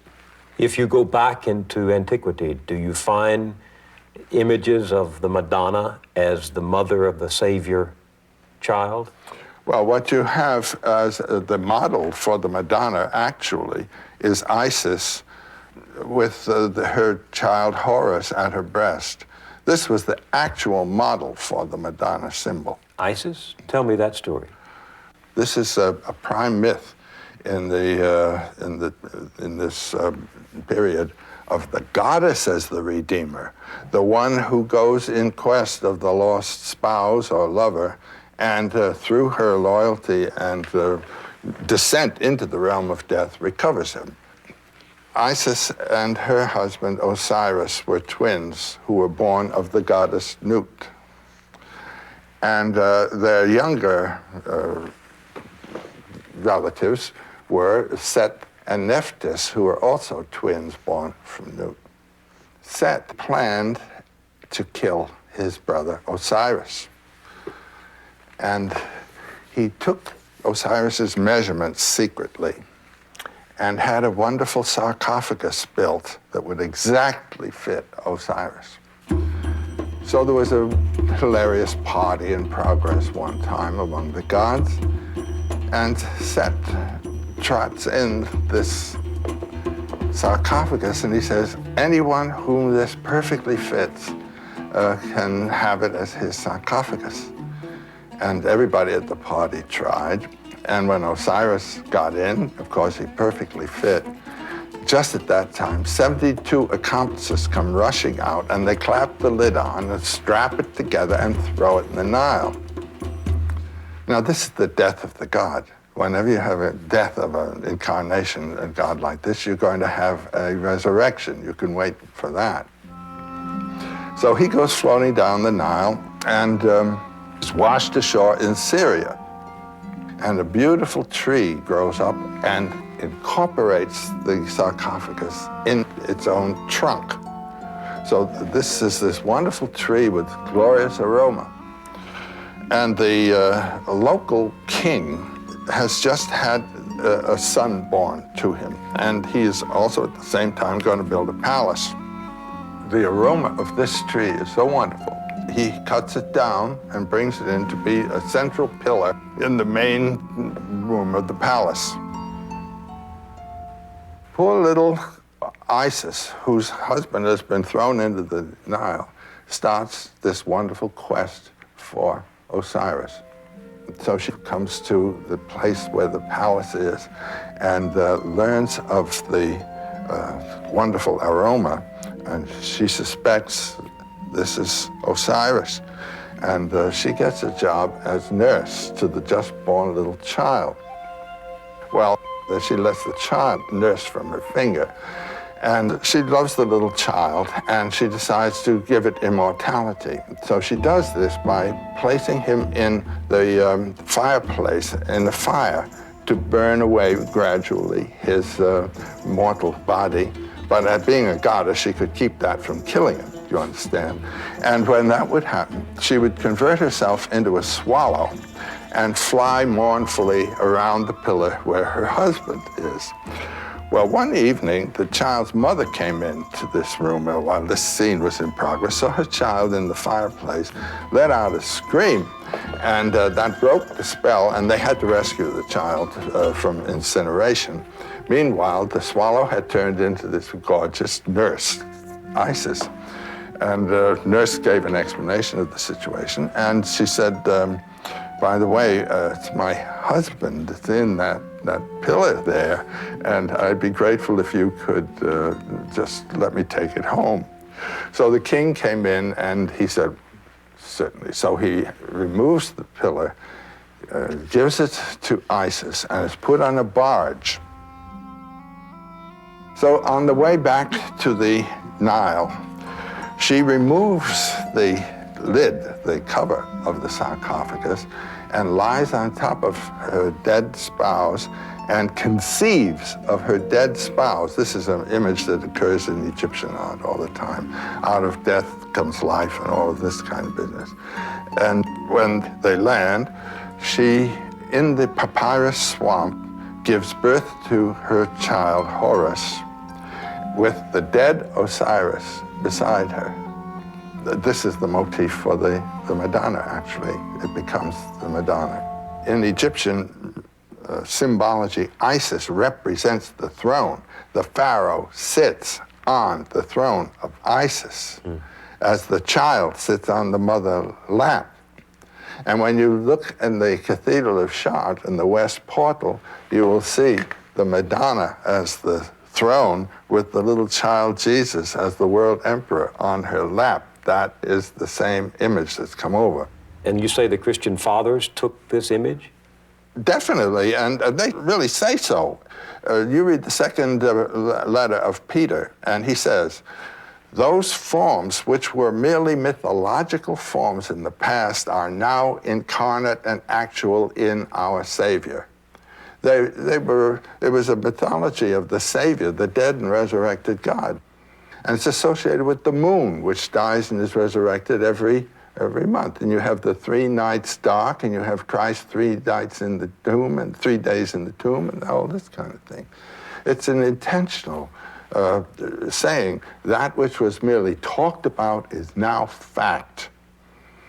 And no one knows what the date of Christmas ought to be, but it's put on the date of the winter solstice, when the nights begin to be shorter and the days longer, the birth of light.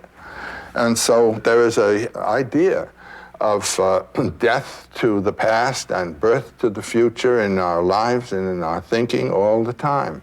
Death to the animal nature, birth to the spiritual, and these symbols are talking about it one way or another. So when the And the goddess is the one who brings it about. The second birth is through the second mother. Notre Dame de Paris, Notre Dame de Chartres, our mother church. We are reborn by entering and leaving a church. And it doesn't mean physically, it means spiritually. That there's a power that's unique to the feminine principle. It can be put that way. It's not necessarily unique to her. You can have rebirth through the male also. But using this system of symbols, right, the woman becomes the regenerator. There's that wonderful saying in the New Testament of Jesus, in Jesus there is no male or female. In the ultimate sense of things, there is neither. It would have to be. I mean, if Jesus represents the source of our being, we are all, as it were, thoughts in the mind of Jesus. He is the Word that has become flesh in us, too. You and I would possess characteristics that are both male and female. Well, actually, the body does. And in that yin-yang figure from China, you know, in the dark fish, or whatever you want to call it, there's a light spot, and in the light one, there's a dark spot. That's how they can relate. You couldn't relate at all to something that of which you did not participate, into which you did not participate at all. That's why the idea of God as the absolute other is a ridiculous idea. There could be no relationship to that which is absolute other. The question arises, discussing the male-female principle, the virgin birth, the spiritual power that gives us the second birth. The wise people of all time have said that we can live the good life if we learn, in fact, to live spiritually. But how does one learn to live spiritually when one is of the flesh? Remember, Paul said the desires of the flesh are against the spirit, and the desires of the spirit are against the flesh. How do we learn to live spiritually? Well, that was in ancient times and in primitive times, the business of the teacher. He was to give you the clues to a spiritual life. That was what the priest was for. Also, that was what the ritual was for. A ritual can be defined as an enactment of a myth. By participating in a good, sound ritual, you are actually experiencing a mythological life. And it's out of that one can learn to live spiritually. These stories of mythology actually point the way to the spiritual life. Yes, you've got to have a clue. You've got to have a roadmap of some kind, and these are all around us. They're here. And the roadmap to which the goddess stories are pointing is the map of elevating the spiritual to an equality with the physical so that you live in union with those two. Yes, there you come to the real sanctity of the earth itself, because that is the body of the goddess. When Yahweh creates, he creates of the earth and breathes his life into it. He's not there. She's there. Your body is her body. And there's that kind of identity. Well, that's why I'm not so sure that the future of the race and the salvation of the journey is in space. I think it is well right here on Earth, in the body, in the womb of all of our being. Well, it certainly is. I mean, when you go out into space, what you're carrying is your body, and if that hasn't been transformed, space won't transform it for you. But thinking about space may help you to realize something. You certainly thought about space in this wonderful passage. You're describing a page out of the National Geographic Atlas of the World, but you read this and something happened to you. What these pages opened to me was the vision of a universe of unimaginable magnitude and inconceivable violence. Billions upon billions, literally, of roaring thermonuclear furnaces scattering from each other, each thermonuclear furnace being a star, and our sun among them. Many of them actually blowing themselves to pieces, littering the outermost reaches of space with dust and gas, out of which new stars with circling planets are being born right now. And then from still more remote distances beyond all these, there come murmurs, microwaves, which are echoes of the greatest cataclysmic explosion of all, namely the Big Bang of creation, which according to recent reckonings must have occurred some 18 billion years ago. That's where we are, kiddo. And to realize that, you realize how really important you are, you know. One little micro bit in this great magnitude. And then out of that must come the experience that you and that are in some sense one, and you partake of all of that. And it begins here. It begins here.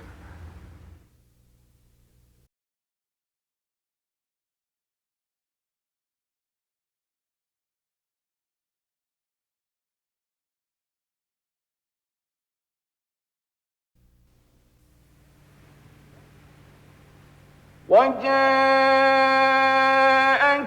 في هذه الحق وموعظة وذكرى للمؤمنين.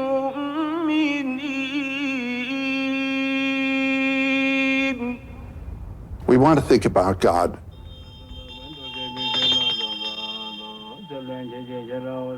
God is a thought. God is an idea. But its reference is to something that transcends all thinking. I mean, he's beyond being, beyond the category of being and non-being. Is he or is he not? Neither is nor is not.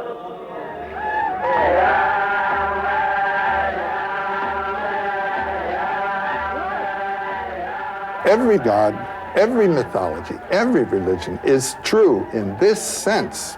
It is true as metaphorical of the human and cosmic mystery.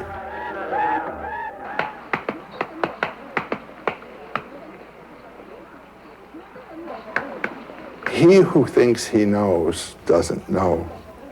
He who knows that he doesn't know, knows.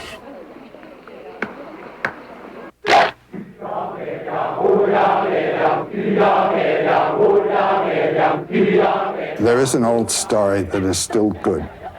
The story of the quest, the spiritual quest. That is to say, to find the inward thing which you basically are.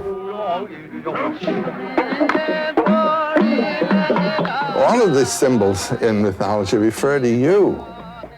Have you been reborn? Have you died to your animal nature and come to life as a human incarnation?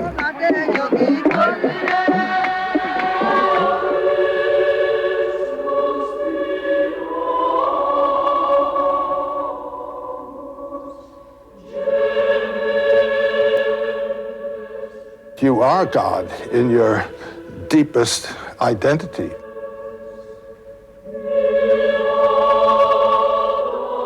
You are one with the transcendent.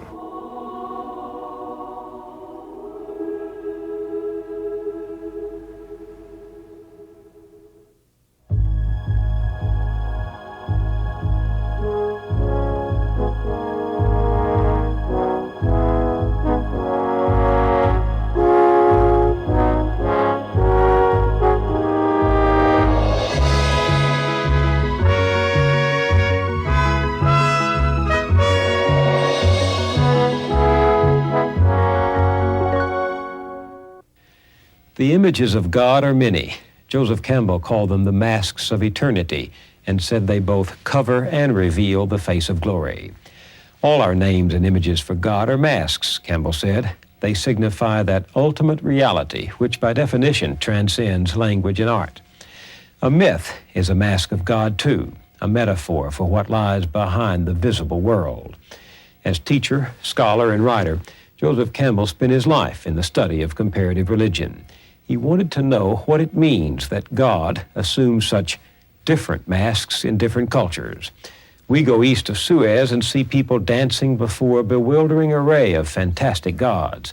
When those people come here, well, Campbell told the story of the young Hindu who called on him in New York and said, "When I visit a foreign country, I like to acquaint myself with its religion. So I've bought myself a Bible, and for some months now I've been reading it from the beginning. But you know, I can't find any religion in it." Campbell, who became president of the American Society for the Study of Religion, was at home in the sacred scriptures of all the world's great faiths.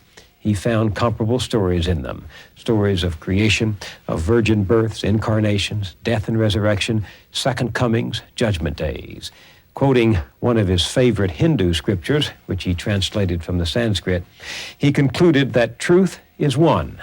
The sages speak of it by many names. Joseph Campbell began his journey into this literature of the spirit after his imagination was excited by a visit to the Museum of Natural History in New York when he was just a boy. We met there a few months before his death and talked through a long evening about the masks of eternity. Is there something in common in every culture that creates this need for God? Well, I think anyone who has an experience of mystery at all knows that there is a dimension, let's say, of the universe that is not that which is available to his senses. There's a wonderful saying in one of the Upanishads, when before a sunset or a mountain and the beauty of this or of that, you pause and say, that is participation in divinity. And I think that's what it is. It's the realization of wonder and also the experience of tremendous power, which people, of course, living in the world of nature are experiencing all the time. You know, there's something there that's much bigger than the human dimension. And our way of thinking in the West largely is that God is the source of the energy. The way in most Oriental thinking, and I think in most what we call primitive thinking also, is that God is a manifestation of the energy, not its source. That God is the vehicle of the energy. And the level of energy that is involved or represented determines the character of the God. There are gods of violence, there are gods of compassion, there are gods that unite the two, there are gods that are the protectors of kings in their war campaigns. These are personifications of the energy that's in play. And what the source of the energy is, what's the source of the energy of these lights around us? I mean, this is a total mystery. Doesn't this make of faith and anarchy a sort of continuing war among principalities? As life is, yes. I mean, even in your mind, when it comes to do anything, there will be a war, a decision as to priorities, what you're to do now. Or in relationship to other people, there will be 4 or 5 possibilities of my way of action. And the notion of divinity or divine life in my mind would be what would determine my decision. And if it were rather crude, it would be a rather crude decision. But is divinity just what we think? Yes. What does that do to faith? Well, it's a tough one about faith. You are a man of faith. You're a man of wonder. And yeah, I don't have to have faith. I have experience. What kind of experience? Well, I have experience of the wonder of the life. I have experience of love. I have experience of hatred and malice. I'd like to punch the guy's jaw. And I admit this. But those are different divinities. I mean, from the point of view of a symbolic imaging, those are different images operating in me. For instance, when I was a little boy and was being brought up a Roman Catholic, I was told I had a guardian angel on my right side and a tempting devil on my left. And when it came to making a decision of what I would do, the decision would depend on which one had most influence on me. And I must say that in my boyhood, and I think also in the people who were teaching me, they actually concretized those thoughts. They did what? It was an angel. That angel is a fact, and the devil is a fact, you see? Otherwise, one thinks of them as metaphors for the energies that are afflicting and guiding you. And those energies come from? From your own life. The energy of your own body, the different organs in your body, including your head, are the conflict systems. And your life comes from where? Yeah, there you are. From the ultimate energy that's the life of the universe. And then you say, well, somebody has to generate that. Why do you have to say that? Why can't it be impersonal? That would be Brahman. That would be the transcendent mystery that you can also personify. Can men and women live with an impersonality? Yes, they do all over the place. Just go east of Suez.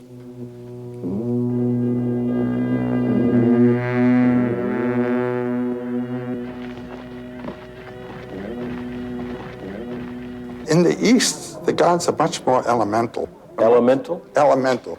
Less human and more like the powers of nature.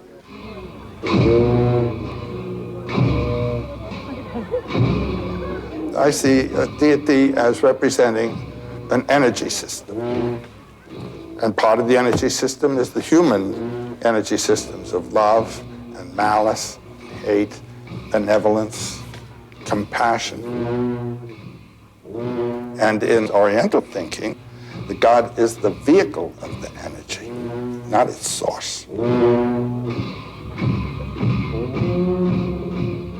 Well, of course, the heart of the Christian faith is that these elemental forces you're talking about embodied themselves in a human being and reconciling mankind to God. Yes. And the basic Buddhist idea is that that is true of you as well.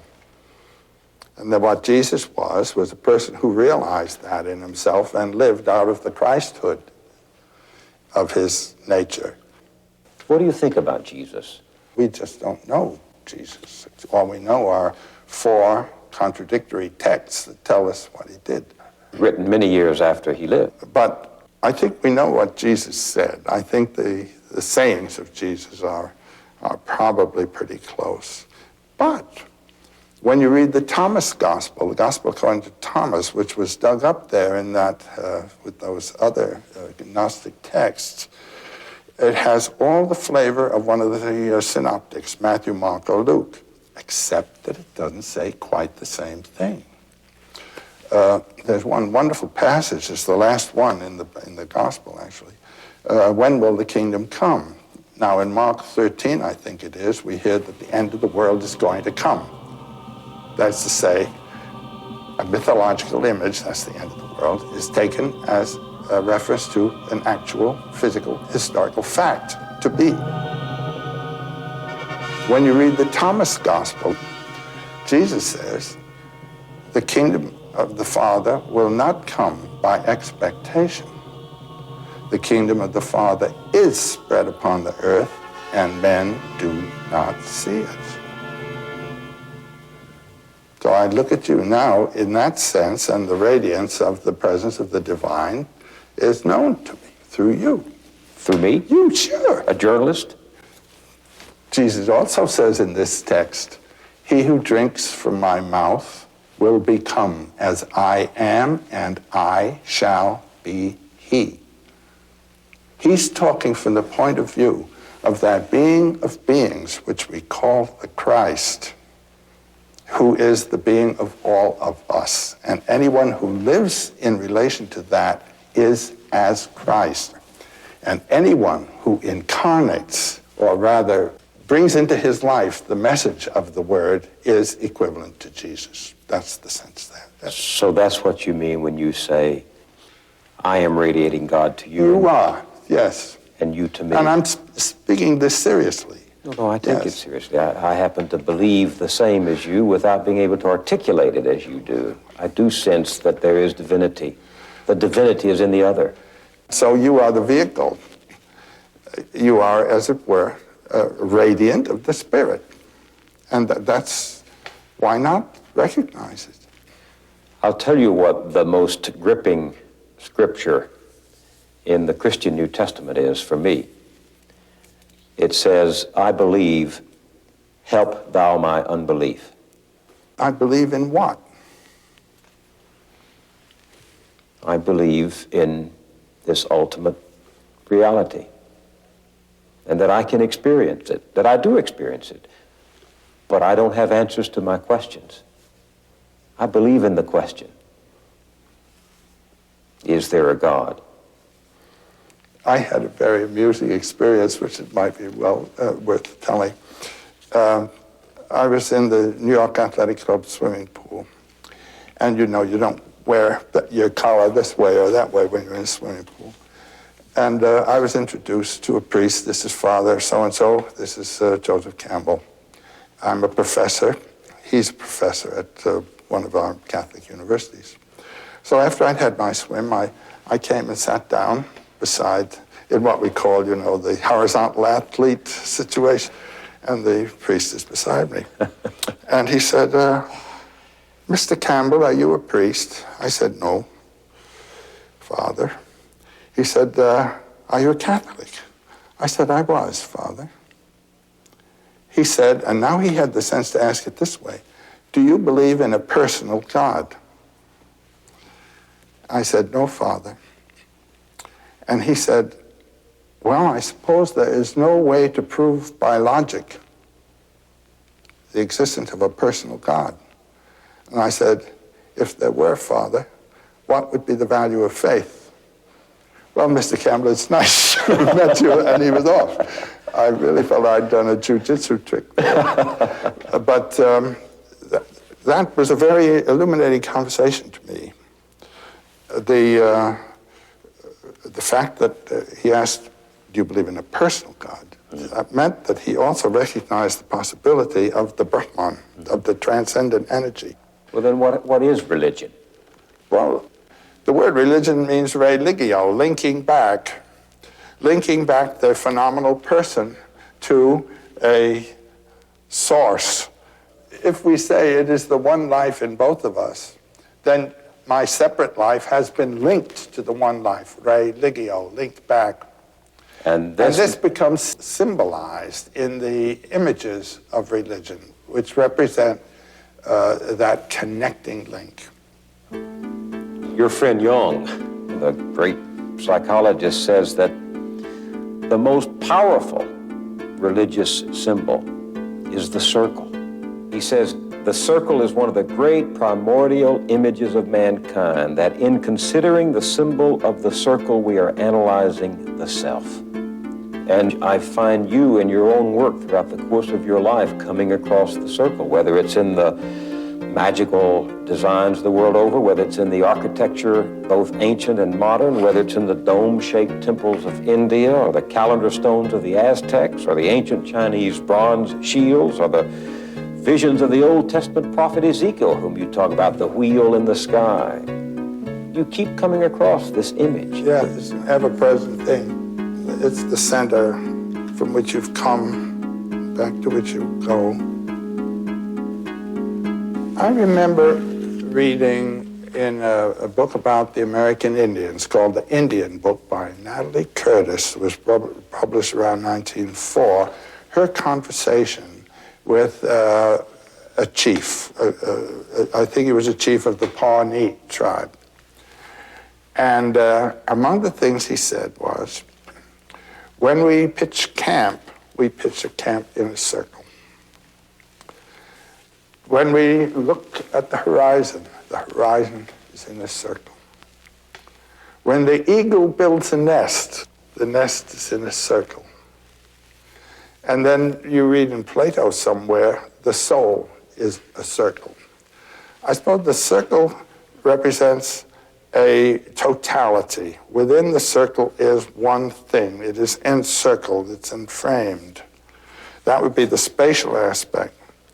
But the temporal aspect of the circle is you leave, go somewhere, and come back. The Alpha and Omega. God is the Alpha and Omega, the source and the end.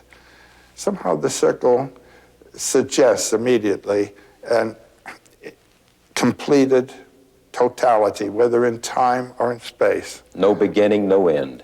Well, round and round and round. The year. Well, this is November again, you know, and we're about to have Thanksgiving again. We're about to have Christmas again. And then not only the year, but the month. the moon cycle, and the day, the cycle. And this is, we're reminded of this when we look on our watch and see the cycle of time. It's the same hour, but another day, and all that sort of thing. Why do you suppose the circle became so universally symbolic? Well, because it's experienced all the time. Experience it in the day and the year, just as we've said, and you experience it in leaving home, going on your adventure, hunting, or whatever it may be, and coming back to home. And then there's a deeper one also, that mystery of the womb and the tomb. When people are buried, it's for rebirth. I mean, that's the origin of the burial idea. You're put back into the womb of Mother Earth for rebirth. And Jung kept returning to that theme of the circle as being the sort of universal symbol. Well, Jung used it as a pedagogical device, actually, what he called the mandala. This was actually a Hindu term for a sacred circle. Here is one of the pictures. That's a very elaborate mandala. You have the deity, the center, with the power source, the illumination source, and these are the manifestations or aspects of its radiance.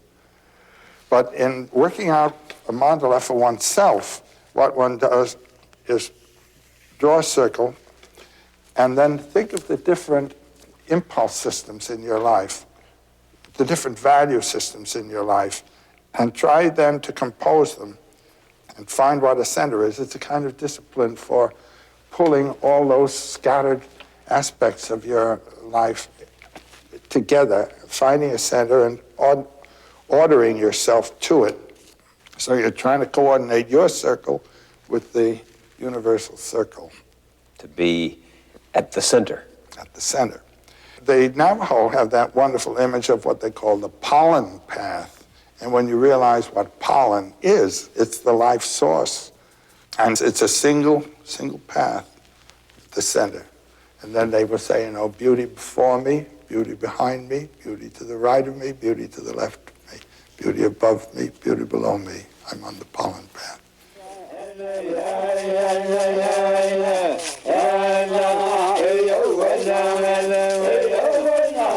So the little cosmos of one's own life and the macrocosm of the world's life are in some way to be coordinated. Well, for instance, among the Navajo Indians, healing ceremonies were conducted by way of sand paintings, which are mostly mandalas, on the ground, and then the person who is to be treated moves into the mandala. There will be a mythological context that he will be identifying with, and he identifies himself with that power. And this idea of sand painting with mandalas and used for meditation purposes appears also in Tibet. In the great tantric monasteries outside of Lhasa, for instance, Gyuto, they practiced sand painting, cosmic images and so forth, indicating the forces of the spiritual powers that operate in our lives. Now, what do you make of that in two very different cultures, the same imagery emerges? Yes. Well, there are only two ways to explain it, and one is by diffusion, that an influence came from there to here, and the other is by separate development. And when you have the idea of separate development, this speaks for certain powers in the psyche which are common to all mankind. Otherwise, you couldn't have, and to the detail, the correspondences can be identified. It's astonishing when one studies these things in depth, the degree to which the agreements go between totally separated cultures. Which says something about the commonality of the species, doesn't it? Well, yes. That was Carl Jung's idea, which he calls the archetypes archetypes of the collective unconscious. What do you mean by archetype? An archetype is a constant form, a basic fundamental form which appears in the works of that person over there and this person over here without connection. And they are expressions of the structure of the human psyche. So if you find in a variety of cultures, each one telling the story of creation, or the story of a virgin birth, or the story of a Savior who comes and dies and is resurrected, you're saying something about what is inside us and the need to understand. That's right. One can say that the images of myth are reflections of spiritual and depth potentialities of every one of us.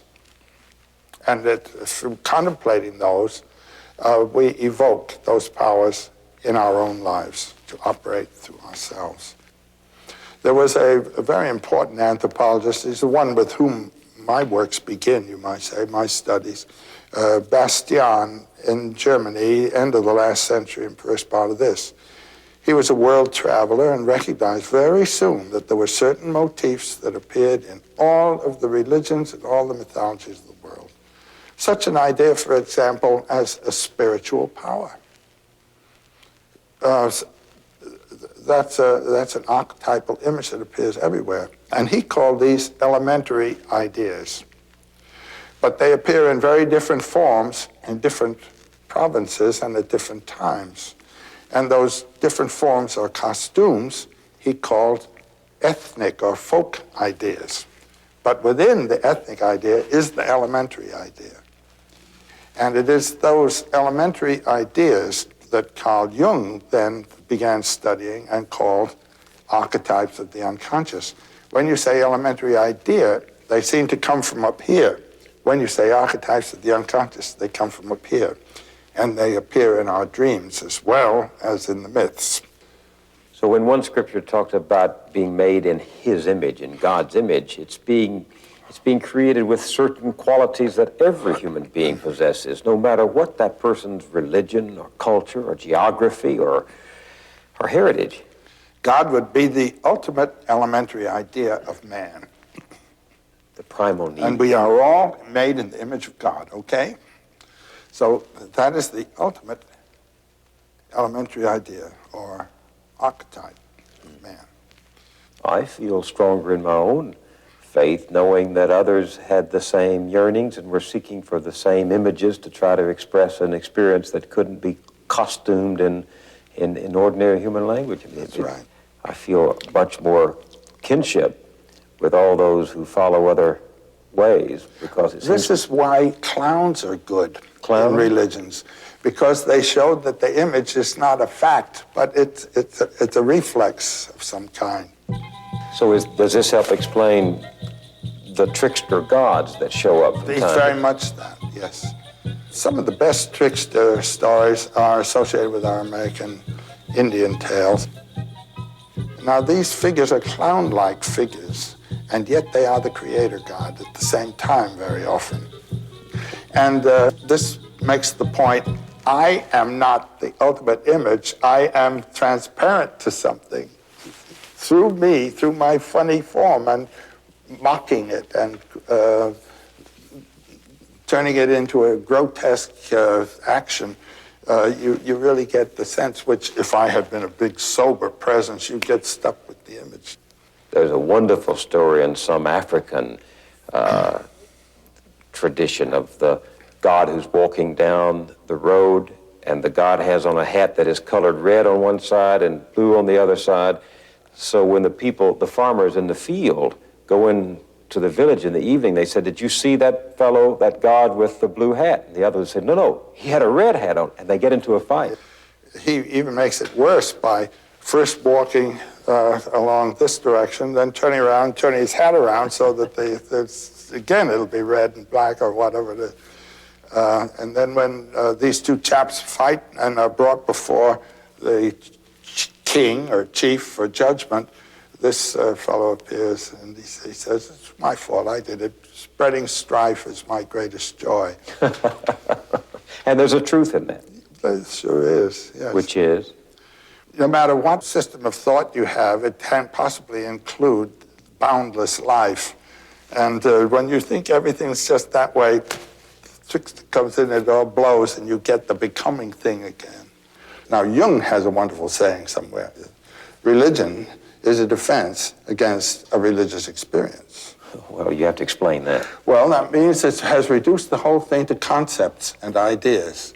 And having the concept and idea short circuits the transcendent experience, the experience of deep mystery is what one has to regard as the ultimate religious experience. Well, there are many Christians who believe that to find out who Jesus is, you have to go past the Christian faith, past the Christian doctrine, past the Christian church.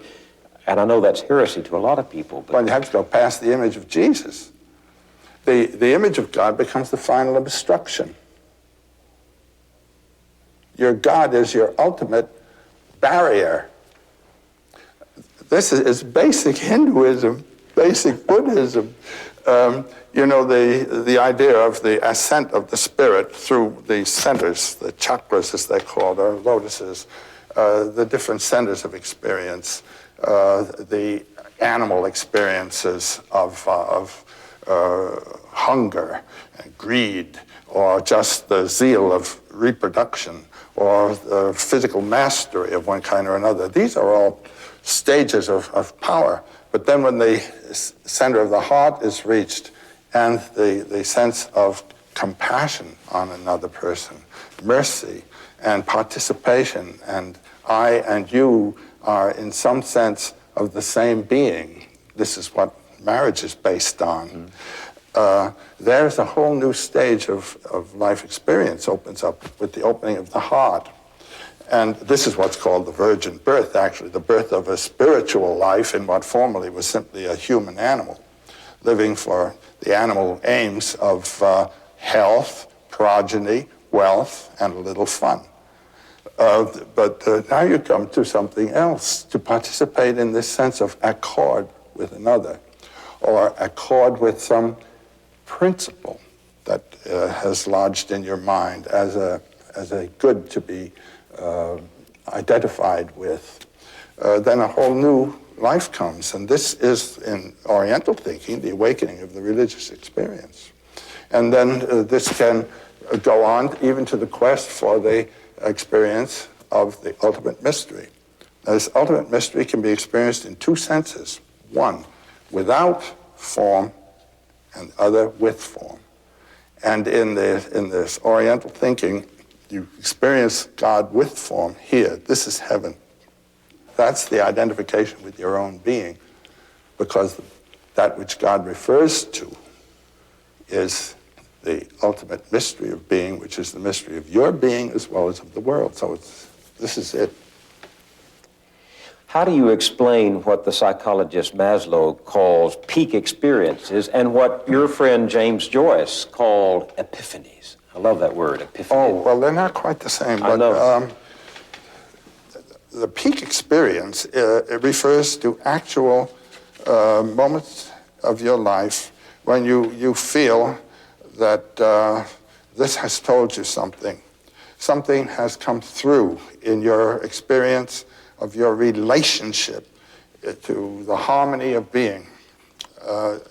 It can come, my peak experiences, I mean, the ones that I knew were peak experiences after I had them all came in athletics. Which was the Everest of your experience? Yeah. Well, which one was it? Was when you were running at Columbia? Yes, of course. And I ran a couple of races that were just beautiful. And the whole race, I knew I was going to win, and there was no reason for me to know I was going to win because I was touched off anchor in a relay with the first man 30 yards ahead of me.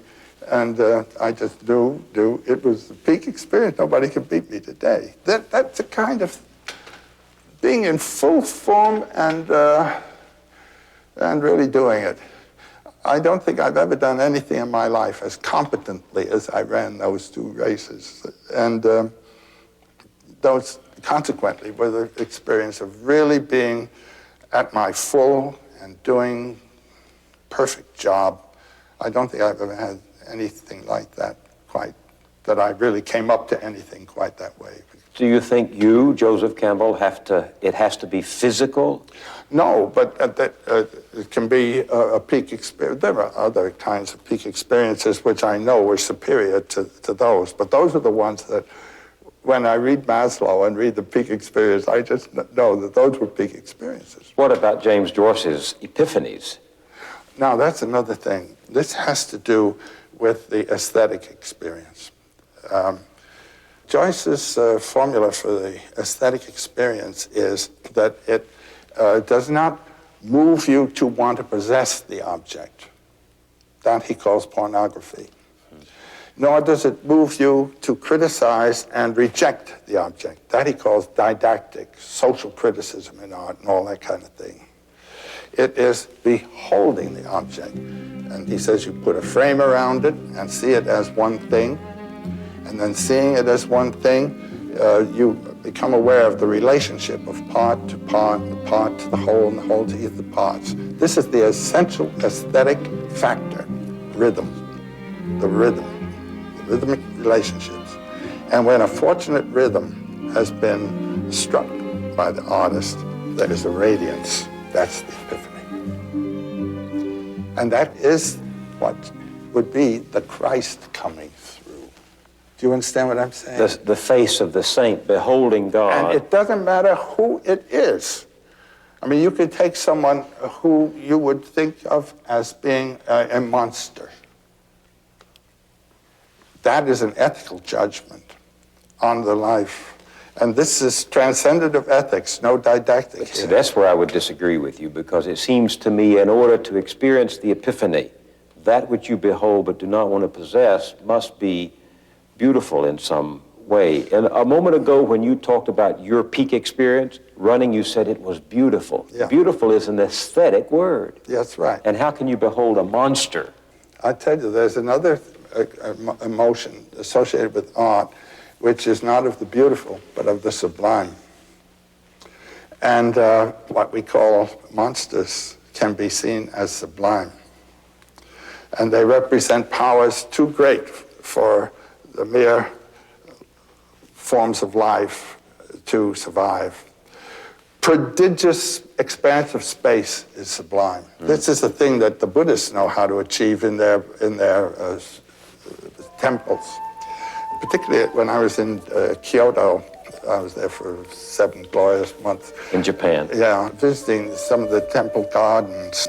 They are so designed that you're experiencing something here, and then you break past the screen and a whole new horizon opens out. And somehow with the diminishment of your own ego, the consciousness expands. This is the experience of the sublime. Another experience of the sublime is not of tremendous space, but of tremendous energy and power. And I have known a couple of people who were in Central Europe during the saturation bombings that were conducted over those cities. And there is you just have the experience of the sublime there. I once interviewed a veteran of the Second World War, and I was talking to him about his experience at the Battle of the Bulge with the assault of the Germans about to succeed. And I said, well, as you look back on it, what was it? And he said, it was sublime. And so the monster comes through there. What do you mean by monster? Well, by a monster, I mean someone who breaks all of your standards for harmony and for ethical conduct. Is there a story in mythology that illustrates the sublime in the monster? Well, the god of the end of the world, Vishnu at the end of the world, is a monster. I mean, good night. He's destroying the world, first with fire, and then with the torrential flood that drowns out the fire and everything else, and nothing's left but ash. The whole universe has been wiped out. That's God. Well, the Christian millennialists talk of the rapture. Well, read chapter 13 in Mark. Which says? That's the end of the world. You see, these are experiences that go past ethical judgment. Ethics is wiped out. Our religions, with the accent on the human, as I mentioned a little while ago, also stress the ethical. God is good. God is horrific. The end of the world. There's an Arab saying that I read somewhere in the Arabian Nights of the angel of death. When the angel of death comes, it is terrible. When he has reached you, it is bliss. Now, in the Buddhist systems, particularly as we get them from Tibet, the Buddhas appear in two aspects. There's the peaceful aspect, and there is the wrathful aspect of the deity. Now, if you're clinging to your ego and its little world and hanging on, and the deity wants to open you, the wrathful aspect comes. It seems to you terrible. But if you are open, and open enough, then that same deity would be experienced as bliss.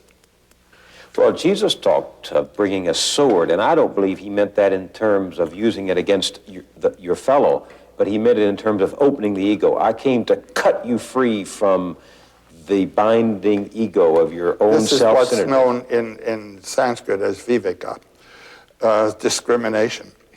And there is a Buddha figure called Manjushri, who's shown with a flaming sword over his head. Yes. And what is the sword for? It's to distinguish the merely temporal from the eternal. It's the sword that distinguishes that which is enduring from that which is merely passing. The tick, tick, tick of time shuts out eternity. And we live in the field of time. But what is living in the field of time is an eternal principle that's inflected this way. What's the eternal principle? Brahman. Which is? Well, we call it God, but that personifies it, you see. It is the experience of the eternity. Yeah. The experience of the eternal. As what you are. Yes. I would say. That whatever eternity is here right now. Or nowhere else. Or everywhere else. If you don't experience it now, you're never going to get it. Because when you get to heaven, that's not eternal, that's just everlasting. Heaven lasts a long time. It's not eternal, it's everlasting. I don't follow that now. The eternal is beyond time. The concept of time shuts out eternity. Time is our invention. Our experience, yeah. But the ultimate, unqualified mystery is beyond human experience. It becomes inflected. As they say, there is a condescension on the part of the infinite to the mind of man, and that is what looks like God. So whatever it is we experience, we have to express in language that is just not up to the occasion. That's it. It's That's inadequate. what poetry's for. Poetry is a language that has to be penetrated. It doesn't shut you off. It opens. It's the rhythm, the precise choice of words that will have implications and suggestions that go past the word is what has to happen. And then you get what Joyce calls the radiance, the epiphany. The epiphany is the showing through of the essence, what Aquinas called the quidditas, the whatness. The whatness is the Brahman. Why do you think it is there is in so many people this deep yearning to live forever, to secure my place in heaven? When you realize what heaven is, in the works of such a person as Thomas Aquinas, it is the beholding of the beatific image of God, which is a timeless moment. Time explodes. So, again, eternity is not something everlasting. And you can have it right here now in your relationships. I've lost a lot of friends, my parents and all. And a realization that has come to me very, very keenly is that I haven't lost them. That that moment when I was with them had everlasting quality about it that is now still with me. What it gave me is still with me.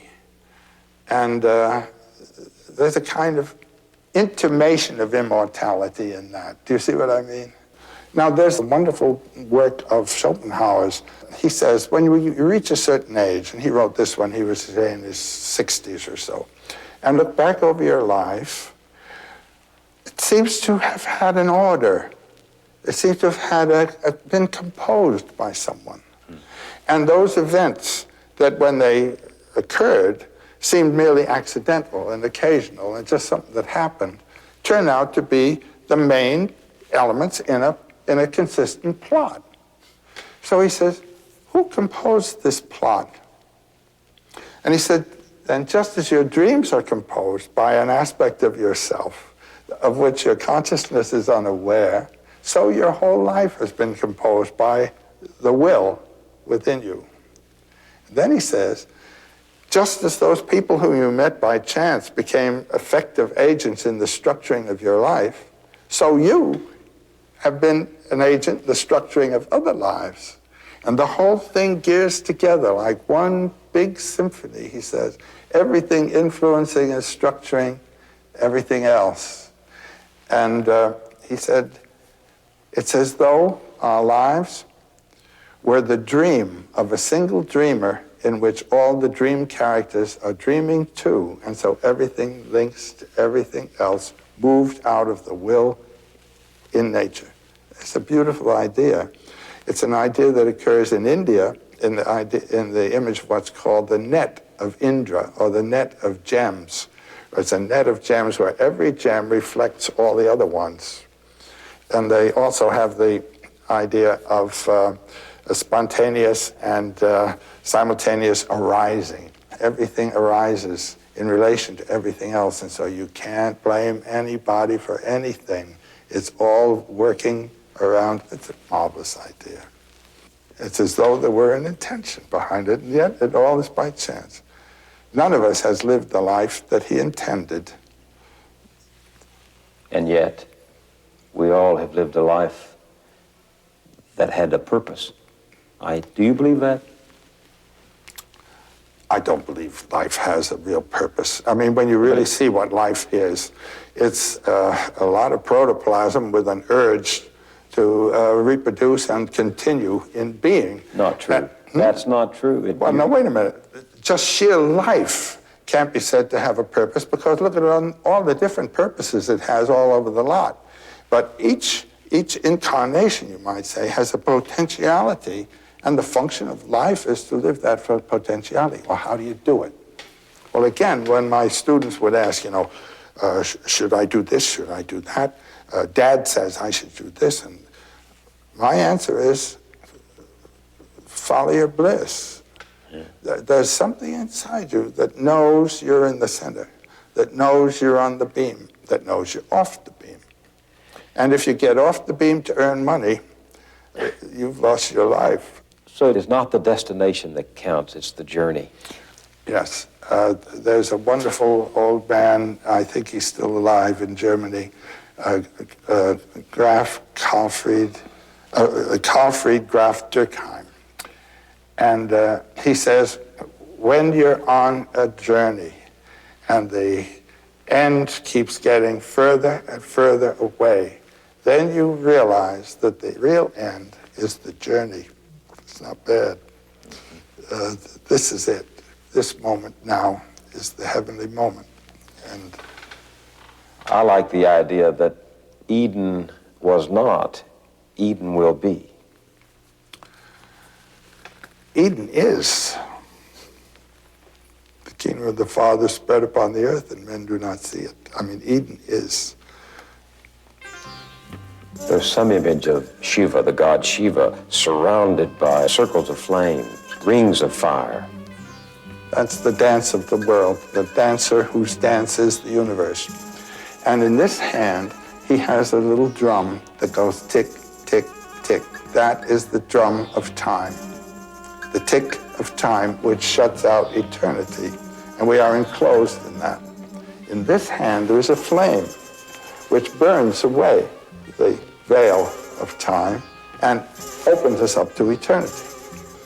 And in his hair is a skull and a new moon, the death and rebirth at the same moment, the moment of becoming.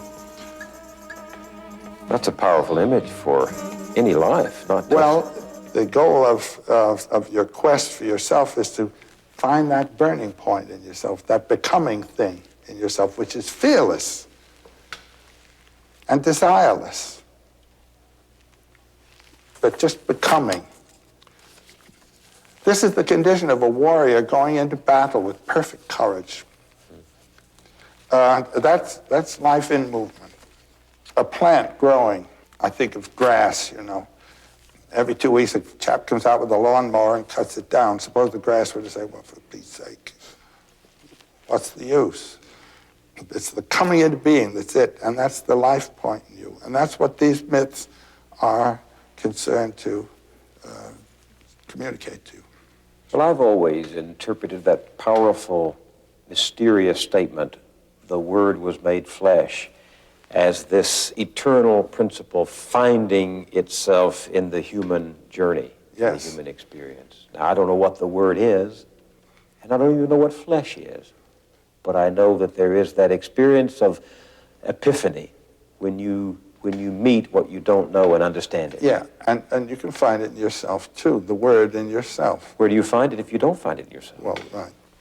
Goethe says, all things are metaphors. Alles Vergängliche ist nur ein Gleichnis. Everything that's transitory is but a metaphorical reference. That's what we all are. And to see the Word, we're getting back to that, your radiance that we spoke of before comes out here again now. But how does one worship a metaphor, love a metaphor, die for a metaphor? Well, that's what people are doing all over the place. That's what people are doing all over the place. Dying for metaphors. And when you really realize the sound Om, the sound of the mystery of the Word everywhere, then you don't have to go out and die for anything, because it's right there all around. And just sit still and see it and experience it and know it. Explain Om. This is the first time you've used that. Well, Om is a word that, what can we say, represents to our ears that sound of the energy of the universe, of which all things are manifestations. And Om, it's a wonderful word. It's written A-U-M. You start in the back of the mouth, ah, and then oo, you fill the mouth, and closes at the mouth. And when you pronounce this properly, all vowel sounds are in that pronunciation. And consonants are regarded simply as interruptions of Om. And all words are thus fragments of Om, as all images are fragments of the form of forms of which all things are just reflections. And so Om is a symbol, a symbolic sound that puts you in touch with that throbbing being that is the universe.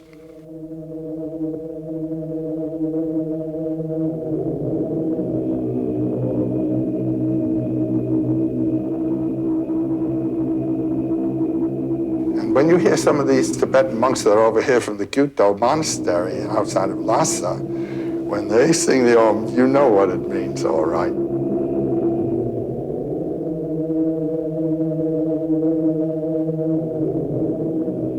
That's the zoom of being in the world.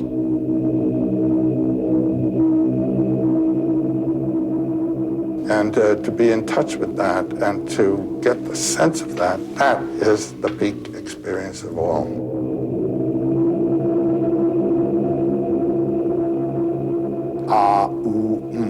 The birth, the coming into being, and the dissolution, the cycle of that. And this is called the four-element syllable. What is the fourth element? Ah, oo, and the silence out of which it comes, it back into which it goes and which underlies it. Now, my life is the ah, ooh, but there is a silence that underlies it, and that is what we would call the immortal. This is the mortal, and that's the immortal, and there wouldn't be this if there weren't that. The meaning is essentially wordless. Yes. Well, words are always qualifications and limitations. And yet, Joe, all we puny human beings are left with is this miserable language, beautiful though it is, that falls short of trying to describe. That's right. And that's why it's a peak experience to break past all that every now and then, to realize, oh, ah. I think so.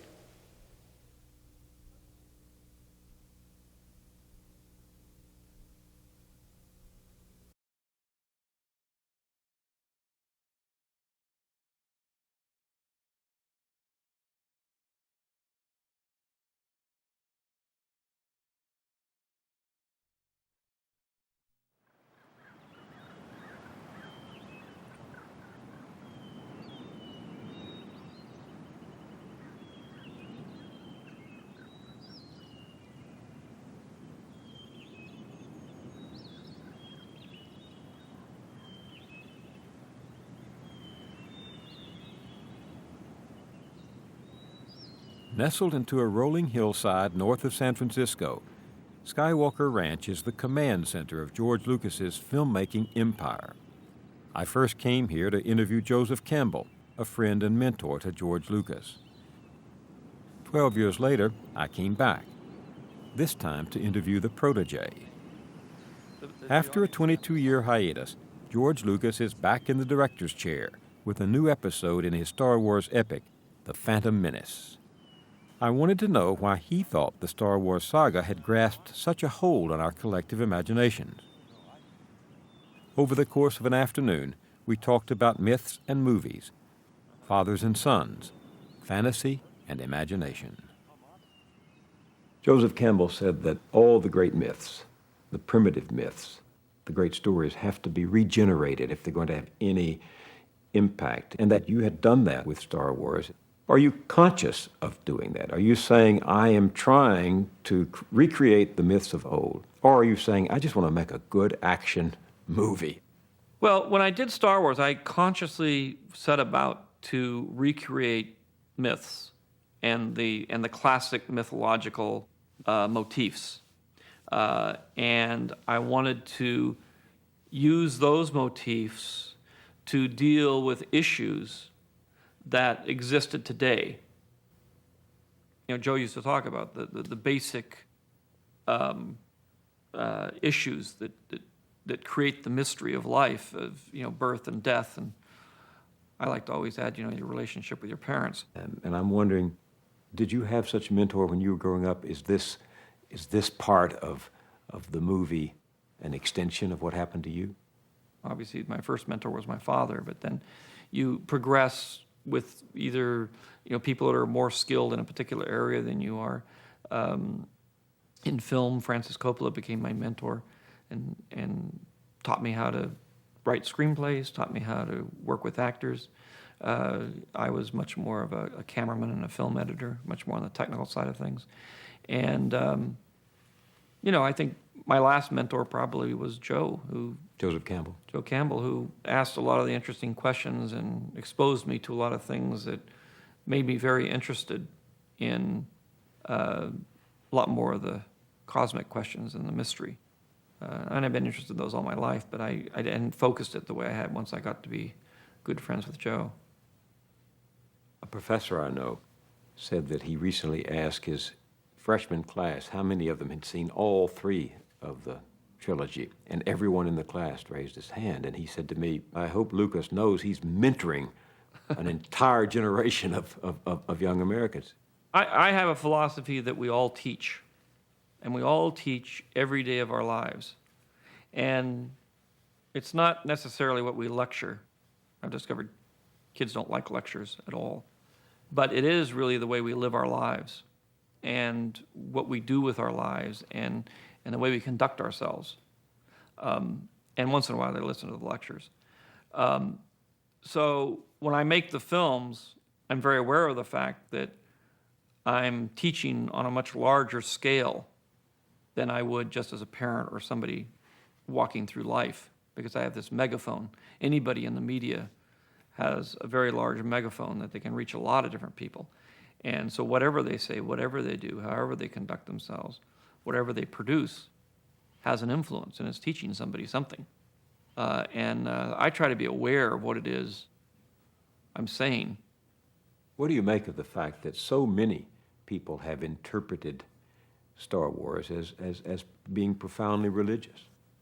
I don't see Star Wars as profoundly religious. I see Star Wars as taking all of the issues that religion represents and trying to distill them down into a more modern and more easily accessible construct that people can grab onto to accept the fact that there is a greater mystery out there. When I was 10 years old, I asked my mother, I said, well, there's only one God. Why are there so many religions? And over the years, I've been pondering that question ever since. And it would seem to me that the conclusion I've come to is that all the religions are true. They just see a different part of the elephant. A religion is basically a container for faith. Faith is the glue that holds us together as a society. Faith in our culture, our world, our whatever it is that we're trying to hang on to, is a very important part of I think allowing us to remain stable, remain balanced.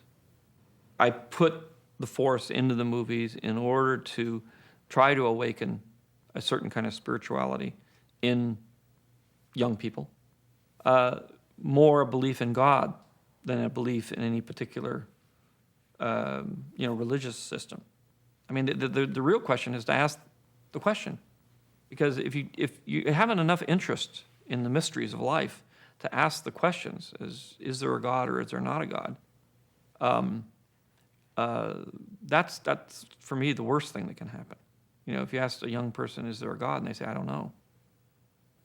I think you should have an opinion about that. Do you have an opinion, or are you looking? Well, I think there is a God. No question. What that God is, or what we know about that God, I'm not sure. The one thing I know about life and about the nature of the human race is that the human race has always believed it's known everything. Even the cavemen thought they had it all figured out, and they knew everything there was to know about everything, because that's where mythology came from. It's constructing some kind of context for the unknown. So we figured it all out. It was fine. I would say that cavemen had on a scale understood about 1.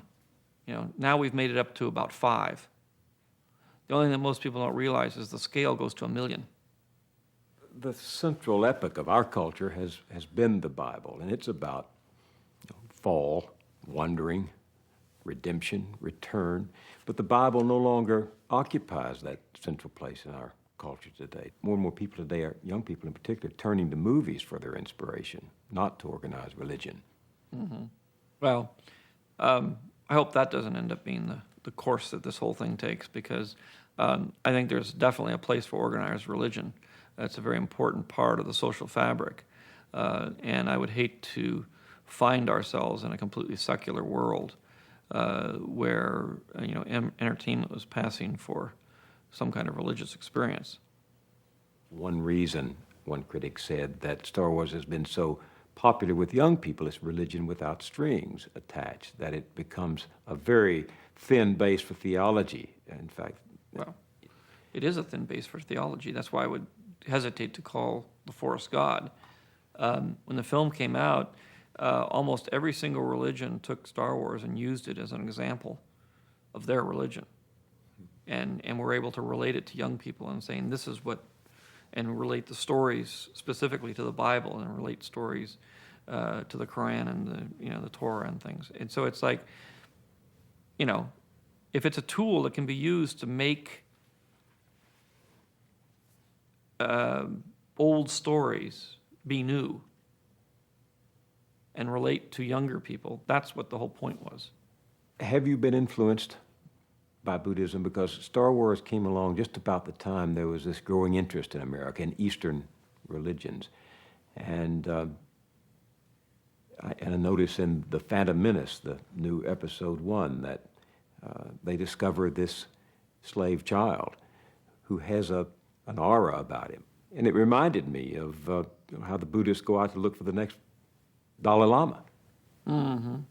Well, there's again a mixture of all kinds of mythology and religious beliefs that have been amalgamated into the movie, and I've tried to take the ideas that seem to cut across the most cultures, because I'm fascinated by that, and I think that's one of the things that I really got from Joe Campbell, was that what he was trying to do is find the common threads through the various mythology, through the religions. One of the comparisons that came to mind just when I was rewatching the series recently is when Darth Vader tempts Luke to come over to the Empire by offering him all that the Empire has to offer.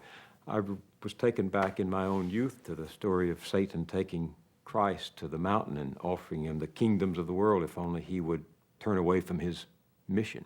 Right. Was that conscious in your mind? Well, yeah, I mean, that story also has been retold. The temptation, I mean, Buddha was tempted in the same way. It's all through mythology. I didn't want to invent a religion. I wanted to try to explain in a different way the religions that have already existed. You're creating a new myth. Well, I'm telling an old myth in a new way. I'm just taking the core myth and I'm localizing it. As it turns out, I'm localizing it for the planet, but I guess I'm localizing it for the end of the millennium more than I am for any particular place. This is this is again part of the globalization of the world we live in. The average human being has much more awareness of the other cultures that coexist with them on this planet, and that certain things go across cultures, and entertainment is one of them, and film and the stories that I tell cut across all cultures, seen all around the world. So what lessons do you think they're taking away from watching Star Wars in Italy and Malaysia and South America? One of the main themes in the film is having organisms realize that they must live together, and they must live together for mutual advantage. Not just humans, but all living things and everything in the galaxy is part of a greater whole. It's an issue of quieting your mind so you can listen to yourself, and as Joe would say, follow your bliss.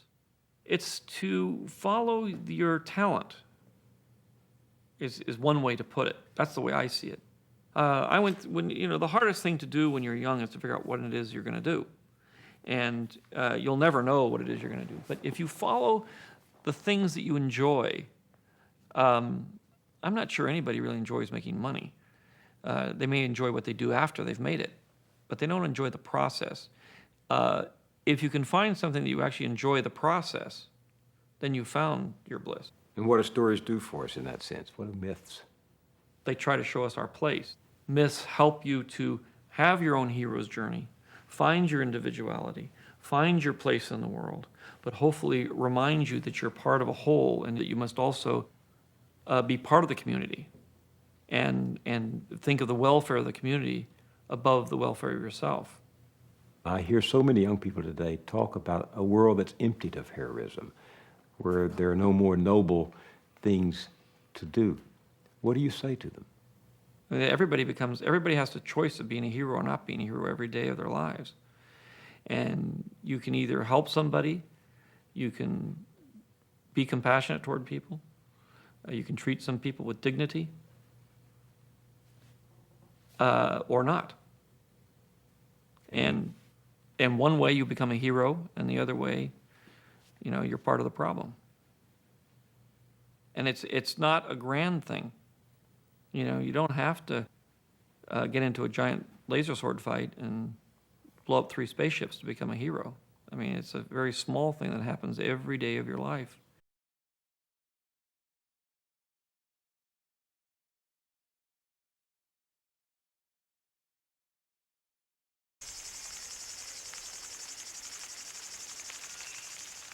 I am yesterday, today, and tomorrow.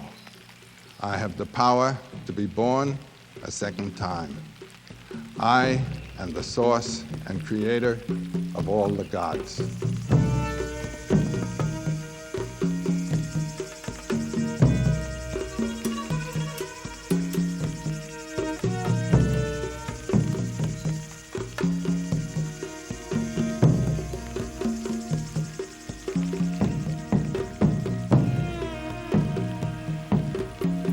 The peace of nirvana in the womb, the bliss of relationship to the mother goddess.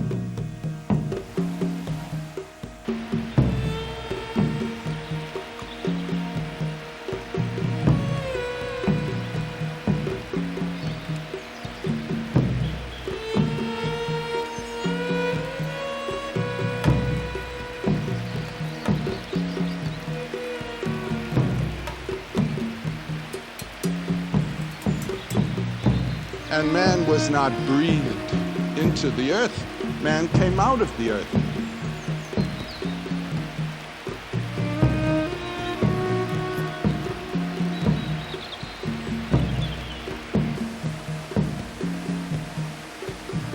Dreams are self-luminous. They shine of themselves, as gods do. Myths are public dreams. Dreams are private myths. By finding your own dream and following it through, it will lead you to the myth world in which you live.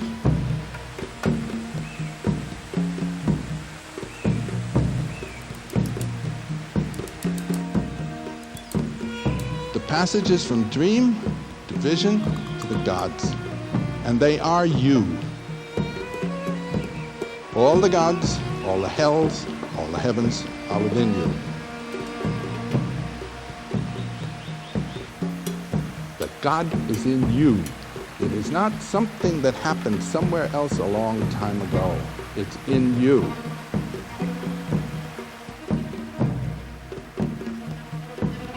This is the truth of truths. This is what the gods and myths are all about. So find them in yourself and take them into yourself, and you will be awakened in your mythology and in your life.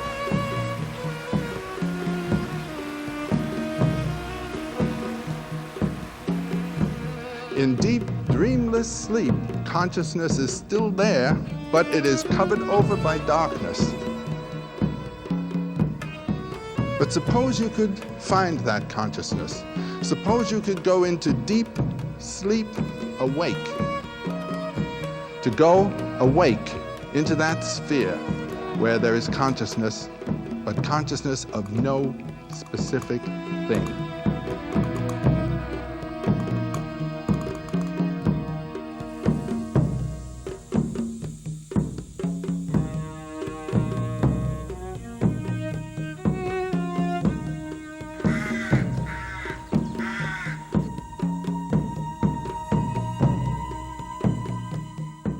Waking consciousness deals only with what has happened. Deep sleep holds all that is future, because the future can come from nowhere else but the energies of the psyche.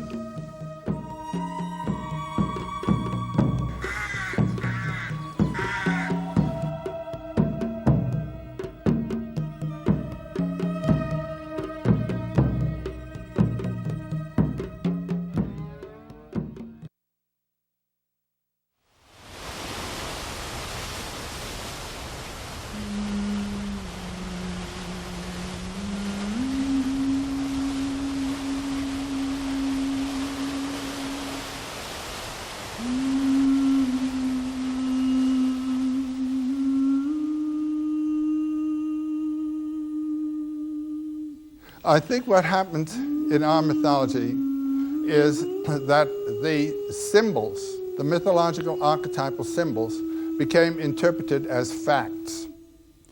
I think it starts with the Old Testament. I think with the Old Testament, God is a fact, not a symbol. And the Holy Land is that place and no other. And man is superior to the beasts. And nature is fallen.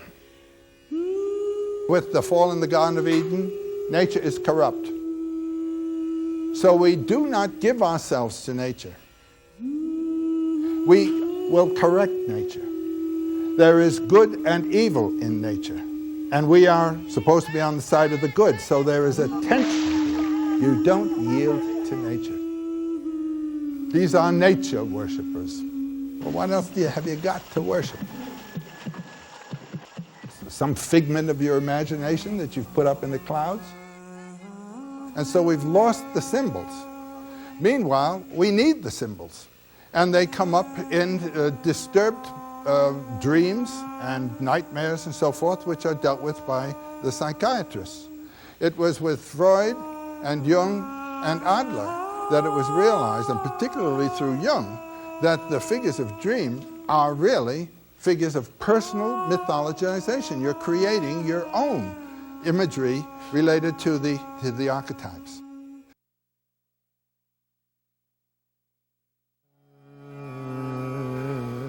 This is the favorite Buddha of the East. This is Amida, Sanskrit Amitabha. Amita means immeasurable, Bha is radiance. The Buddha of immeasurable radiance. Now, there's a legend associated with his name. When he was on the very threshold of illumination, he made a vow. He said, I will not accept illumination for myself unless through my illumination I can bring to illumination and release all beings. And so, when he achieved illumination, there broke out before him a great lake. And it was a lake of bliss. And on this lake were lotuses. And anyone who during his lifetime paid devotion to Amida would not be committed to another lifetime, but would be reborn on a lotus in Amida's lotus pond, called Sukhavati, the place of bliss. If the person was not even nearly illuminated, his lotus would be closed. He'd be in a closed lotus. And he'd be floating on this lake, which would be the water of the 5 colors, of the 5 elements. As the waters rippled,